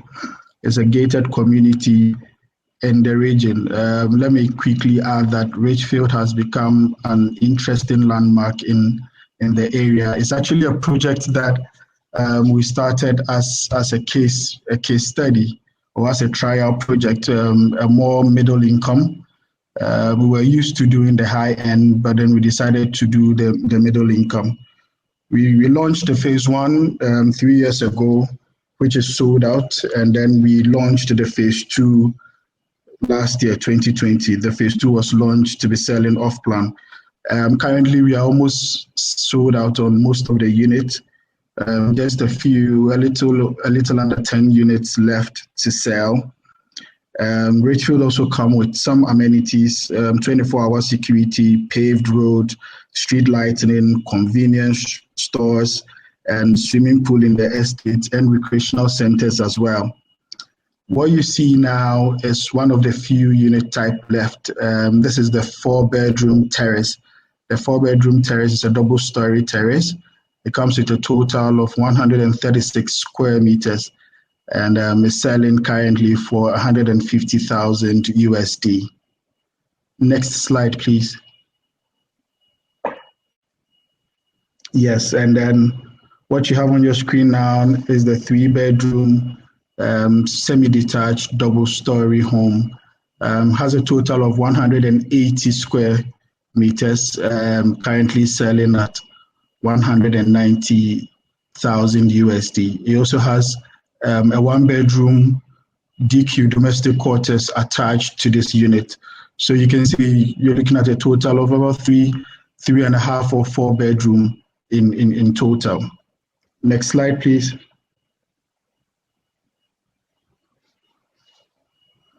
Yes, so those are the 2 unit types left in Richfield currently, the terrace and the 3-bedroom double story. Then, like I mentioned earlier, we have some amenities in the community. We have a kids area, kids playing area, the convenience shop and business center, the entertainment area, the recreational area, there's the pool, as you can see there. And then we have the park, the communal park for residents as well. So we're looking at Richfield, which started, like I said earlier, a couple of years ago, launched phase 2 last year. We are looking at finally firming up the entire estate by the end of next year. Next slide, please. Yes. So for the purpose of this expo, we have here the Ricardo. The Ricardo is the new apartment complex that will be launching next year, early next year. We usually would not want to let it out until we are done with all the preparations for the launch. But for the purpose of this expo, we are here to tell you a little about Ricardo. So Ricardo is going to be a total of over 150 apartment units, mainly studios and one beds, no two beds. It's a purely investment development. We realize that there's the demand for investment development in Ghana. And we are doing this one in Adjingano, the heart of East Legon Adjingano, close to Phoenix Villas. We are looking at the studios starting a little below 65,000 USD, and then the one bed around 100,000 USD.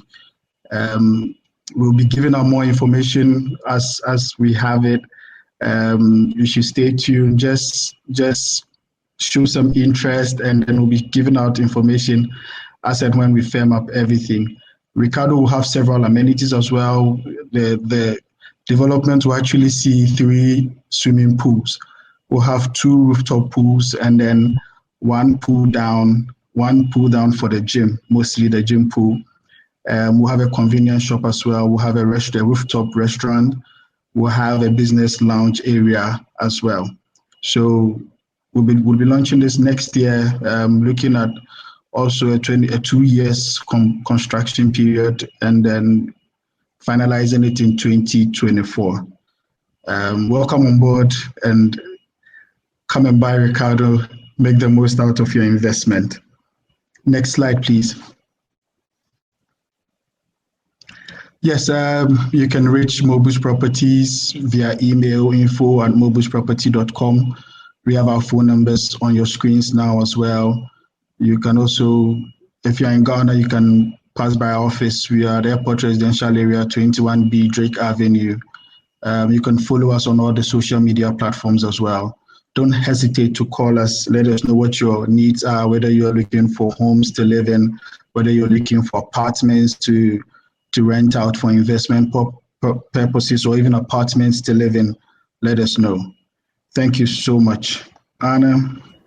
Hello, Abraham. Thank you very much for that, again, very informative and insightful overview of Mobus Properties. I think next year you'll be 15 years old, is that right? 15 years? Yes, we'll be 15 next year. Wow, amazing. Yeah. So we have some really experienced leading developers here with us today. As I said, I've been working with Mobus for the past 6 years, and we have many happy customers who have purchased from you alongside the other developers we've heard today. Well, I didn't know that. Thank you for sharing that exclusive with us this afternoon. Yes. Development that's coming along. Yes.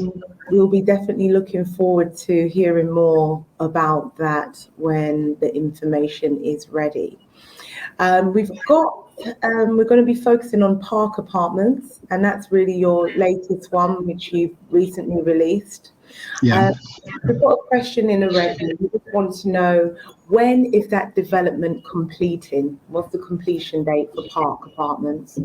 Yes, we are currently at 85% with the construction. We are looking at, well, my projects team actually gave me a definite date of 20th April 2022. Oh, wow. Yes. Very specific. Specific, yes, I know. So we are looking at, just I think 5 months from now. Oh, wow. We are looking at finishing everything up. Yes. Amazing. Okay, so not very long to go. Yes. Cool. And so Park Apartments, tell us about the service charges there. Are they confirmed as yet? Yes, they are confirmed. We are looking at the studios. The studios will be doing $150 monthly. Mm-hmm. The one beds, both the standard and the deluxe one bed units, will be doing $220 monthly. Mm-hmm. And then the 2 beds will be doing $280 monthly, with the 3 beds doing $320 monthly. And then what does the service charge cover? What facilities and amenities does that cover? Anything else beyond your utilities, so security, communal cleaning, communal lighting, fumigation, swimming pool cleaning, gym maintenance, business center maintenance, rooftop restaurant maintenance, essentially every other thing. All you have to do is just pay your utilities, water and electricity. The rest will be covered for you. Oh, also let me quickly add that the standby generator will be covered in your service charge as well. Fuel for the generator as well. Yes. That's good to know. So standby generators included. And did you say there's a rooftop pool? No, the rooftop pool will come in, Ricardo. The pool at Park Apartment is behind. It's actually it's an elevated pool. It will be on the first floor of the development. Yes, but it will be behind the development. Oh wow. Okay, that sounds very nice. The pool. I think that's a big bonus for, again, the lifestyle which is being implemented in with the property development, thinking about the communities people need. And we just had a question about the lease. How long is the lease length for Park Apartments? Yes, so since it was purchased last year, we're at 50. So from this year, 55 years left on the lease. Okay, and then again, also, it's renewable for another 50 years when that runs out. Okay. I mean, I know we're quite forward thinking into time, in 50 years' time. Would that be something that Mobus would negotiate on behalf of the leaseholders? Definitely. Our legal team, our lawyers are very, very poised on ensuring that it's a smooth process for all our buyers, current and new buyers. So it's not something that our clients should worry at all. Okay.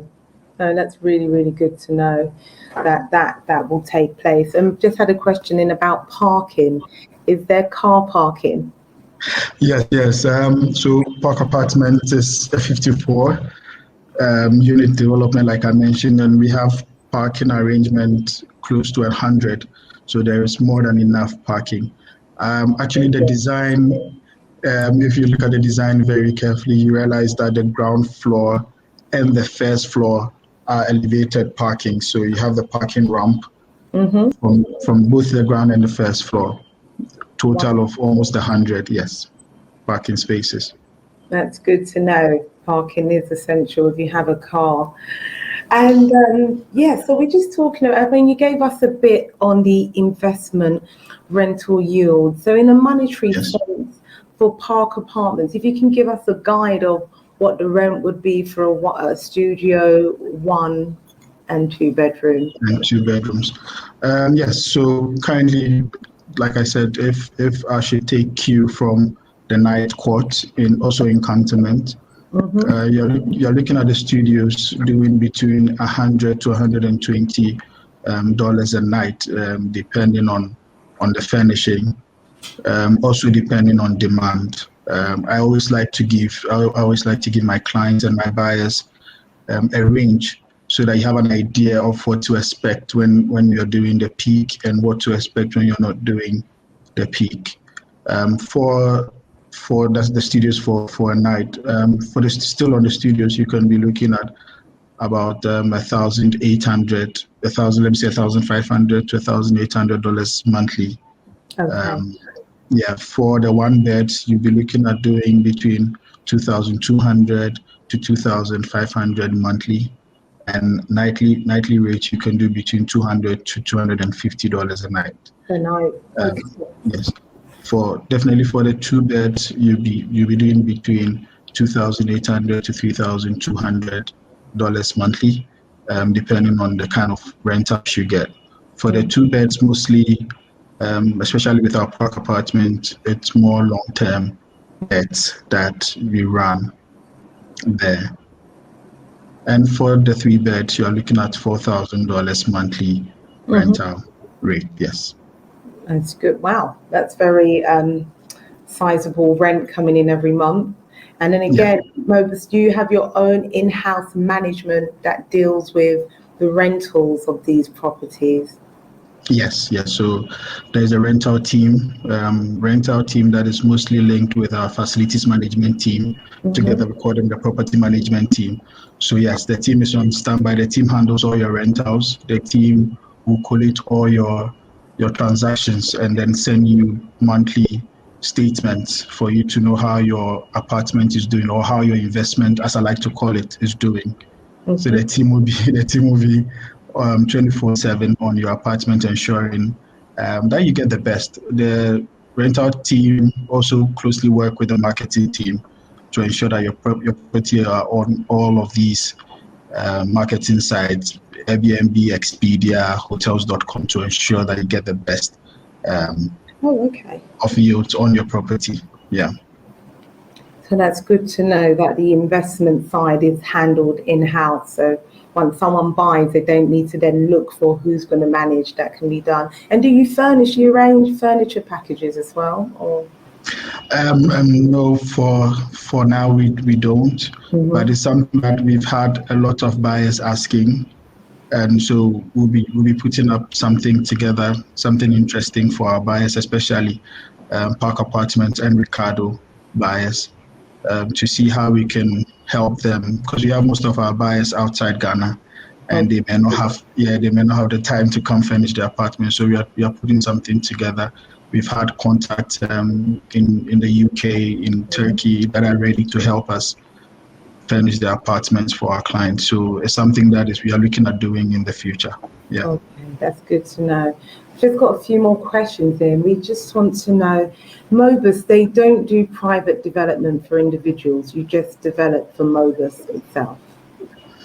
Mobus, we like to try on new things. It'll be worth noting that last year we did something for Ghana International School. So it was a trial. They approached us on putting up an apartment for, of course, with the experience that we have, and the kind of quality we give in.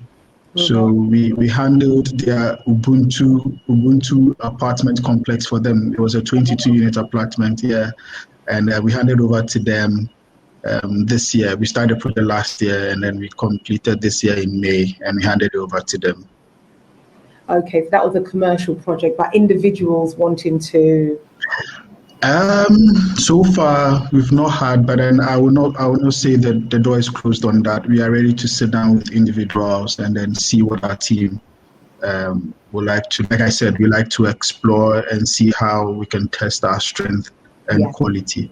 So by all means, anyone who is interested in that, they should get in touch. Let's sit down, let's talk, let's see what we can come up with. Yeah, case by case. Earlier on, we've got another question in. You mentioned about those rental figures, and we just want to know the income projections. Are they based on peak season or an average throughout the year? So that's how come I give a range, so that clients can have an idea on what they can have. Let me try to even give a more practical example. So let's say you own a studio in Cantonment, right? And you're doing $120 a night, or let's even say $100 a night, right? And when you're not in peak, let me even use the off-peak season, when you are doing the hard times for our clients, and you're doing, say, you're getting just weekend rentals, Friday night, Saturday night, Sunday night, you're doing about $300 a week.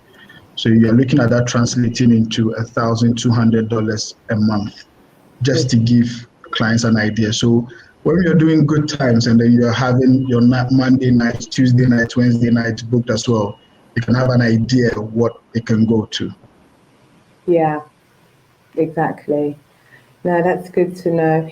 And we've got another question in for you. What is the occupancy rate expected at Park Place? We are currently doing 80% at Night Court.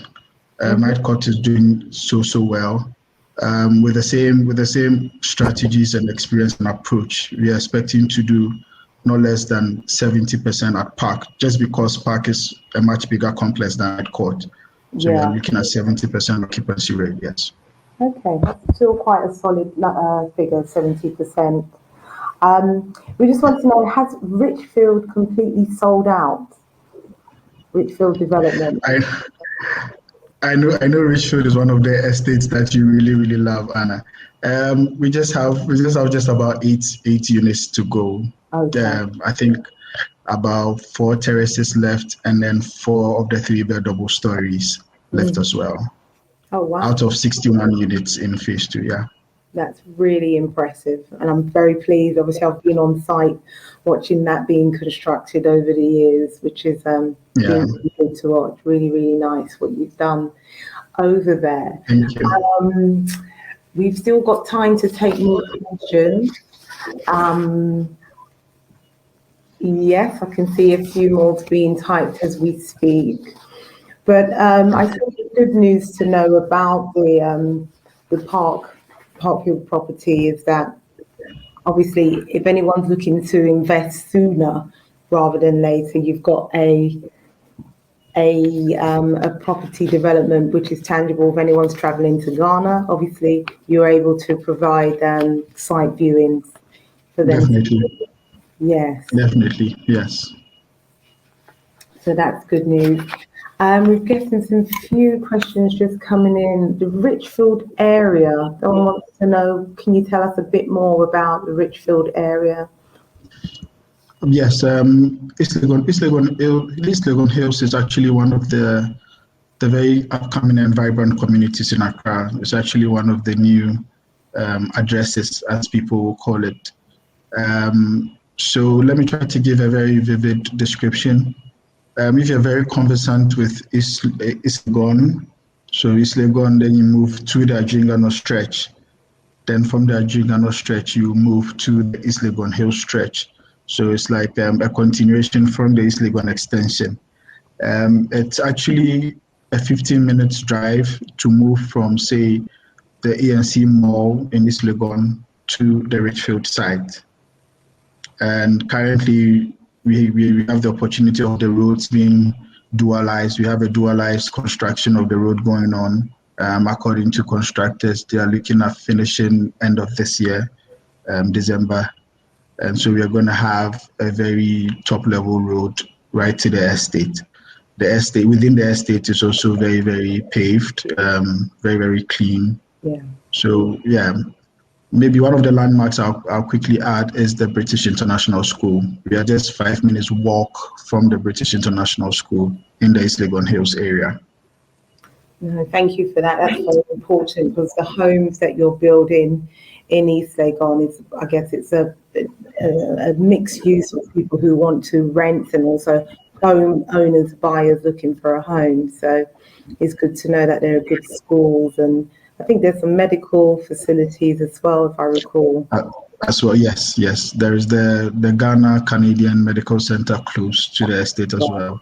Yeah. Recently, there's a shopping arcade just opened close to the estate as well. So yeah, you should come see how lovely the neighborhood is turning out to be. Absolutely. In the new year, God willing, I will be taking that trip. So most importantly, we'd like to know, is there any exclusive offers you have today for those who are listening in on the expo today? Yes. Let me just say that for our expo prospects today, if you're interested in anything in park apartments, the 1-bed standard, the 1-bed deluxe, the 2-bed standard, and the last remaining 2-bed deluxe, you're getting a whopping 7% off the purchase price, as you just saw. Yes. I'll keep a note of that. Yes. So, and that's interested buyers to just hit our booth. Yes, for on-point clients. Wonderful. No, that's so good to know. Thank you for that wonderful presentation, giving us an overview of Mobus as well as your up and coming and exclusive heads up into the new project. We look forward to that. We'd also like to thank Mobus as well for their 3rd time exhibiting with us over the 5 years and really taking on board to have us as one of our maiden clients. So it's been very, very fruitful couple of years with Mobus, and we look to continue our partnership with you all. So Abraham is still here. If there's any other further questions you'd like to speak to Abraham or his team, please go and look at the booth. I think, Abraham, you'll be with us till 6 o'clock? Yes. I'll be online to answer any question. Yes, any question that clients have. Thank you so much, Anna. It's always been a pleasure being on this platform. We look forward to doing more business in the future. Same, likewise. Thank you very much, and have a good afternoon in Accra. Thank you. Bye for now. Bye. So there we have it. Exclusively for us, Mobus Properties have given us a sneak peek into the future, and also to enlighten us on their various projects over the years. The summary of all the offers, that will be something I will run through towards at the end. I've just seen a question here from YB. Feel free to come to the On Point stand. You can just send us a quick message. I think everyone who's registered today, we will be doing a follow-up newsletter, and in that newsletter, we'll exclusively give you all the information. And that's the beauty of being registered here, because we know who's here and who's been at the expo and who's registered. So all of those deals will be honoured in your name. If you're buying a property, obviously in your name or for your partner, we'll definitely honour all the offers today. Again, a big thank you to Abraham for his lovely presentation. I know we've rolled through without any breaks. Before we go on to our presentation with Jacob West, anyone who's considering still building, I think Derek, you've asked a few questions about anyone who would develop for individuals. Our next presentation is someone who does that. So we're going to go on a short 20-minute break. We'll be back at 4 p.m. and that will be with Mr. Michael K. Asienu, who is the founder and CEO of Jacob West.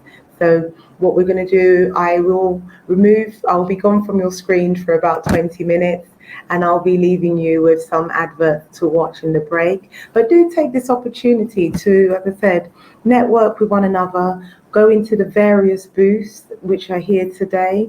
The teams are all waiting to hear from you. Those who have just joined, I mean, we've had amazing speakers from, as I said, the Ghana High Commission, Mr. Papa Carportel. His presentation, if you missed that, we will be putting that online. And obviously Gold Key, our lead sponsors, thank you very much. They're still here. Their booths are available. If you didn't get to speak to the Diaspora Stanbic Bank about the Diaspora mortgages, they're still here.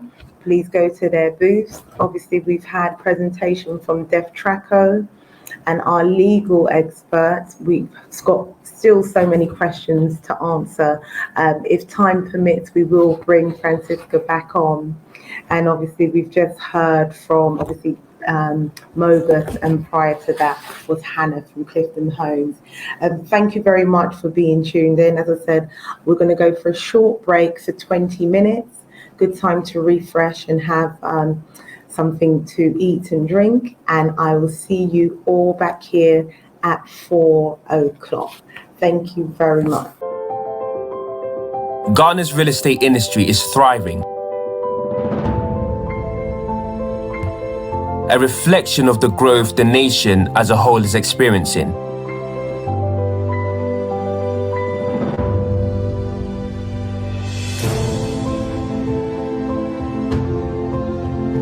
Gold Key is part of this story. We have a unique opportunity to introduce world-class standards of luxury to the real estate market in Ghana. From pristine residential projects to high-rise commercial buildings,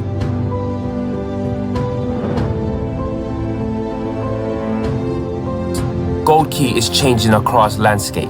The past decade has seen an amazing journey as we have the structures in place to engineer an even more glorious future.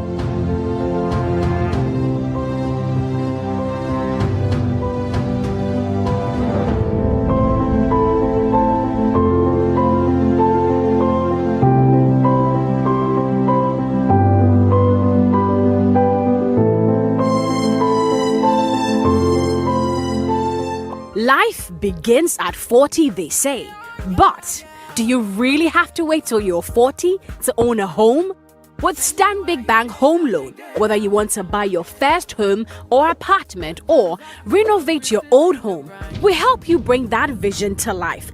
Don't just wish it or dream it, live it. To find out more, speak to us or send us a message on Facebook, Twitter or Instagram at Stanbic Bank GH. Stanbic Bank, it can be.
DefTraco Plus is one of Ghana's leading luxury real estate developers.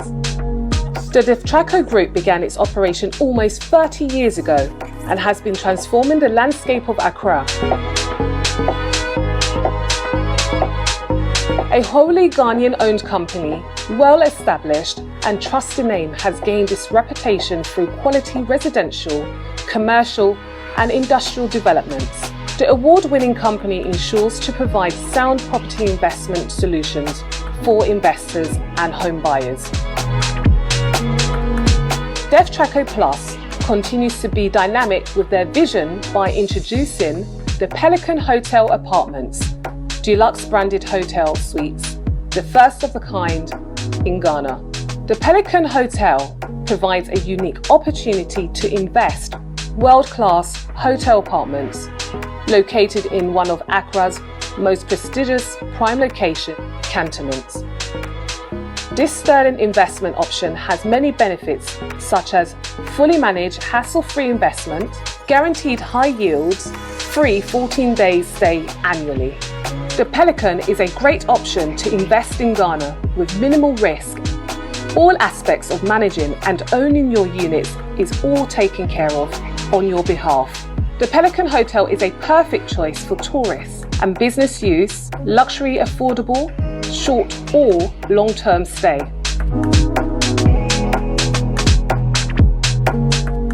DefTraco Plus' impressive portfolio includes fine dining experience at Braza Restaurant and Milkbox Cafe, providing versatile menus and keeping pace with lifestyle trends in Accra. Destraco Plus have partnered with international property consultancy On Point Property Management Limited. Their experienced team provides buyers, international investors and the diaspora peace of mind with their seamless step-by-step guide to navigate through each and every aspect of your property acquisition to completion.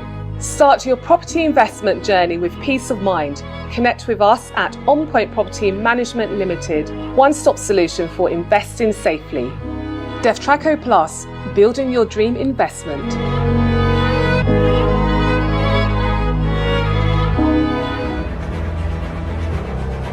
Located at the center of the world, Ghana is the best investment destination in West Africa and ranks as West Africa's first in the Ease of Doing Business Report 2019. It was projected as one of the fastest growing economies in the world, with a growth rate of 6.8% in 2019, and has been declared as Africa's new bright spot after being ranked 4th in the world and 1st in Africa in the 2019 Global Retail Development Index.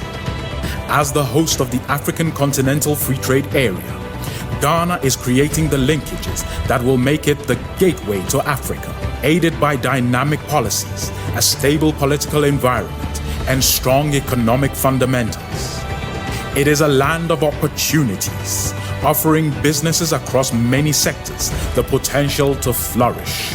The country is open and accessible to investors and the private sector, providing a peaceful environment and upholding the rule of law.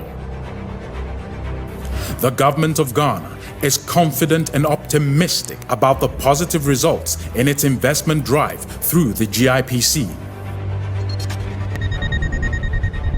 Ghana has 8 million hectares of arable land, well irrigated by a wide network of water bodies, making it a region ready for large-scale mechanized agriculture. The government and major policy planners recognize that expanding the agro-industrial base is the best path to develop.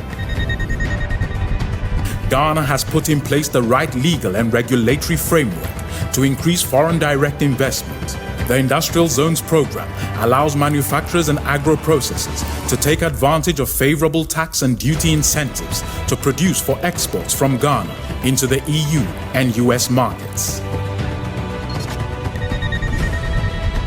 A rich cultural history and wonderful natural beauty makes Ghana a great tourist destination. The Year of Return Tourism and Marketing campaign in 2019 positioned Ghana as a key travel and investment destination for African Americans and people of the global diaspora. The year recorded significant increases in the number of visitors to Ghana. Ghana's growing consumer market is providing compelling reasons for investing in the services sector. The retail sector has been valued at $24.4 billion. A growing middle class with increasing purchasing power is creating demand for a wider variety of sophisticated services in healthcare, finance, and education. In the region, Ghana has one of the highest mobile penetration rates at 140%, with data penetration at 89%. The country has a thriving startup scene, helped by access to broadband internet that runs on fiber optic and 4G networks. The fintech industry is worth over $50 billion. Ghana is an English-speaking nation located in the center of the geographical world, with flight times from Europe or America averaging about 8 hours. Transportation networks in and out of the country have received enhancements in order to aid the ease of doing business. It has a new international airport terminal and an expanded port infrastructure. Tema Port is one of the largest in Africa, with a capacity to handle 3.5 million TEUs. The expansion in the economy is largely due to oil and gas development. Other sustainable sources of power, like solar, wind, and thermal, will significantly increase the country's energy resources. We invite you to share in Ghana's optimism, be part of the incredible opportunities we offer, and be open to the idea to grow in Ghana and grow with Ghana. What do you vision for your future? We see investment opportunities. It's what keeps us awake at night. Helping the global diaspora and investors build their dreams.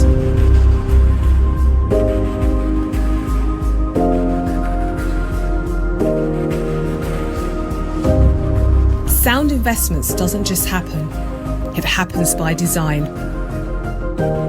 By creating transparency and raising the bar for professionalism to make big deals.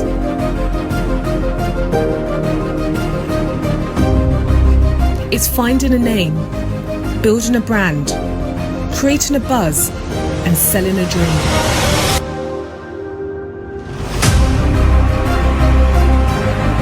It's championing your developer, working with your architect, listening to your builder, and thinking like a buyer.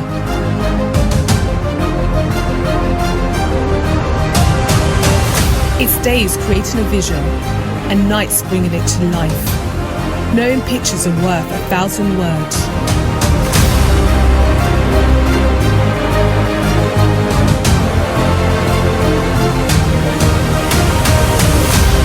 It's doing the research, trusting your gut, and finishing what you started.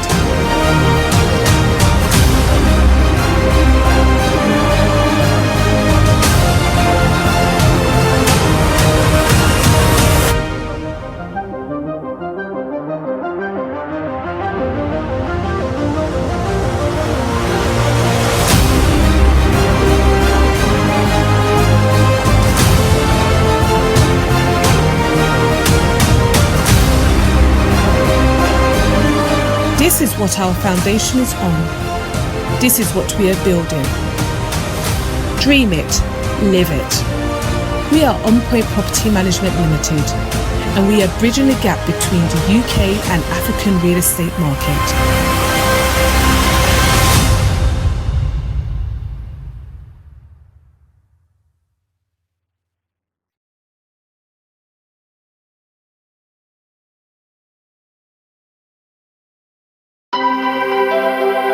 We are proud to offer over 30 years experience in property management in London for residential properties.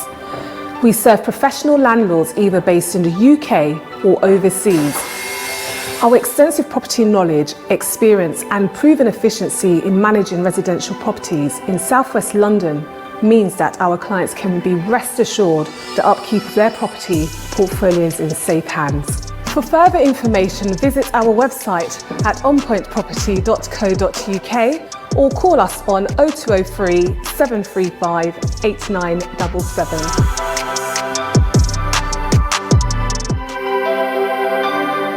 The Ghana Property and Lifestyle Expo, launched in 2017, is our annual event held in the UK and biannually in the USA. This event was designed to bridge the gap with the diaspora and international buyers who wish to purchase property in Ghana. We initiated this service to make sure buyers build trust and confidence and speak directly to the real estate developers and with the real estate industry experts. This has been a successful event, and moving forward with the times, we've also introduced a virtual online expo as well. By doing this has really built confidence with buyers, and there's been endless successful tales of stories of people who've bought safely via the expo and also direct via On Point Property. We believe buying a property in Ghana should be a seamless experience. Visit our website ghpropertyexpo.com for the latest information on our current scheduled expo.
fun, here to mingle, and most importantly, to introduce on-point property management to you. So before we get started, let's all give it up for ourselves.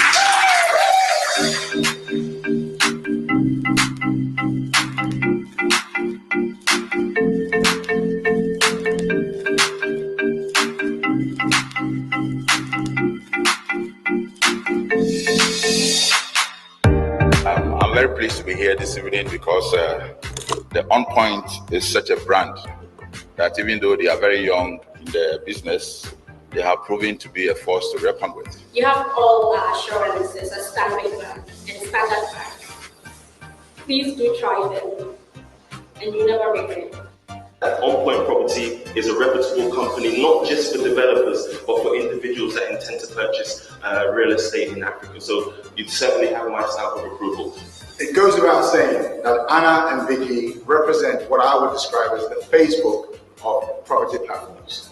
Making On Point Property today is the extension of a combination of property and industry professionals, and many of our clients are here this evening. Contributes to where we at On Point Property continue to develop new ways to push our services to new levels.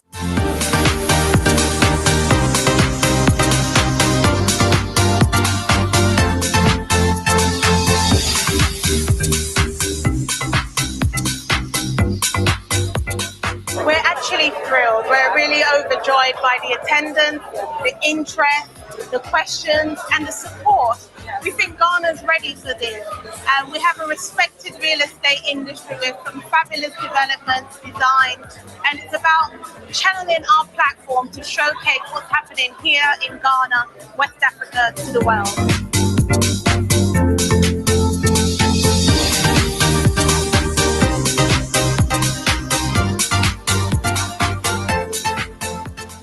So years back, on Point, Anna and Victoria and myself thought that why don't we come up with this idea of investors and basically be able to offer those who've been away for a while a chance to see the country at the same time while looking around the properties. So basically, in a nutshell, that's what it's all been about. We need to find some time to rediscover our own country. Ghana is a very beautiful country and there's a lot to discover.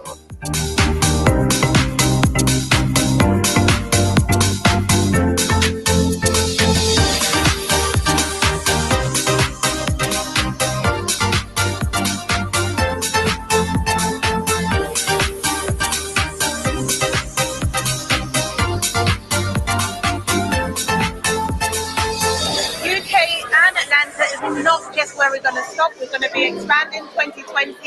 Look out for new locations, we have a lot in store and it's just going to get bigger and better. We're so excited for the future.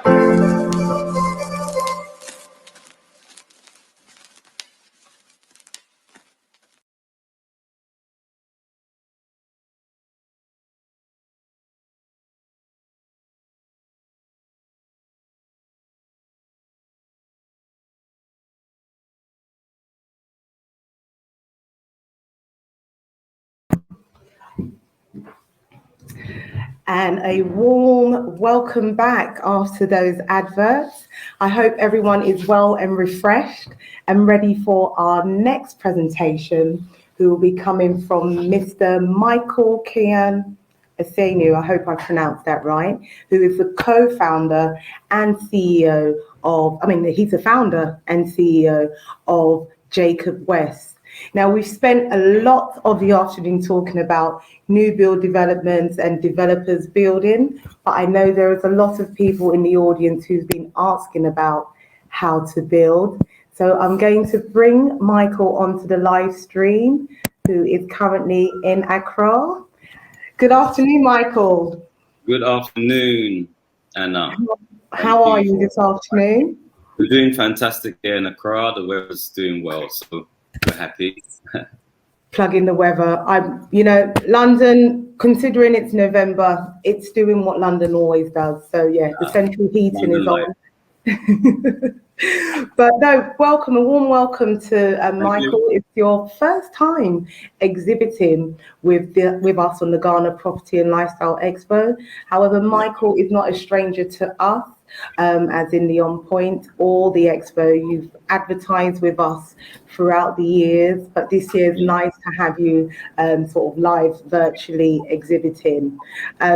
Michael, you've got an extensive experience, again, another diaspora doing amazing things on the continent. Obviously, Thank you. background has been property and construction, and you've transferred your skills and your knowledge and your insight into your fantastic company, Jacob West. And not only that, you've contributed to the employment and the workforce of Accra and local Ghanaians. So we salute you for your good work on the ground. Thank you for the introduction. Thank you so much. Thank you so much. So I hear your presentation is going to be a PowerPoint slide. So I'm going to remove myself from the screen. Once you see your PowerPoint is in full view, just tell me next slide and I'll be moving the slide along. And everyone who's here in the audience, please do bring your questions at the end. We will be doing a live Q&A session with Michael.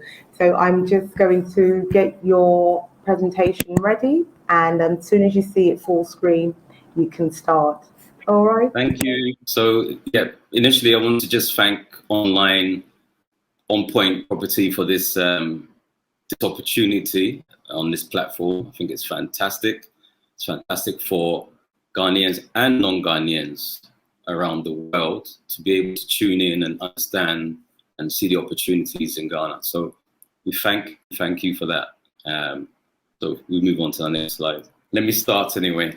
So it's been said, never tell a story without making a point, and never make a point without telling a story.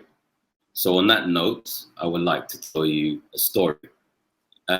Born and raised in the UK in the 80s, 90s, from a strong Ashanti background. My mother, the eldest of 18 plus siblings. And you would appreciate during that time, a lot of Ghanaians would move into the UK to settle and start their lives. And growing up, the things I used to always hear was, I must build my house back home. I must build my dream home. I must build my family home. So I grew up hearing that. But unfortunately, I also grew up hearing the horror stories. I've sent money home. There's no foundation. There's no building. I've sent money home. I've lost the house or the land. I've sent money home. It's been constructed terribly. I've sent money home. And there's always an issue. So I grew up thinking to myself, why is it that we were living in the UK never used to build in the UK, but yet we decided to engage friends and family building in Ghana? So I used to say to myself, there must be a better way of doing this. There must be an easier way for us to achieve our dream homes or achieve our family homes in Ghana. So it's something that was always on my mind. I said to myself, are we back on?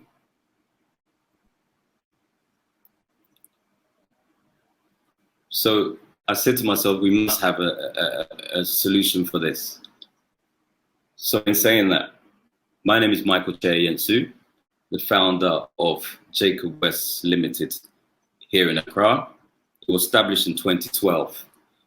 I am married with 3 wonderful kids, and I'm from a family being the youngest of 3.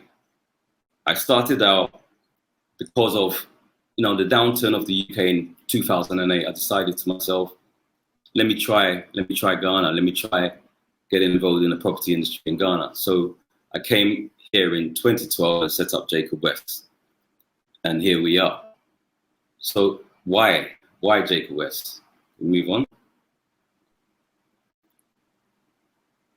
Move on. Next slide. So the why of Jacob West. helping and encouraging people with a link to Ghana or Africa as a whole own a piece of African soul, and in the process created history by changing the face of Africa through property development. How do we do that?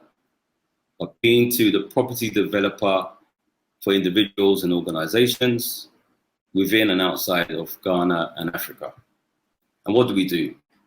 We engineer solid structures with a unique design and aesthetic. So how does it work? If you move the slide on. So we have what we call advisory as our first product or service. And the advisory is basically people call up with many different issues. One of the many issues may be, I have land and I have no one to build. Or I want to invest in Ghana, but I don't know where to and where's safe. So we go through an advisory process of helping, consulting the clients on what to do. Then we have what we call build for you. Now, this is just literally, as it says, build for you. You have land or you don't have land, and we help you design and actually from the conception to completion of your dream home in Ghana. How do we do that? We basically take you through the process hassle-free. We have our own in-house builders, engineers, QS team, and designers. So we take you through the process where you feel as though you're being safely walked through the process. So that's what we do. Next slide. So I'd like to talk about some of the projects. I'd like to talk about some of the projects that we have conducted. So the first one would be Spintex.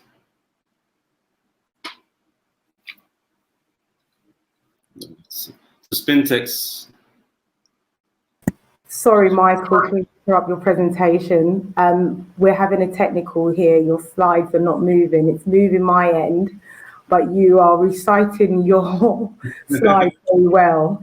For some reason, I can see that it's not moving along on your side. So I think if you can continue telling your story beautifully, I think it's engaging.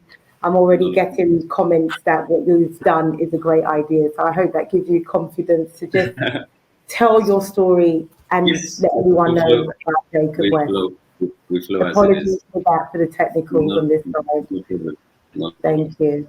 So one of the projects that we've worked on, it's a client that acquired his land in 2003, engaged an uncle, and unfortunately for him, the building never turned out to be what it was supposed to be. And the client was disheartened, and let's say 20 years, he did not touch this building, he didn't move to this building, he just was disheartened about it.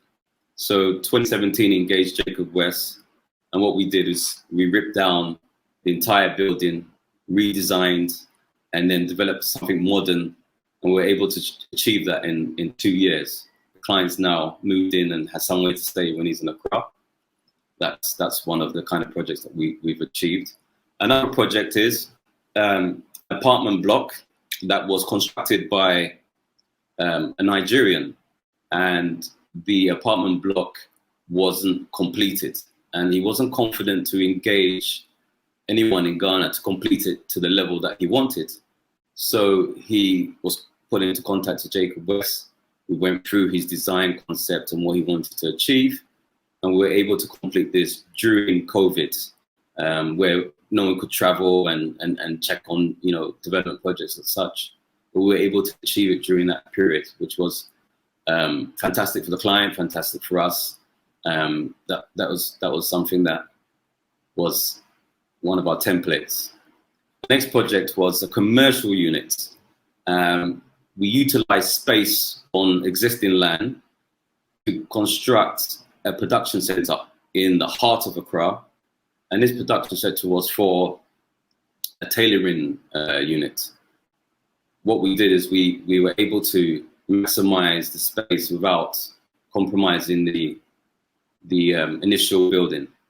So this was done over a period of time. So as you can hear, a lot of our projects are similar in its character.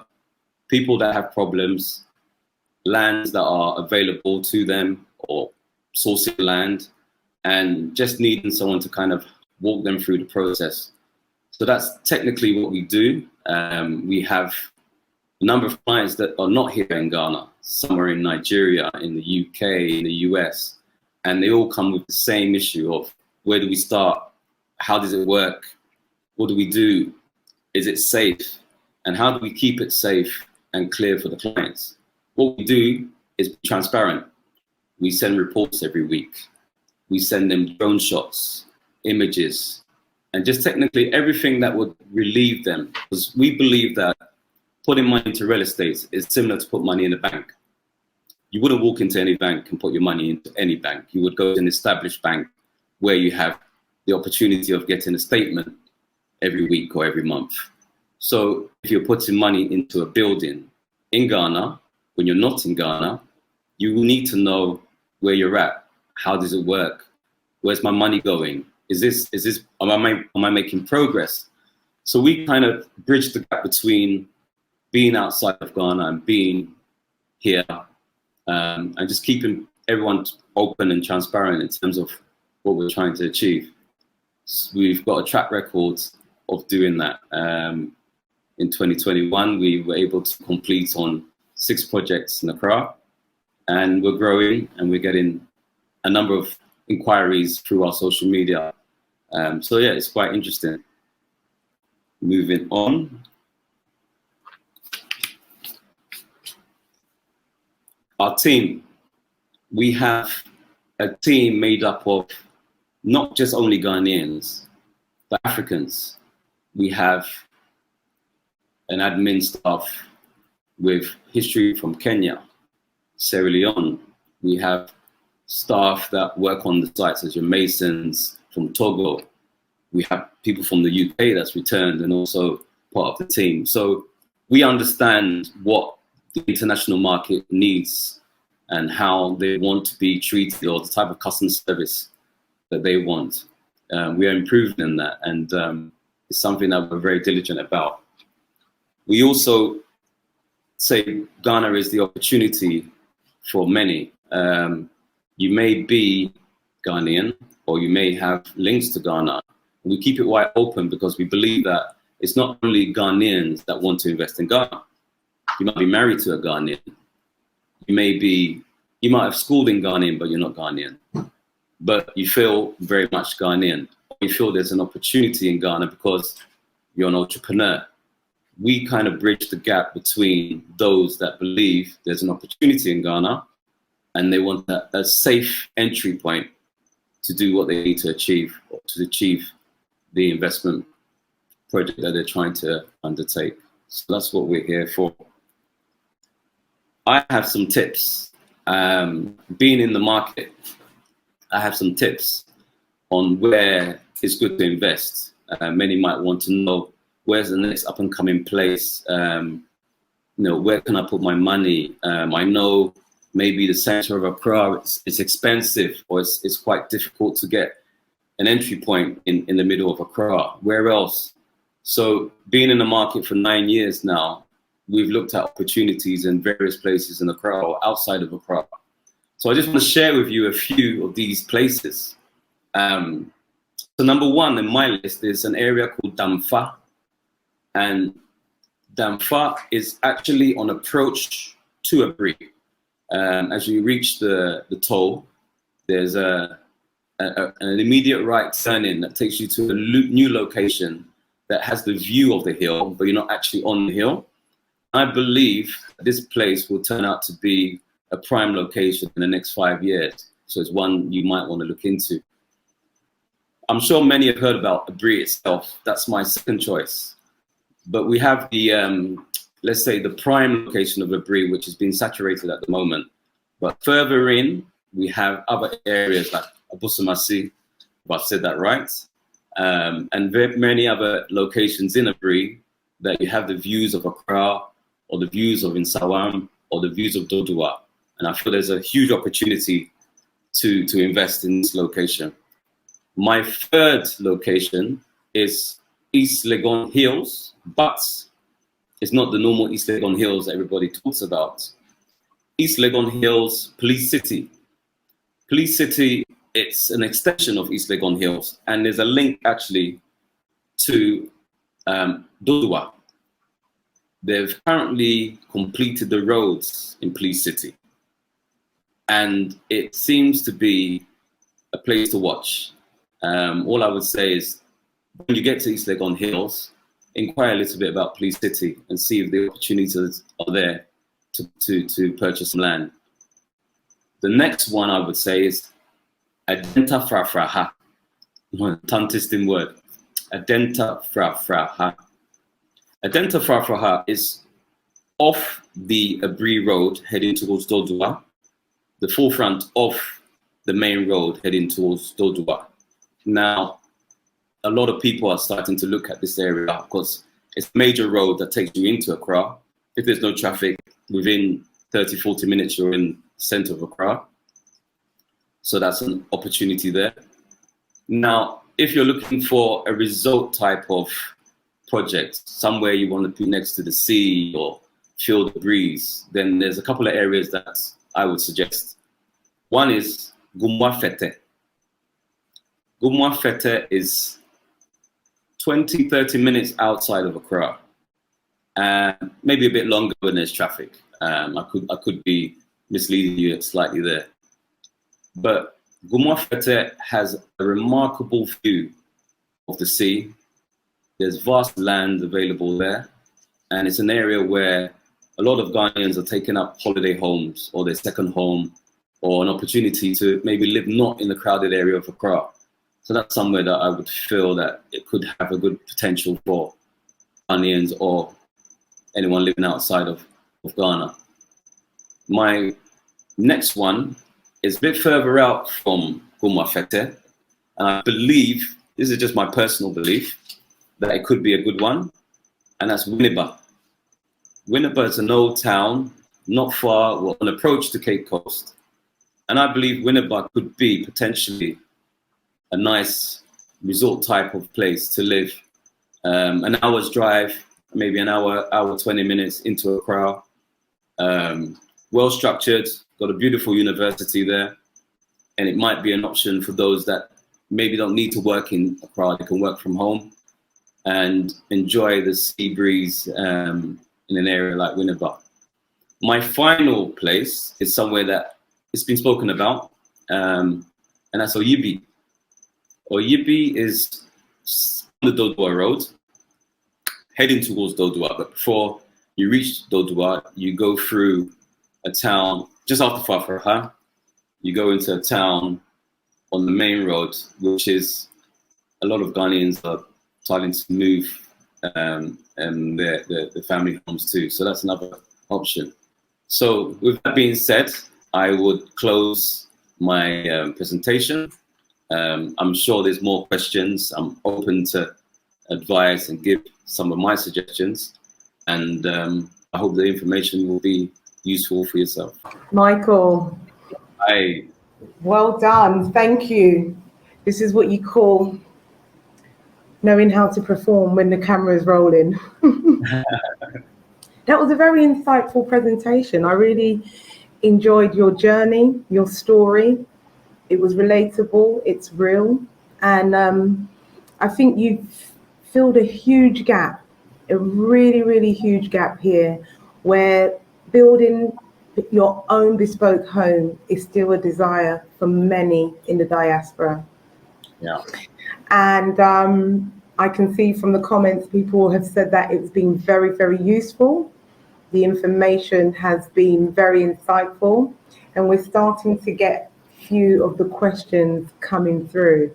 So I have a question here from Raymond. He's asking, do you do home renovations?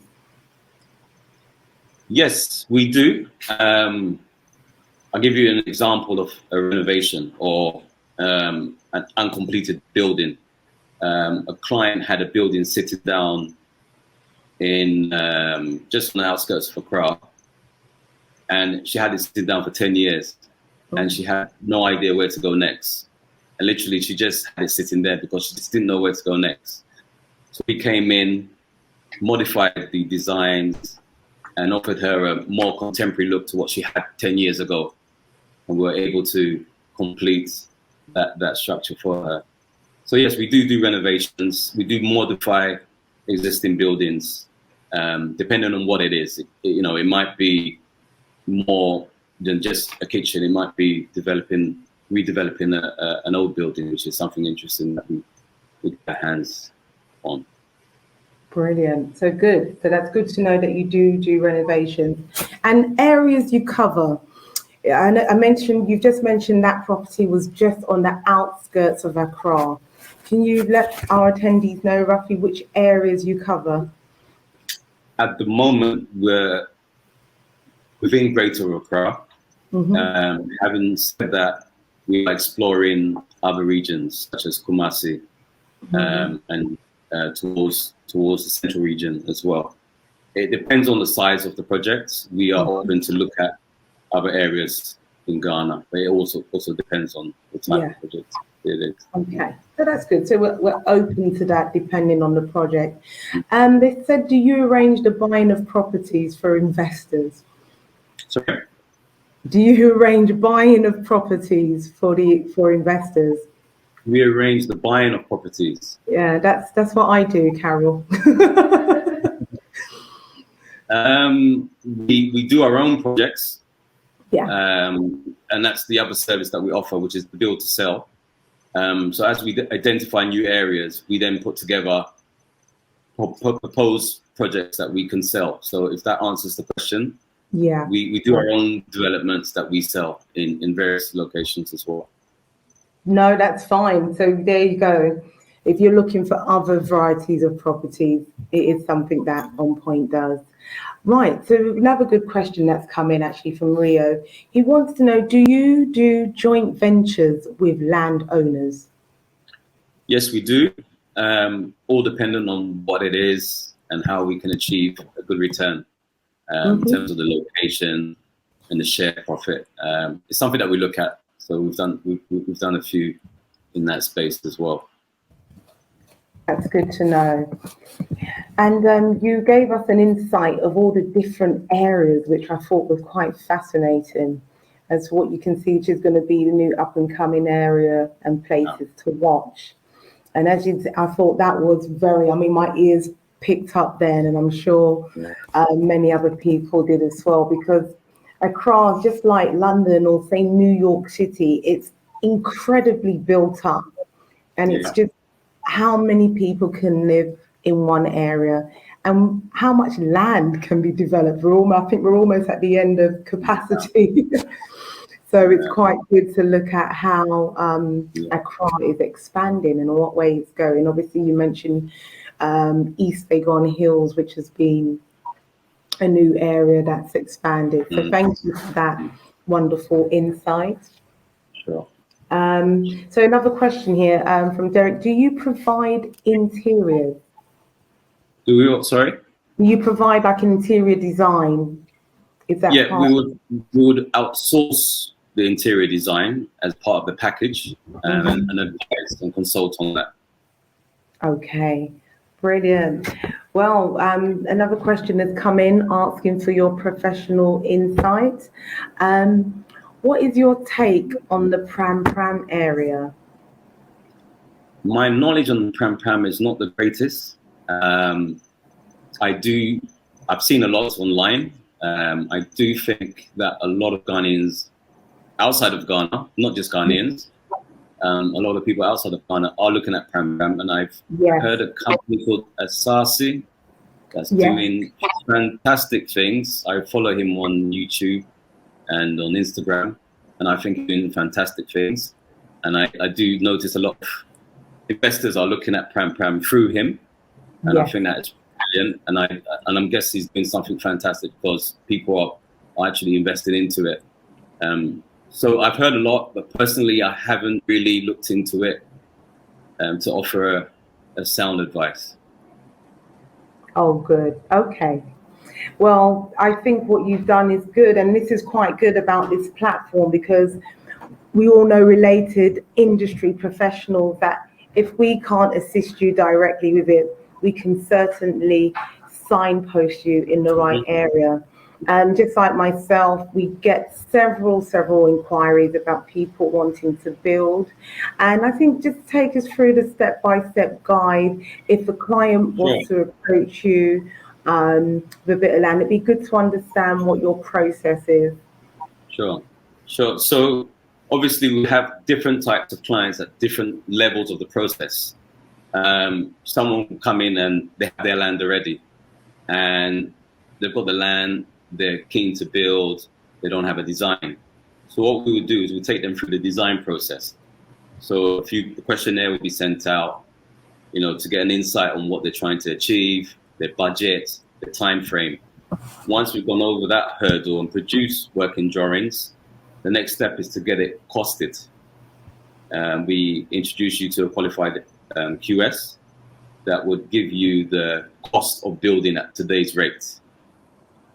Once you've received that cost, you can then plan out how you're going to achieve the construction. Now, some may want to do this within a short space of time because they have the money available to them to do it now. Someone might want to do it over 2 years. So that has to be tailored to you. So it could be spread over 2 years in terms of your payments, or if you're ready to do it in one go, then we give you the cost as it is. Bearing in mind, if you're doing it over a period of time, inflation, we have to probably go back and look at costs of doing things 2 years down the line. Once that's done, we put a schedule, program, plan together. We discuss, we explain, we make you understand how it works, how long. I mean, clients always come back with more questions. I mean, it's an investment. You can't just throw your money into anything. So they ask many questions. We're able to satisfy their needs in that respect. Then we move to site. And on moving to site, we have a step. Setting out, foundation, block work. When you finish your structure, then you're on to your finishing. So that's it in a nutshell. But obviously, I can go into further details if they wanted to contact us. Yeah, no, I mean, that's good. I mean, I think the good thing is that this service is here, and people who are serious about building should be, formalized and get familiarized with what you're doing. And sometimes people are not always ready to start, but knowing that service is there, will definitely put them in the right step to ask the appropriate questions. We have a question in from Michelle. She says, do you buy land or property in areas of central Accra? Not at the moment.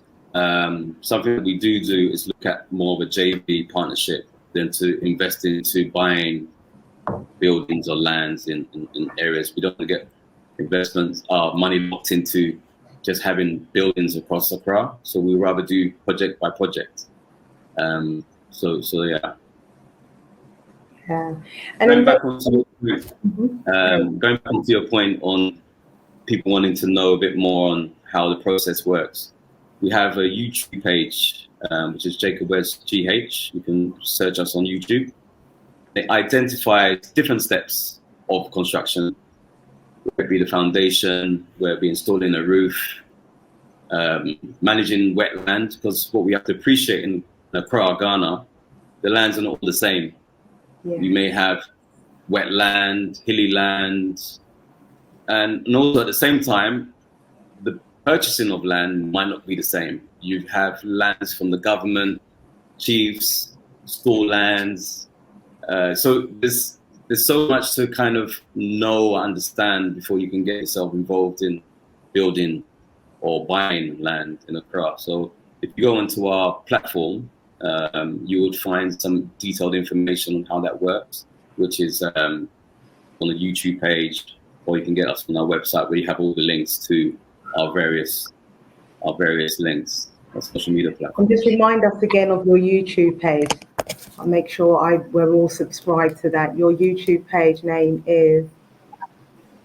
Jacob West GH. Jacob West GH. There you go. And that's another resourceful tool. as you said, it's all about the research and the process. Again, I go back to Mr.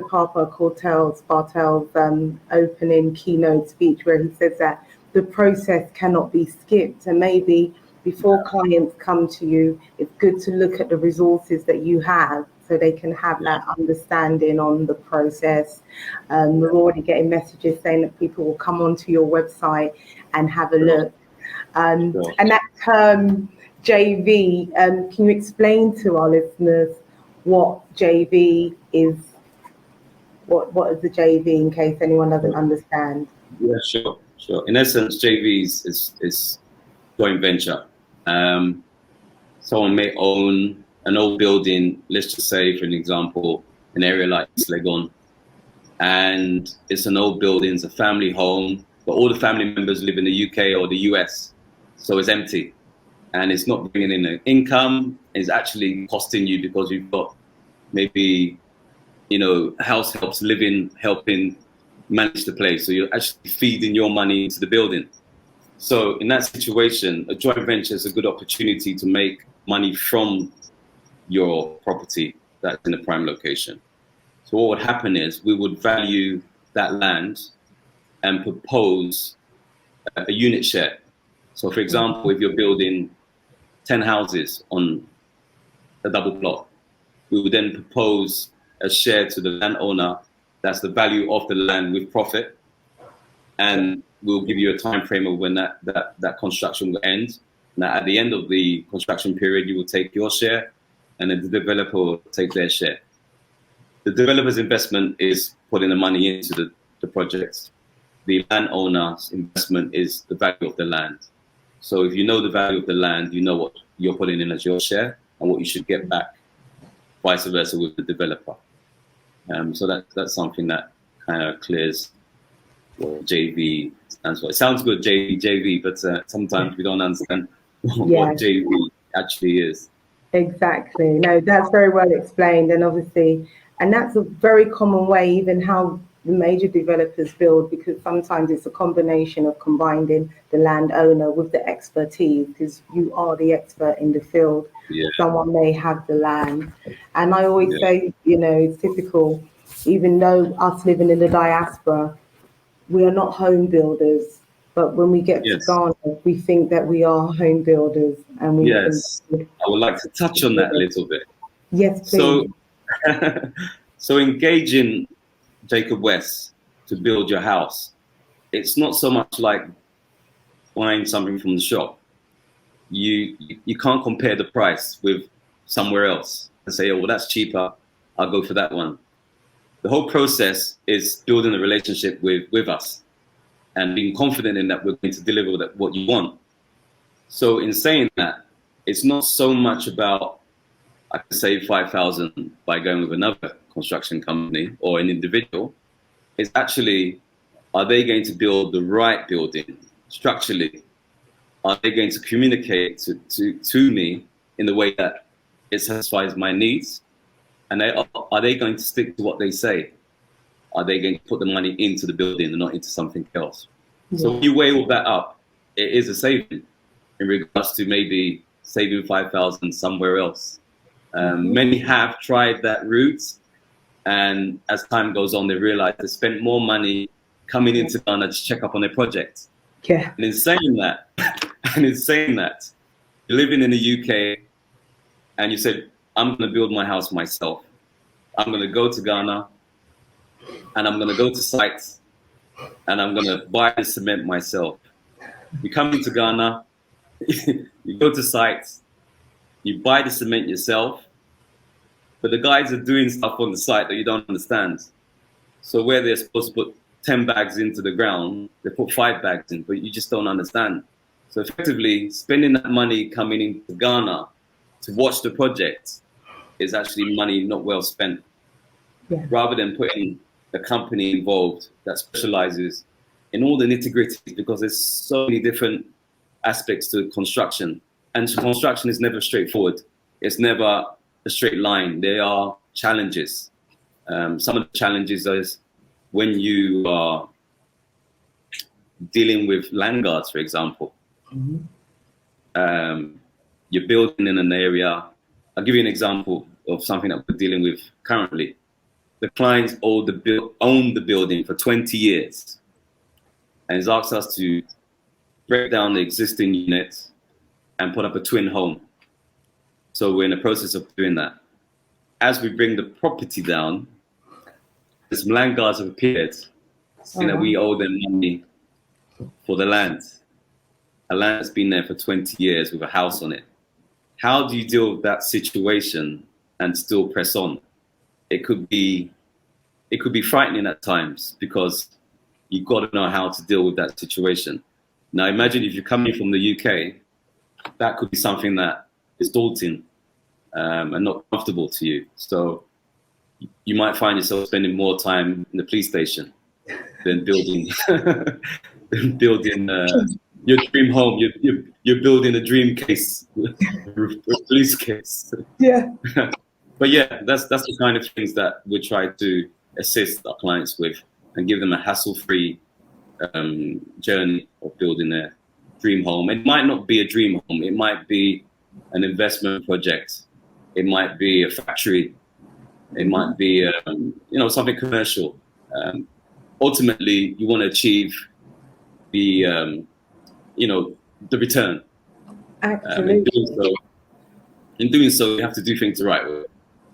And you've just said the right thing, it's doing things the right way and knowing what to do, because I always say to people, you can be in Ghana 90% of the time and you have extensive experience in construction, go ahead and build. But normally 99% of people do not have 90% of the time to be in Ghana or extensive construction experience.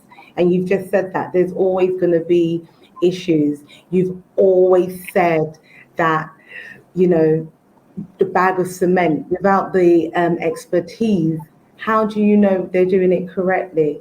And, there's something that's even just been said in the talk there where you've very eloquently said, instead of building your dream home, you're building a dream case, which is a nightmare case, because we know how litigation is in Ghana. I'm sure Francesca can update us on that. Litigation can last 10, 20 years. And I've always wondered why sometimes when we come to Ghana, it looks like, oh God, why is this building not built? It's been like this for 10, 15, 20 years. And not knowing it's litigation, it's in court. So the landscape, it even affects the landscape of Ghana. Yeah. No one can touch the land. Yeah. Another scenario, some clients may feel as though, I lived in the UK, I was born and raised in the UK, and the most we do is painting and decorating of our existing flat or house. Now, a lot of clients engage us in Ghana and say, they're in the UK or the US, and they say, right, do the structure for me, I'm going to come in and do the finishing. Now, it sounds simple, but it's quite challenging. Understanding what goes in first, how things are done in Ghana, how do you do your electricals, your plumbing, when the tiles come in, the measurements of the doors, and all of that. How do you achieve that in maybe 3 weeks before you head back to the UK?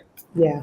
Sometimes clients do believe they can do the finishing themselves, but as they get closer to the construction completion, they realize that, in fact, this is a nightmare. I can't take this on. So we do find a lot of clients coming back to us to do finishing in that respect.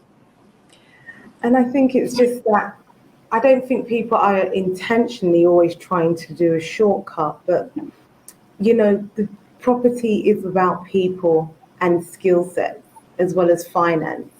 And if you can marry the three together, I think most people would have a successful property investment journey in Ghana.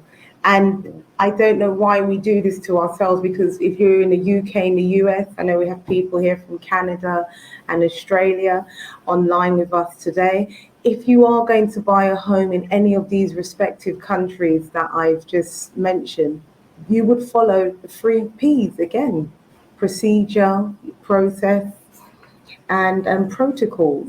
and none of those can be taken away, you know. Yeah. And again, the key thing, and thank you, Ajman has also brought up, is understanding how things are done in Ghana, which is a key point, which your expertise would bring that on. Yeah. When things are going wrong, having that insight how to find a solution. Yeah. Let me explain that although we were established in 2012, it actually took me 3 to 4 years to understand the terrain. And in doing that, I made all the mistakes. I came and I believed it was a certain way of conducting business. But as time goes on, you realize that some of the things you cannot introduce, some of the things you have to take it as it is. So, I reach out to those in various countries of the world that are thinking of investing in Ghana. Do engage somebody that can give you the right advice, because there's so many hurdles that you have to cross before you can get what you want in the journey. And doing that, it's better to be in a safe pair of hands than to feel that you can do it yourself, because it's a different terrain totally.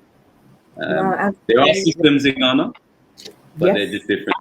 They are just different to the rest of the world. Like every other system is different to the rest of the world.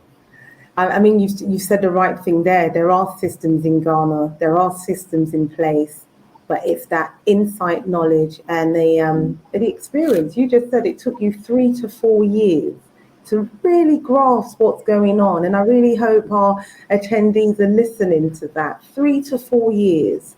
Going to Ghana even regularly as a Ghanaian or even a non-Ghanaian who is familiar with Ghana still doesn't give you that insightful information where this is your day-to-day, you've been doing this for 7 years, and sometimes it's your night, it's your day and night and weekend.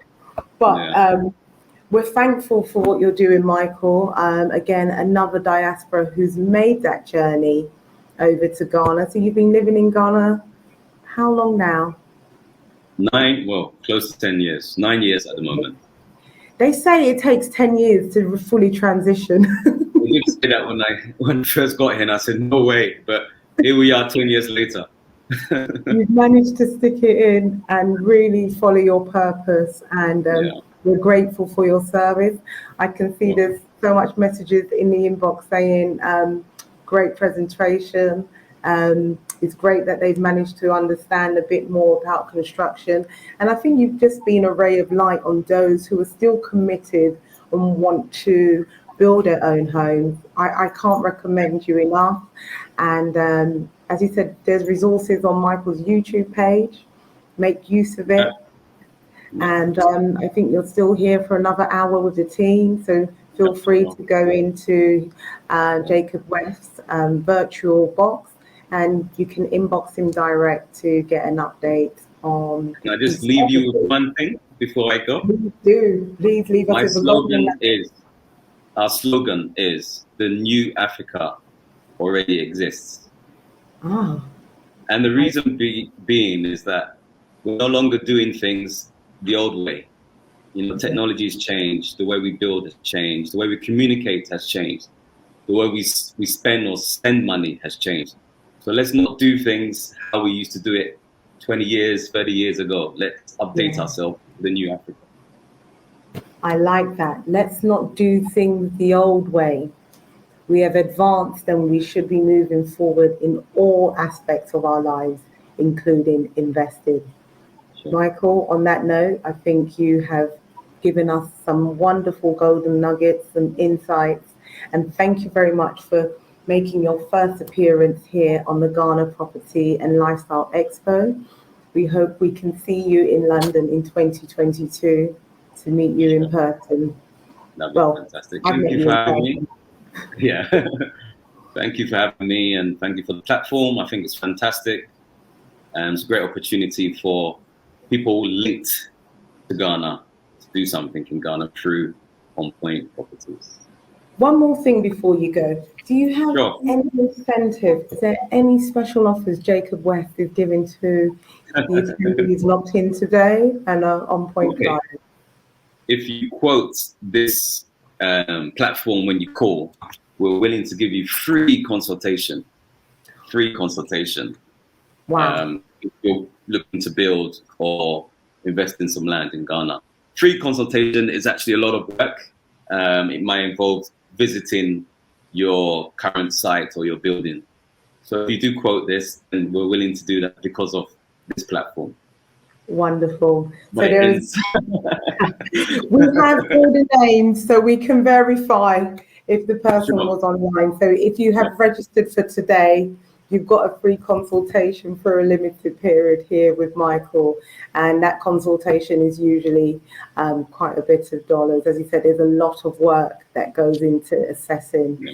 So we appreciate that for that exclusive deal today. And yeah, take care and enjoy the rest of your afternoon on the platform.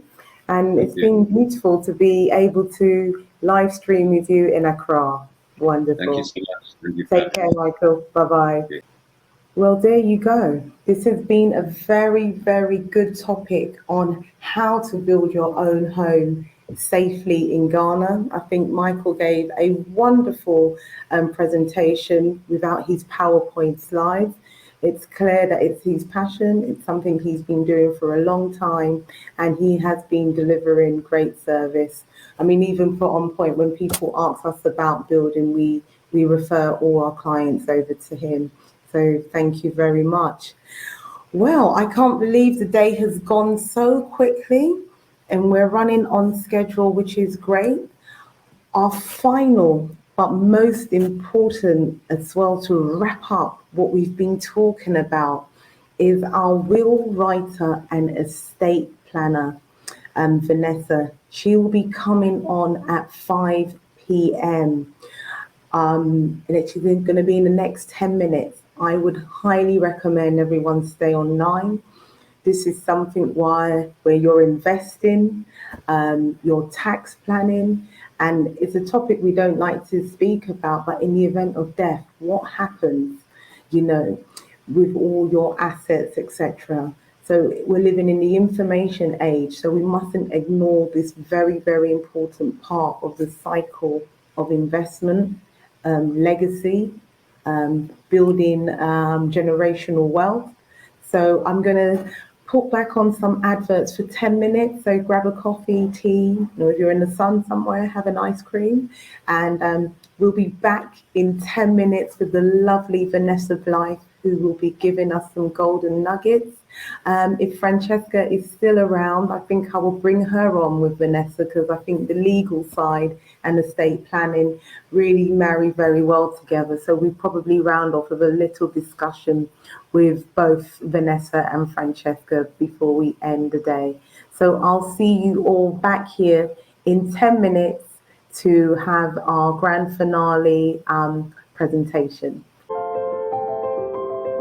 Ghana's real estate industry is thriving, a reflection of the growth the nation as a whole is experiencing.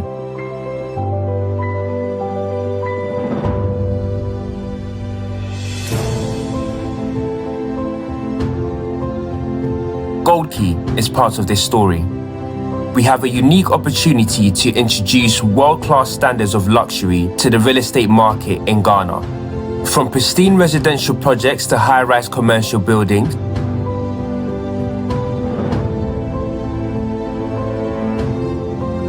Gold Key is changing Accra's landscape.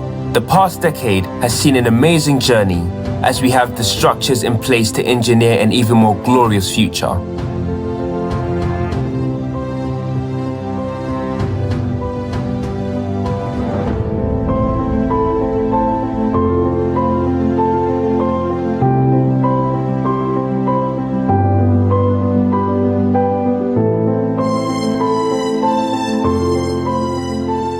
Life begins at 40, they say. But do you really have to wait till you're 40 to own a home? With Stanbic Bank Home Loan, whether you want to buy your first home or apartment or renovate your old home, we help you bring that vision to life. Don't just wish it or dream it, live it. To find out more, speak to us or send us a message on Facebook, Twitter, or Instagram at Stanbic Bank GH. Stanbic Bank, it can be.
Traco Plus is one of Ghana's leading luxury real estate developers. The Traco Group began its operation almost 30 years ago and has been transforming the landscape of Accra. A wholly Ghanaian-owned company, well established and trusted name, has gained its reputation through quality residential, commercial and industrial developments. The award-winning company ensures to provide sound property investment solutions for investors and home buyers. Traco Plus continues to be dynamic with their vision by introducing the Pelican Hotel Apartments, deluxe branded hotel suites, the first of a kind in Ghana. The Pelican Hotel provides a unique opportunity to invest world-class hotel apartments located in one of Accra's most prestigious prime location cantonments. This sterling investment option has many benefits such as fully managed hassle-free investment, guaranteed high yields, free 14 days stay annually. The Pelican is a great option to invest in Ghana with minimal risk. All aspects of managing and owning your units is all taken care of on your behalf. The Pelican Hotel is a perfect choice for tourists and business use, luxury affordable, short or long-term stay.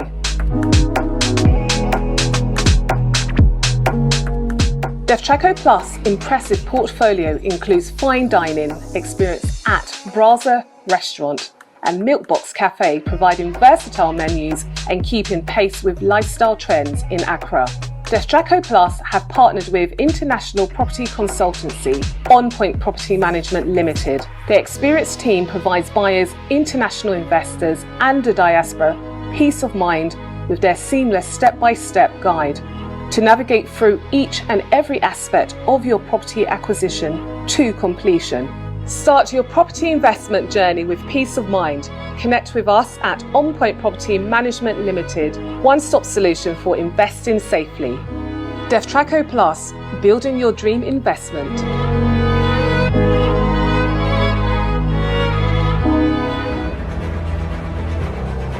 Located at the center of the world, Ghana is the best investment destination in West Africa and ranks as West Africa's first in the Ease of Doing Business Report 2019.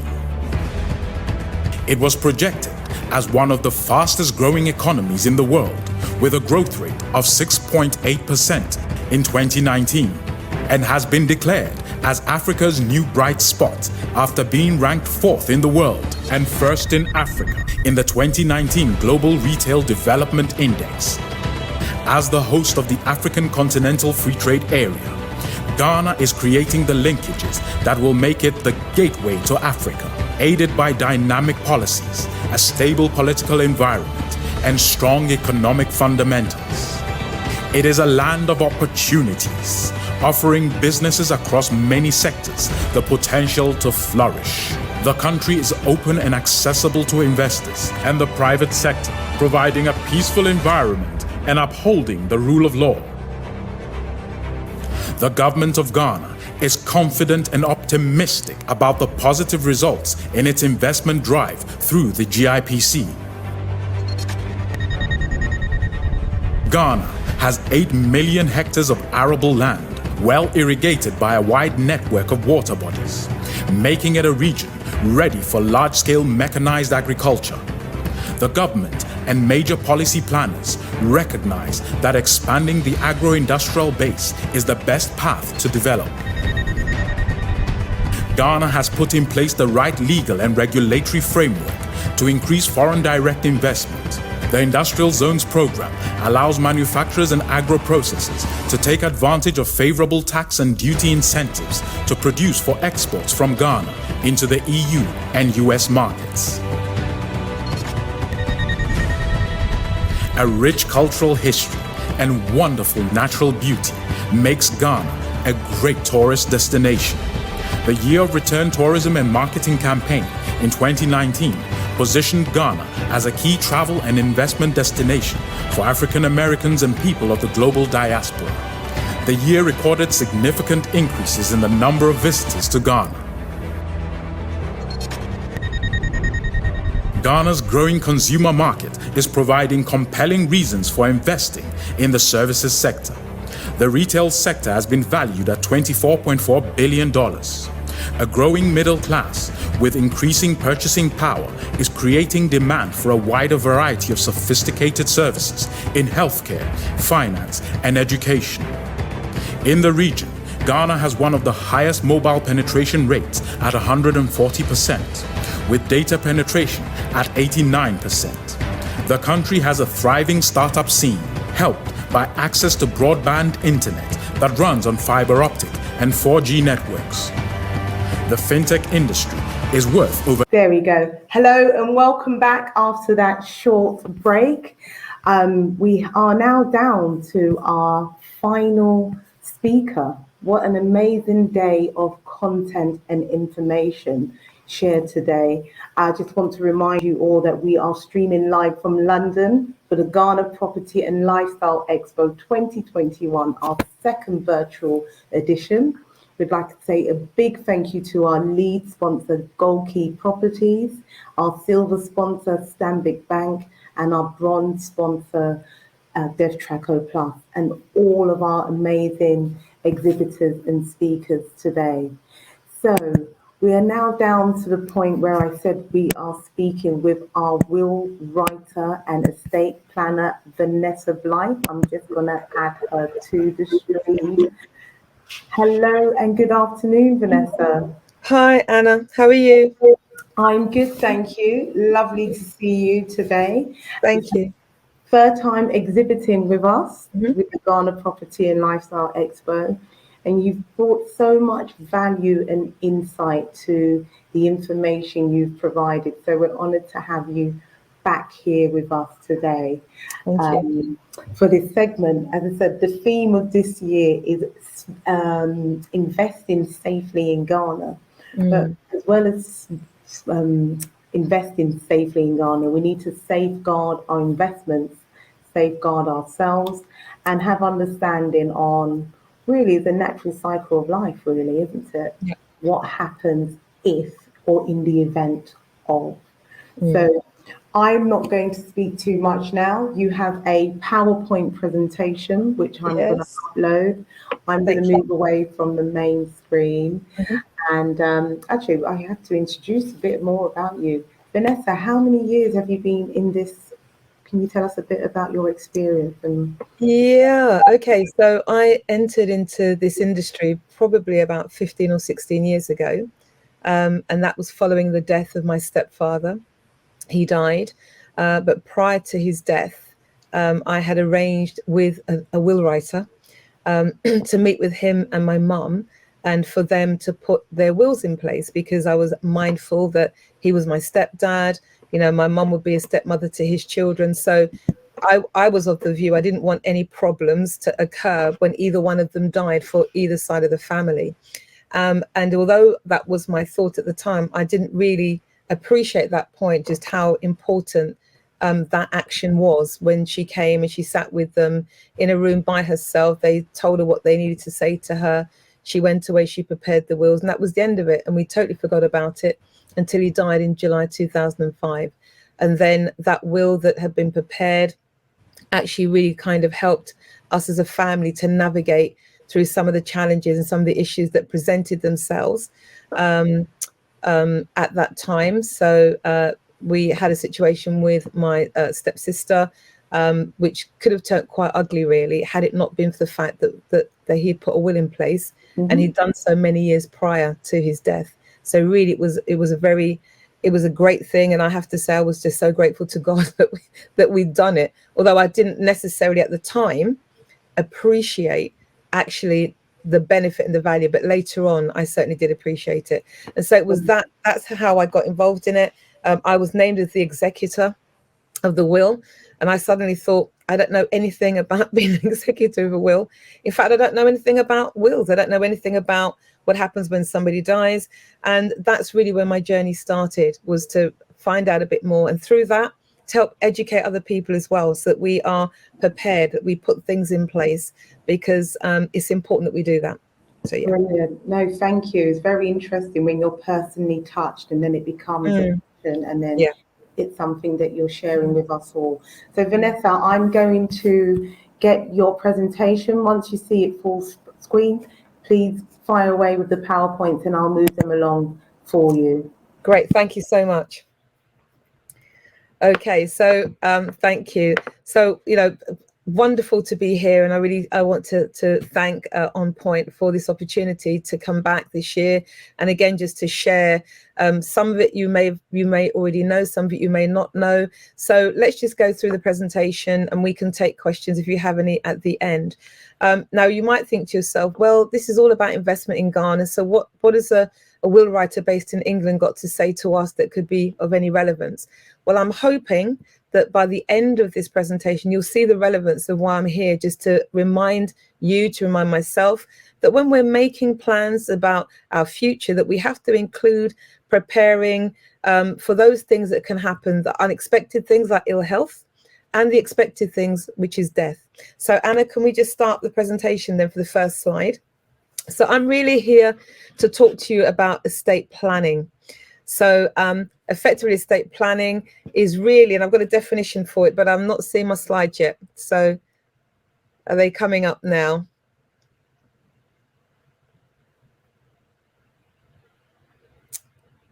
Anna, have we got the slides up?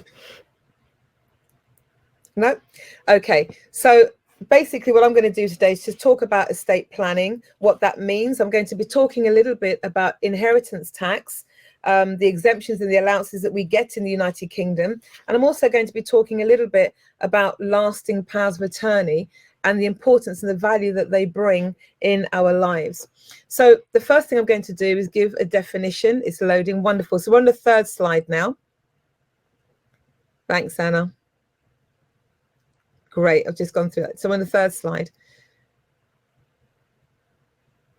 So what I'm going to do now is just give us an explanation of what estate planning actually means. So we've got the first, there we go. So as you can see on the screen, it says that estate planning is a process of anticipating and arranging the management and disposal of our estate during our lifetime in the event that we become incapacitated and after our death. So the thing is, for most of us, our aim in life is to provide financial security for the family, and also oftentimes to try and mitigate, to minimize the amount of tax that we have to pay. So the first thing I need to tell you is that it's not always possible to do both of those things. At some point, you're going to have to sacrifice one for the other, and that's a decision that you will make.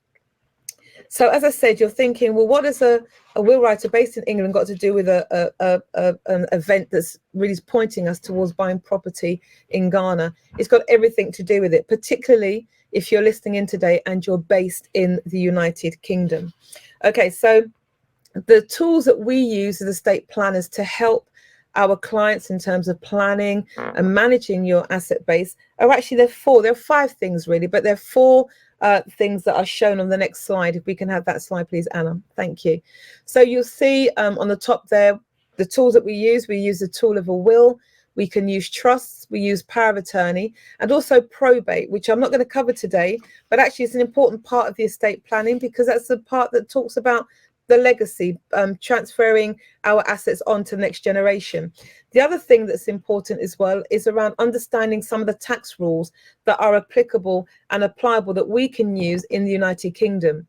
Now, if you're dialing in from somewhere outside of the UK, then there are principles here that will be of benefit to you because hopefully it will inspire you to check out what are the rules regarding inheritance and probate, etc., in the country in which you're based, particularly if you're living in that country with a view to buying property in Ghana. So actually, although part of this may not be relevant, I hope that it will inspire you to go and just check out what is the situation based on the country that you're actually living in right now. So what I want to do today is just give some definitions to some things so that when you hear the terminology, you'll understand what it really means. So we'll take the next slide. So as I said, one of the things one of the tools that we use in terms of planning, particularly for death, when we're not going to be here, is a will. So the definition of a will here is a declaration of the intention, the declaration of my intention, your intention, okay, as to what should happen to our property on our death. And when we use the word property there, we're not just referring to a house. We're referring to, actually, the word should be assets. So that would include your house, that would include the money in the bank, that would include your car, that would include your whatever assets you have. You know, that could include your business, for example, if you're a sole trader, if you have shares in the business, it would include your stocks and shares. So whatever assets you have, you know, the purpose of the will is to be able to give direction to an executor, the person that has the responsibility to ensure that everything regarding your estate is tied up after your death. That person, it gives them the direction as to what should happen to your assets and who should receive them and when. Now, when I go to see people about a will, most people think, oh, that's it. Oh, no, I don't want to do that. But there are some very good reasons as to why you should actually make a will. So can we take the next slide, please? So again, as you can see from the screen here, some of the reasons why it's important to make a will is, number one, it provides for our family and loved ones peace of mind.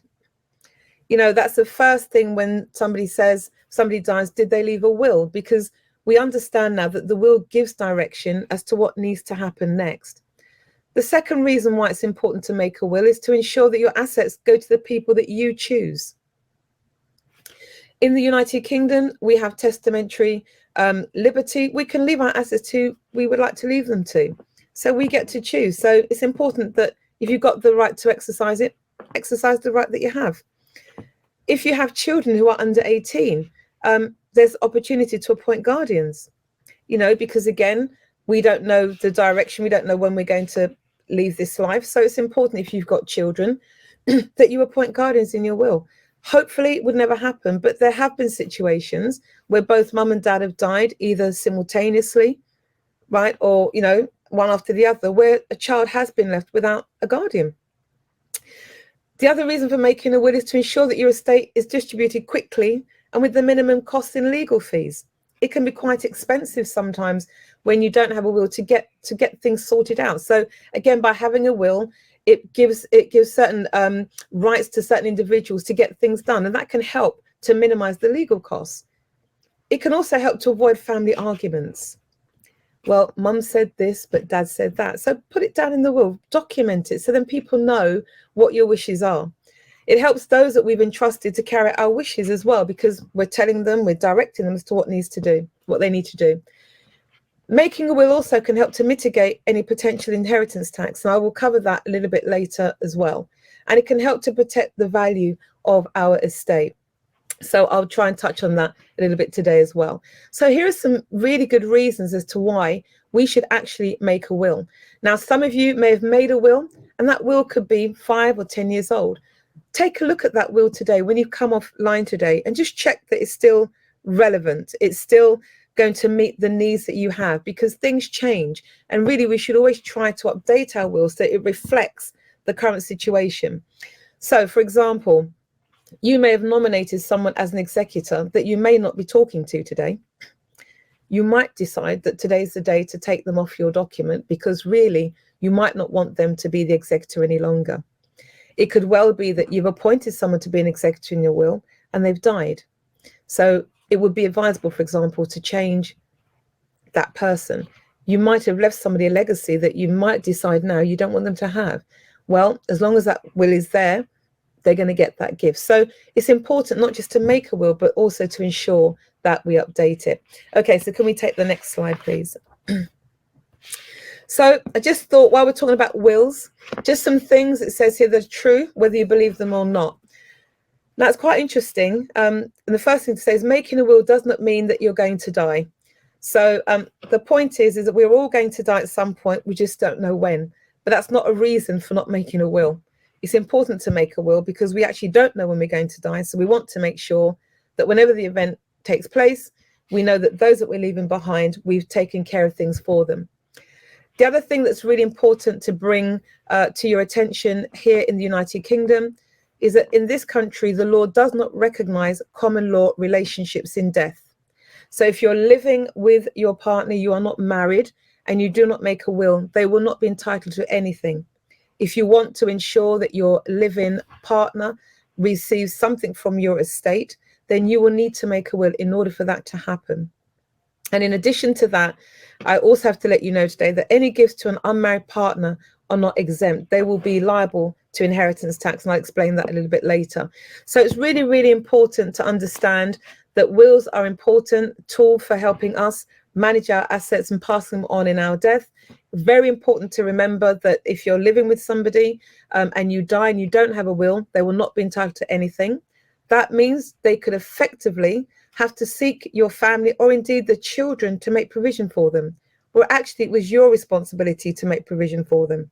And also to remember that gifts to an unmarried partner are not exempt. They are part and parcel of what's included in the inheritance tax. So can we take the next slide, please? Okay, a couple of things that sometimes come up when I'm meeting with clients. Now, beneficiaries, they are the people that will receive from your estate on your death. Those beneficiaries can be executors, so you can ask them to take care of things when you've died. But what they cannot do is witness your document. They cannot be the person to say, yes, I was here and this person signed the document. If they do that, then they forfeit. They lose the right to the gift that's been left in the will for them. And we also recommend that you do not use the husbands, wives, or the partners of your children, because obviously if you leave something to your children, then the spouse or the partner is likely to inherit through your child. So we always recommend that you use a friend, a neighbor, somebody that's got no way possible that they could inherit from your estate at all, to be the person that witnesses your document. Now, to witness the document simply means that they are standing there to say, yes, you signed this document and I was present when you did it. They're not there to read the documents. They don't need to know what's in the will, but they must know that you are signing a will. That's what they're putting their name to. So the witness is there to confirm, yes, it was Vanessa that signed this document and she did it at this time on this day. I was present when she did it. And I was also there with somebody else who saw her sign it. And that's why it's important that the document is witnessed. Now, some of you may have documents at home that you need to sign that you've not signed. If that document is not witnessed, signed and witnessed, then it's not a document. It's just a piece of paper. It means that you've died intestate. You've died without a will. And the other thing that I need to bring to your attention, talking about wills, is that again, in the United Kingdom, inheritance tax must be paid before the grant of probate is issued and 6 months after the end of the month in which the deceased died. So in effect, you've got 6 months to approach HMRC to check whether or not there's an inheritance tax to pay, to make sure that that is paid, or to put arrangements in place for the tax to be paid. So these are things that are true. You might not want to believe it, but they're true. So I just want to make sure that we're clear about some of the things that sit around making wills and what we have to do, particularly if you are put in someone's will as an executor. Really important that you understand that. Okay, so we take the next slide.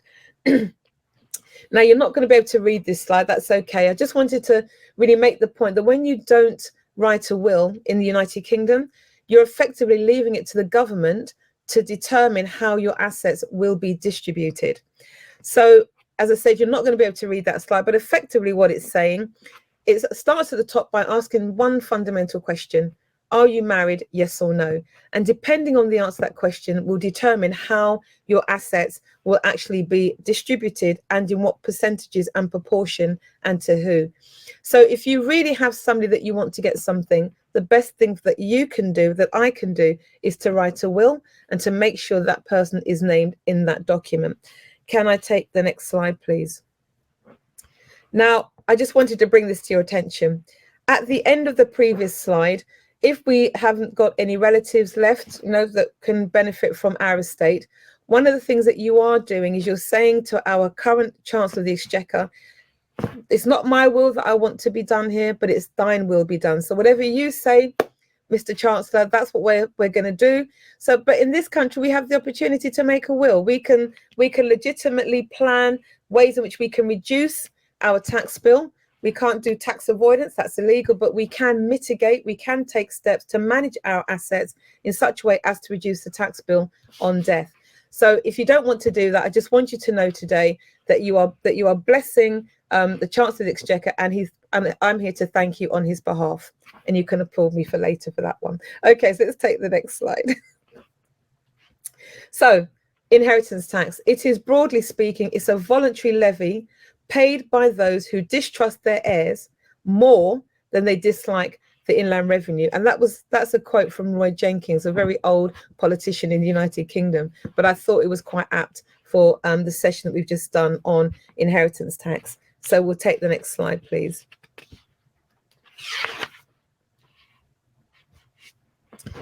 Okay, so I'm going to talk a little bit now about so for example, defining what is inheritance tax is something that we hear about, but let's get some definitions so that we're clear, that we understand, talking a little bit also about some of the exemptions and some of the allowances as well that we, again, receive in the United Kingdom. So we'll take the next slide, please. So, as it says here, the nil rate band, also known as IHT, is the amount up to which we can give away without paying in any inheritance tax. So basically, if you have assets, total assets that come up to the value of £325,000 per person, you can give that away for free. If your assets are worth more than that, then actually you're taxed in the United Kingdom at 40%. Now, quite often, most people will be transferring their wealth on death, but actually inheritance tax is chargeable when there's any transfer of value, whether it's in life or death. So let's take it, for example, you build a beautiful home in Ghana and you then decide that you want to transfer that to your children.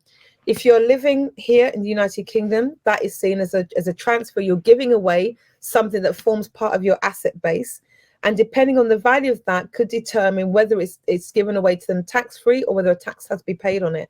So it's quite important to remember the inheritance tax is not just about, you know, assets when we die, but also when we give assets away in our lifetime as well, it can trigger a charge. So it's really important that before you start giving stuff away, that you actually sit down with the right person just to understand if there is an inheritance tax liability.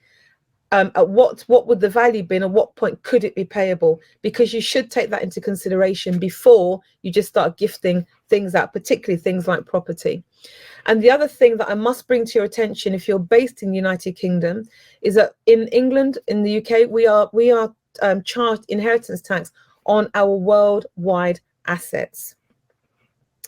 Really important. Okay, so if you're living here, you're based here, and you're building property in Ghana, then actually you will be charged inheritance tax on your worldwide assets from the United Kingdom. That is separate to any charge that may or may not be applicable in Ghana. So it was really great to hear Francesca earlier on talking about this aspect of what I'm talking about, but from the Ghanaian perspective. But here in the United Kingdom, we are charged on our worldwide assets. And I'll be speaking a little bit more about that later on. Okay, can we take the next slide, please?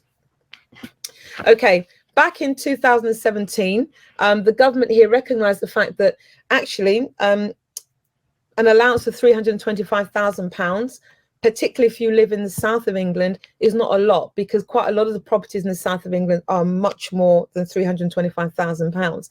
So in April 2017, they introduced another relief, another tax relief, which again is applied for on death, and it's called the residential nil rate band. Now, the idea behind this is that if you own a property, okay, and you are leaving that to a direct descendant, that's your children or your grandchildren, that you intend for them to inherit it, you can actually apply, your executors can apply for an additional tax relief benefit. And for this year, that tax relief benefit is £175,000. So when we add the two together, so we'll take the next slide, please. So when we add the two together, if you look at the bottom there, you'll see it says 2020 to 2021. The residential nil rate band that's now applicable to those of us based in the United Kingdom per person is £175,000. When we add that to the standard nil rate band, the amount we can give away tax-free, that's £325,000. So if you're single, you have a property and you have children, right, and you died yesterday, then you have an overall tax relief benefit of £500,000. However, if you are single, own a property and you have no children, you're not entitled to get that extra relief. It is only for those who have children, who own a property and are gifting that property to their children or to their grandchildren. And if you go to the last column on the right-hand side, if you are married as a married couple, between you as a couple, you have up to £1 million of tax relief before your estate will be taxed at 40%. So they've tried to balance it out a little bit and just to give people more relief. But please remember, as I said, this tax relief, this residential nil rate ban, this additional £175,000 is only available to those who have children, have a property, and they're gifting that property to their children or to their grandchildren. Okay, let's just take the next slide. Thank you.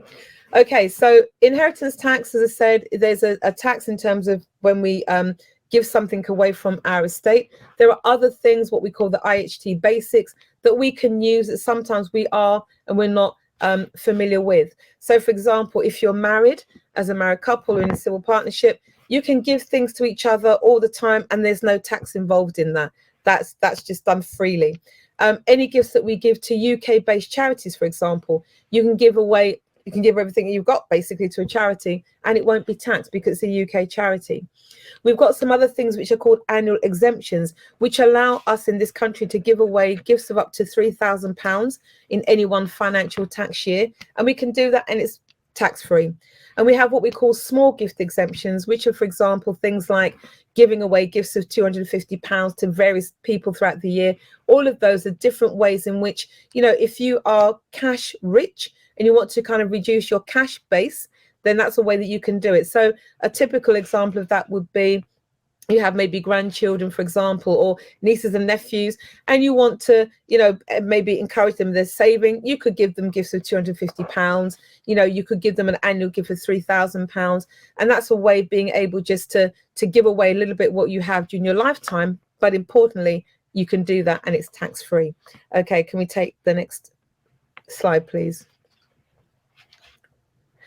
Thank you, Anna. So there's some other gifts as well that are exempt. So, for example, if you are a parent and you have a child or grandchild that's getting married, you can give them a gift of £5,000. It's tax-free.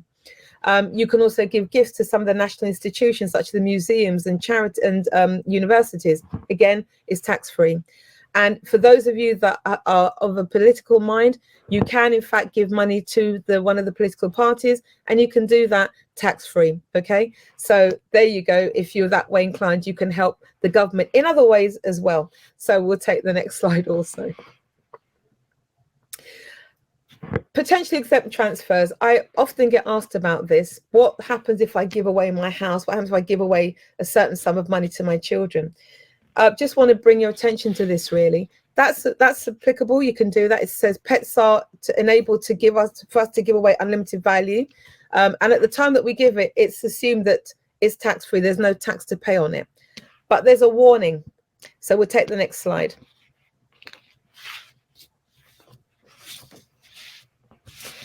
The thing about potentially exempt transfers is that when you make the transfers, when you sign over the house or you give a sum of money to your child or to a grandchild, for example, at the time that you're making it, then there's no tax to pay on it. But there's a requirement. You have to live for at least 7 years from the date of making the gift to ensure that no tax is liable on that gift in the future. If you die within the 7 years, then a tax bill could be applied to that gift, to the value of that gift. And that tax bill would have to be paid either by your estate or by the person that received the gift. So we always say to people, if you're going to give a gift, then you need to think about the implication that if you died within the 7 years, for example, would the person receiving the gift be able to pay a tax bill on it if it was required? So again, what we're doing here today is saying to you, you know, in all that you're doing, planning is so important, to give thought to what you're doing and when you're going to do it, rather than just doing it and thinking about it later. Think about, I want to do this, I want to give this, but what's the implication here? So if I die within 7 years, there is going to be a potential tax bill. What would that look like? And would my estate be able to bear that tax bill on behalf of that person, or would that person be able to bear the tax bill if I die within the 7 years? Okay, so we'll take the next slide. Now, the other thing that happens as well is oftentimes we might want to give something away. They give the house that you built in Ghana or the house you're going to leave here in the United Kingdom to one of the children. You say, I've given it to them. The revenue here are very, very clear on the rules about that. Once you give away the asset, it's no longer yours. So you can't give it to them and say 3 months later or a year later, well, give me back my house. No, you've given them the asset, it's gone. It also means, though, that you cannot benefit from the item either. So if you give them the house, you then can't go and live in it and say, you know, I've given it to you, but I'm going to live here. If you're going to do that, you have to pay actually rent. You have to pay your child, your grandchild, whoever that person is. You've got to pay them market rate rent to show that you're not benefiting from having given them the gift. Now, if you don't pay market rate rent, or if you continue to benefit from the gift that you've given away, the revenue calls that a gift with a reservation of benefit. And basically, it was never a gift in the first place. So whatever the value of that gift was that you gave, they will actually include the whole amount back in your estate on death. So it's really important to remember that. And quite often, you know, this happens quite a lot with families where the parents will give something to the child or to the children, but are still living in the property, but are not paying rent. As far as the revenue is concerned, there was no actual transfer. You were still living in the property, and that's not regarded as being a very smart move. So again, really important, if you're thinking about doing that as part of your planning, part of your management for managing your assets, again, please seek advice about what the rules are, so that you can do that within the rules and you have a full understanding of the implications of what you're about to do. Really, really, really important. Okay, can we take the next slide, please? So because we're here at the property show and we're talking about purchasing property abroad, just want to bring this to your attention that where you live does actually matter. Really important. So we can be here in England, we can have property in Ghana or anywhere else in the world for that matter. It's all about where you consider your home to be. So if you consider your home to be here in the United Kingdom, then, and you're living now in Ghana, as the slide says, inheritance tax here is only paid on your UK assets. Okay, so your chart. So if you're living here, so you still consider England to be your home, you're going backwards and forwards and you die, then you are charged at the full rate here. But if you're now made your home permanently in Ghana, but you still retain assets in England, then you're only going to be taxed on those assets within England. So where you live and where you choose to live and where you choose to be domiciled is actually really important. So I'll say that again. If you choose to live here, you're going to live in England, but you're going to have a home in Ghana and you die here, then you're taxed on your worldwide assets. If having lived here, you now choose to go back to Ghana and make Ghana your home, but you still maintain a bank account here or a property here, then on your death, you'll be taxed on the UK assets here in England only. So again, really important that you get that understanding. I'm going to refer back again to Francesca. Great that she's on, because then you've got the Ghanaian side and the English side. So actually working together to make sure that your assets are being managed correctly, particularly on death, is the bit that I'm talking about today. Okay, so can we take the next slide, please? Okay, so again, a warning for everyone. Now, it's quite possible that you've lived here, as it says, for the last 20, 30 years of your life, and you're making the decision to return back to Ghana now. What HMR says is that they will still consider you to be domiciled, that England was still your home. If you die within, as it says, if you lived in the UK for 15 of the last 20 years, the government will still regard you as being domiciled for the UK, which means that they will go after your estate for tax. Basically, that's what it means. And the second point is, if you had your permanent home in the UK any time in the last 3 years of your life, again, they will consider you to have been domiciled in the United Kingdom. So again, they could be seeking to tax you on your worldwide assets. So again, this is about being aware, making sure that you're going to make moves, you're going to make changes. It's about understanding the rules and how they apply, so that you're putting things in place to manage anything that might happen. So if we go back to what I said at the start, is about managing, putting things in place, because these are things that can happen. We don't know when we're going to die. So we need to make sure that things are in place to help those that we leave behind to manage what needs to be managed when we're gone. Really, really, really important. So that's why we've got a big red sign that says warning. Okay, let's take the next slide, please. Okay, so I just want to round off with, I've talked a lot about, planning for when we're not here, but, we're still living, we're still in the land of the living. And really important now, we've really come to appreciate these documents, particularly for the last sort of 2 years or so with COVID. The fact that you can be alive, but you may be incapacitated in some way. You could be here and you've got things, you could be in Ghana actually, and you've still got assets here that need to be managed, to be looked after. One of the things that you can put in place is a document called a lasting power of attorney. Now, it's a document that gives somebody that you trust the power, the legal authority to make and to action decisions on your behalf, especially and particularly if you lose capacity to do so for yourself. Now, it can be a case of losing capacity. It could be a case that, you may not be able to manage. For example, so my mother has Parkinson's, so sometimes she's not able to sign forms in a way that are legible. So as her attorney, I have the authority to sign documents on her behalf, for example.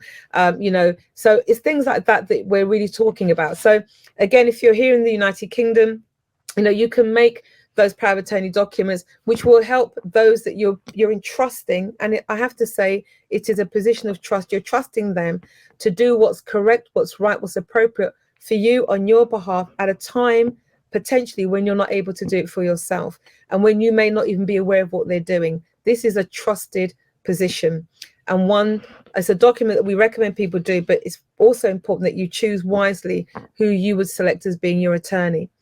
As it says there are two types of attorney documents. There's an ordinary one, which is usually written for a specific task. So let's say that you're traveling to Ghana to transact your business there, but there may be something in particular that needs to be done here. You can see a professional like myself or a solicitor, and we would prepare what we call an ordinary power of attorney, which would give that person the authority to action a particular thing on your behalf. The other side of that is what we call a lasting power of attorney, which means in the event that you lose your capacity to make decisions for yourself, the lasting power of attorney means that that person can continue to operate in the presence of the fact that you no longer have the ability to do it for yourself. So that's really what's important about the lasting power of attorney. As it says there are two types. One is the property and financial affairs, and the other one is the health. So if we can just take the next slide, please. So again, just an overview as to what the property and financial affairs one allows an individual to do. That means a person can manage your bank or building society account. Importantly, they can pay bills. For those of us in the United Kingdom, if you phone up to talk to anybody now about a bill, they'll say to you, can I speak to the bill payer? If they're not there, they're not able to speak for whatever reason, they will ask you, do you have power of attorney? The answer is no. Conversation ends. That's it.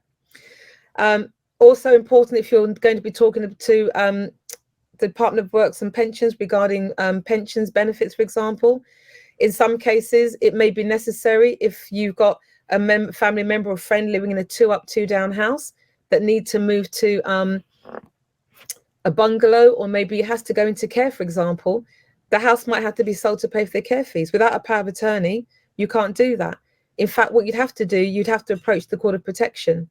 And I can tell you that the Court of Protection fees, you have to pay for the court to hear the case. You have to pay, and I think the starting fee is something like £600 to £700 for an application to the court to be appointed as an attorney. And even then, there's no guarantee that you will be appointed. They might appoint someone from the court to do it. So again, it's a very important document that we need. And so it's important that you give consideration to that, because the reality is any one of us can become ill at any time. So something that we should consider doing. Okay, so one more slide, I think, a couple more to go. So the next slide we're going to take, yep. So we've got one around health and welfare. This is particularly important. I want to draw your attention to, I think, the 5th comment on the slide, which is life-sustaining treatment. What we're finding now is that where people don't have a health and welfare LPA, you have to go to the court actually to get permission for certain things to be done. And quite often it can be quite difficult. It can be quite draining for the family having to go through that process, because at the moment for the court to meet, it's taking between 4 to 5 months to get a hearing in the court just to get a decision on certain aspects of health and welfare for an individual. So again, we would recommend that you put this in place.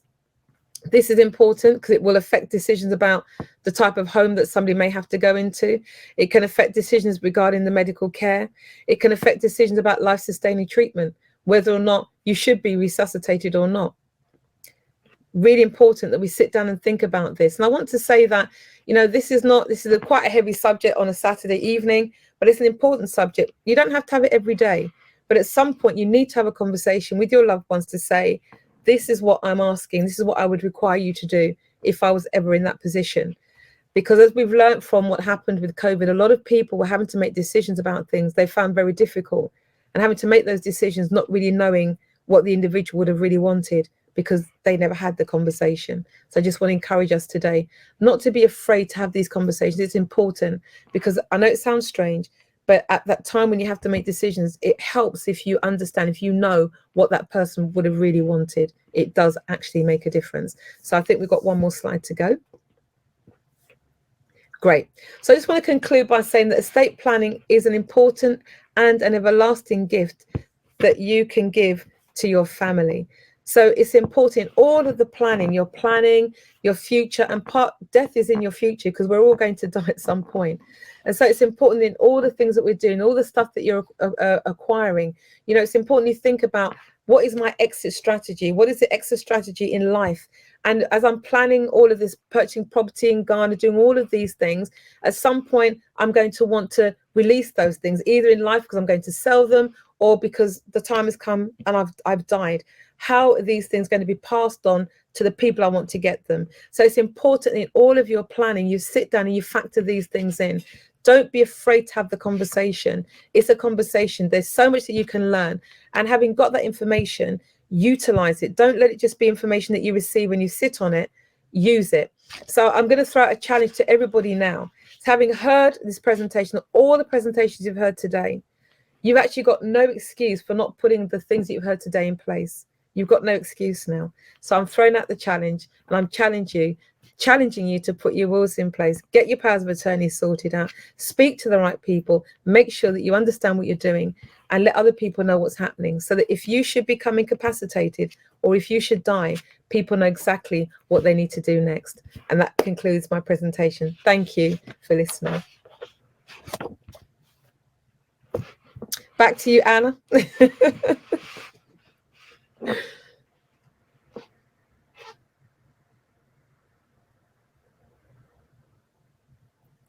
And thank you, Vanessa, very much for that very insightful information. I'm going to see if Francesca's here, because I think it'll be very good for you both to have a conversation. We can wrap up with a nice little panel discussion with you both. So, hi, Francesca. Hi, Vanessa. So nice to see you again. How are you? I'm very well, thank you. Awesome. Brilliant. This is what we call a huge network. Yes. Streaming live from London and connecting with Francesca, who is our, as I said, who we partnered with for all our legal side. There's one thing you did say, Vanessa, which it just really struck a chord with me when you said death is in our future. And it's something that we shouldn't be afraid of. I mean, that's something that is certain. I think there's two things that's certain in life, death and taxes. That's correct, yeah.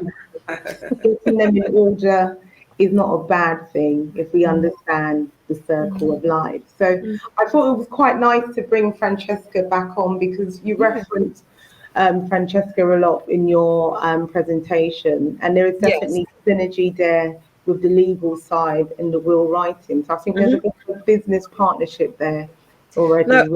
No, absolutely, because I think it's important, if you're in the UK, whilst you're planning and stuff like that, you're living here, it's important that you have wills in place, because you're developing stuff in Ghana. So it's important that you understand what the legal ramifications are on death here, but you also need to understand what happens in Ghana, because you're working across two countries, right? So it's important that you have that understanding about what needs to happen. Now, you may not be in the UK, but if you're in Canada or the US, again, you need to understand what's the legal implication here on death to the properties that I own here and the properties that I own in Ghana. What would happen? Because, you're going to nominate an executor, and the role of the executor is to sort out this stuff, is to make sure they're having the right conversation with the right legal people, with the revenues of each country, to make sure that your estate is not being overtaxed, to make sure that any reliefs that you can get are going to be obtained. So you need to be thinking on both ends, yeah? And that's why it's really good that when I was listening to Francesca's presentation earlier, I thought it's just so key to make sure that you've got people from both ends that are helping you, working with you to ensure that everything's tied up in both parts. Yeah. Brilliant. Francesca, I don't know if you had anything to add with the Ghana side to reinforce what Vanessa's been talking about. Absolutely. And Vanessa, once again, brilliant presentation there. Very informative.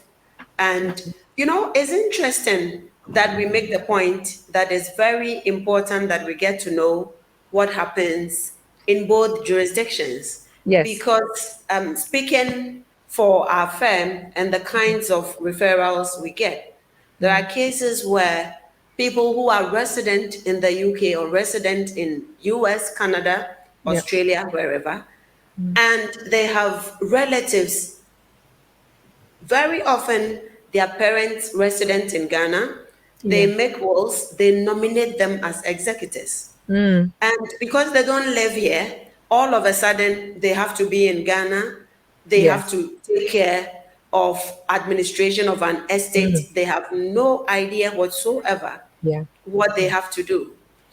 So it's very important that at least everyone gets to know a bit about what happens and what the position of the law regarding estate planning, wills, administration of estate, whether the person dies intestate or not, and then the tax implications. I was so happy when you dwelt very much on the tax implications as well. You see, so this has been fantastic, and I think we need to continue with the kind of information that we are given to our people, so that even if you are Ghanaian and you are resident out of the jurisdiction, you would know that there are peculiar things that you need to know in terms of administering an estate here. And by the same token, if you are resident in Ghana and you have a relative outside, and the lot falls on you along the line to administer their estate, then there are certain things that you need to know as well. So this has been fantastic. Fantastic, yes. And, what we recommend, what we do with our clients is that we give them like an estate review plan. So it's a document that we encourage them just to fill in, that just gives the highlights of what they own. Because what a lot of people maybe don't realize, when you're nominated as an executor, you really have to go in and sort through all of the paperwork, right? So I really encourage people to make sure you keep good records, keep good files, because your executors are going to be dependent on your record keeping to defend your will and to ensure that your estate isn't taxed beyond what it should be. And if you don't keep good records, it can become very, very difficult to be able, because if the revenue comes back and says, well, we think you should be paying this, we need that documentation to say, no, it should be this because we have this, we can prove this. So we really encourage clients to keep, get your record keeping straight. Get a sheet of paper, is what we do with our clients, and put down the name of the bank, who you're dealing with in Ghana, who is your contact in Ghana, because that person holds the key to maybe helping to sort out the estate administration. These are things that we can do that will help that person if we've died in the middle of the purchase or after, whatever point. It just helps those that we leave behind to manage. Also, a list of your key contacts. Who are the people that you're working with? Who are the people that you're dealing with? So we know who to contact. Very good. Good point. We've actually got a question that's come through. You can both probably, I'll let Vanessa go through, and then Francesca, you can also contribute. It says, so a will in the UK also valid in Ghana, or do you need a separate one as well? Right. So in the UK, we can actually write wills that will cover your worldwide assets. Okay. However, you have to bear in mind that if you own property, that your property in that country will pass according to that country's rules. So basically what we advise is that if you own property in Ghana or anywhere else in the world, then we would say if you're going to do it worldwide, then you need to make sure that your family know about the property that you've got in that country.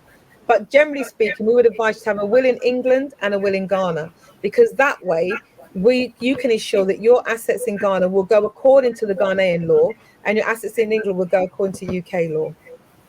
Now, the reason why that's important is because in England, when your will goes to probate, they will know if it says for assets in the UK only, we actually know then that you've got assets elsewhere. And Ghana will know, okay, assets in Ghana only, they'll know that there are assets elsewhere. Yeah, good. So, if I may come in here. Yeah. Most of the time, we realize that there are people who may be resident in the UK and they will have property in Ghana, in Nigeria, in the US. So the question then becomes, do you have to have a will in all these 3 or 4 jurisdictions so they cover those assets? You see, because getting one person to make a will in one country is difficult enough, as Vanessa, I guess you would explain, or you would agree with me. So the moment we say make wills to cover each and every jurisdiction, they find it very difficult. So in Ghana, I think the rules of court recognizes that difficulty. So the simple thing is, if you are resident in the UK, for example, you do your will there. If you have properties in Ghana, they could be named in there.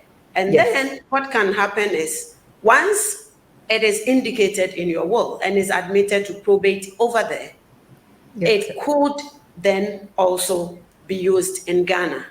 So once it is indicated in your will, irrespective of wherever that will is made, you would be able to have it operational here.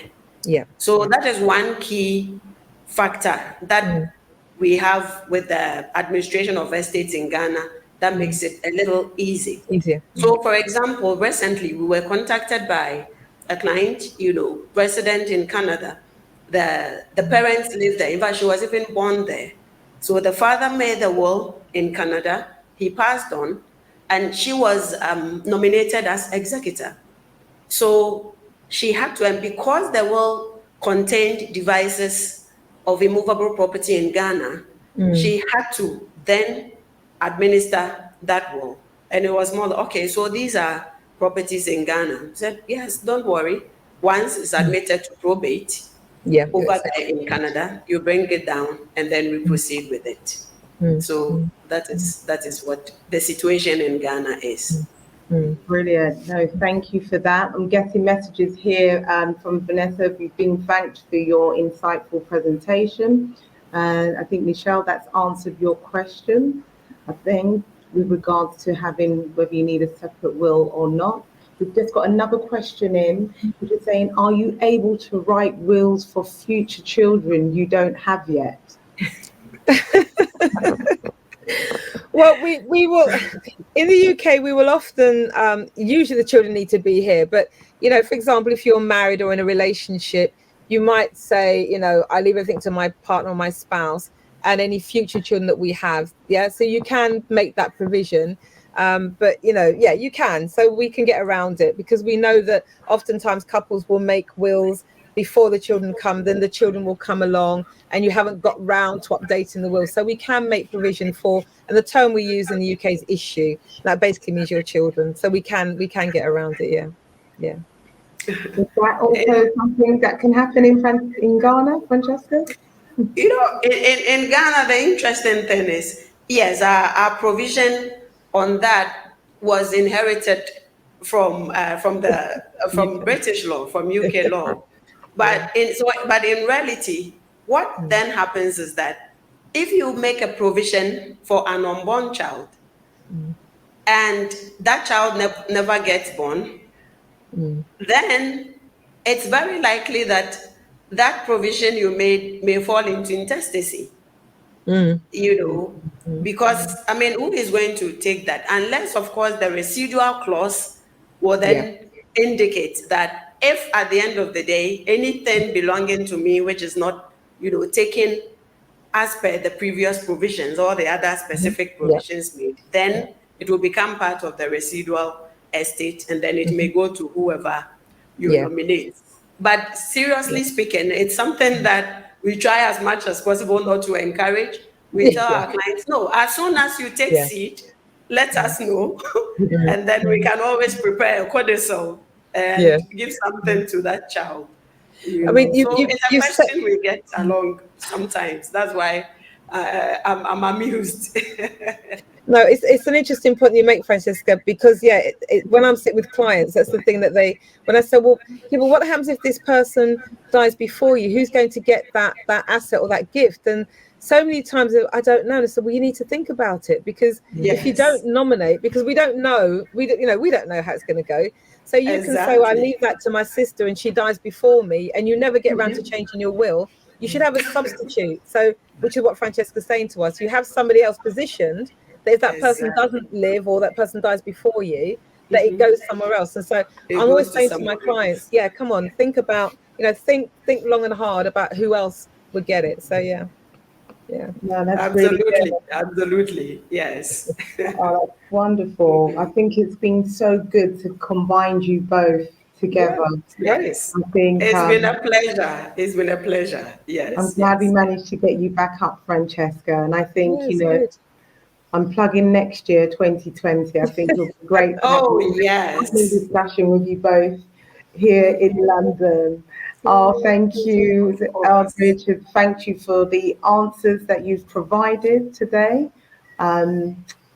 Everyone online is saying thank you very much. Those who have appreciated what you've had to say. I think the whole day has given us a lot of food for thought. So as I said, the platform here is a resourceful tool to really just get you thought-provoking. I think the thought needs to be put into everything we're doing in life, especially with investment, wills and planning. So I want to take this opportunity to thank you both. Thank you, Francesca, for staying online. And Vanessa. You're welcome. Thank you very much, as always. Thank you. And we look forward to welcoming you both in 2020, if not before. I can't wait. It's been so nice seeing you again, Vanessa. Let's continue the conversation. Yes, I will connect you guys. Definitely. Most definitely, we will be speaking. Yeah. There's a lot of synergy there with both of you. Thank you, Raymond. We're getting a lot of thank yous today.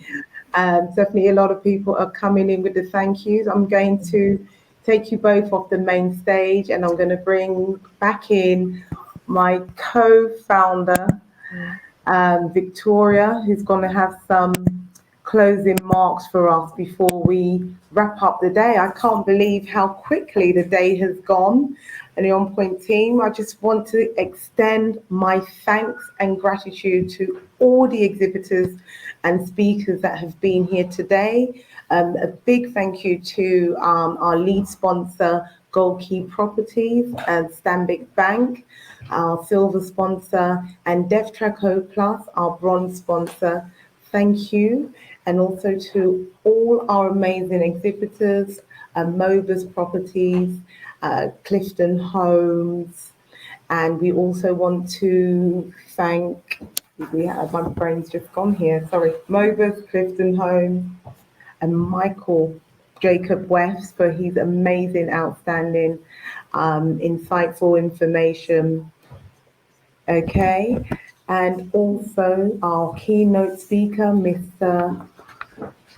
Papa Paul Bartels, for his opening remarks and really set the tone of what today's expo has been about, investing safely in Ghana. We cannot miss out the 3 Ps that I've been referring to throughout the whole presentation, which has been process, procedure, and protocol.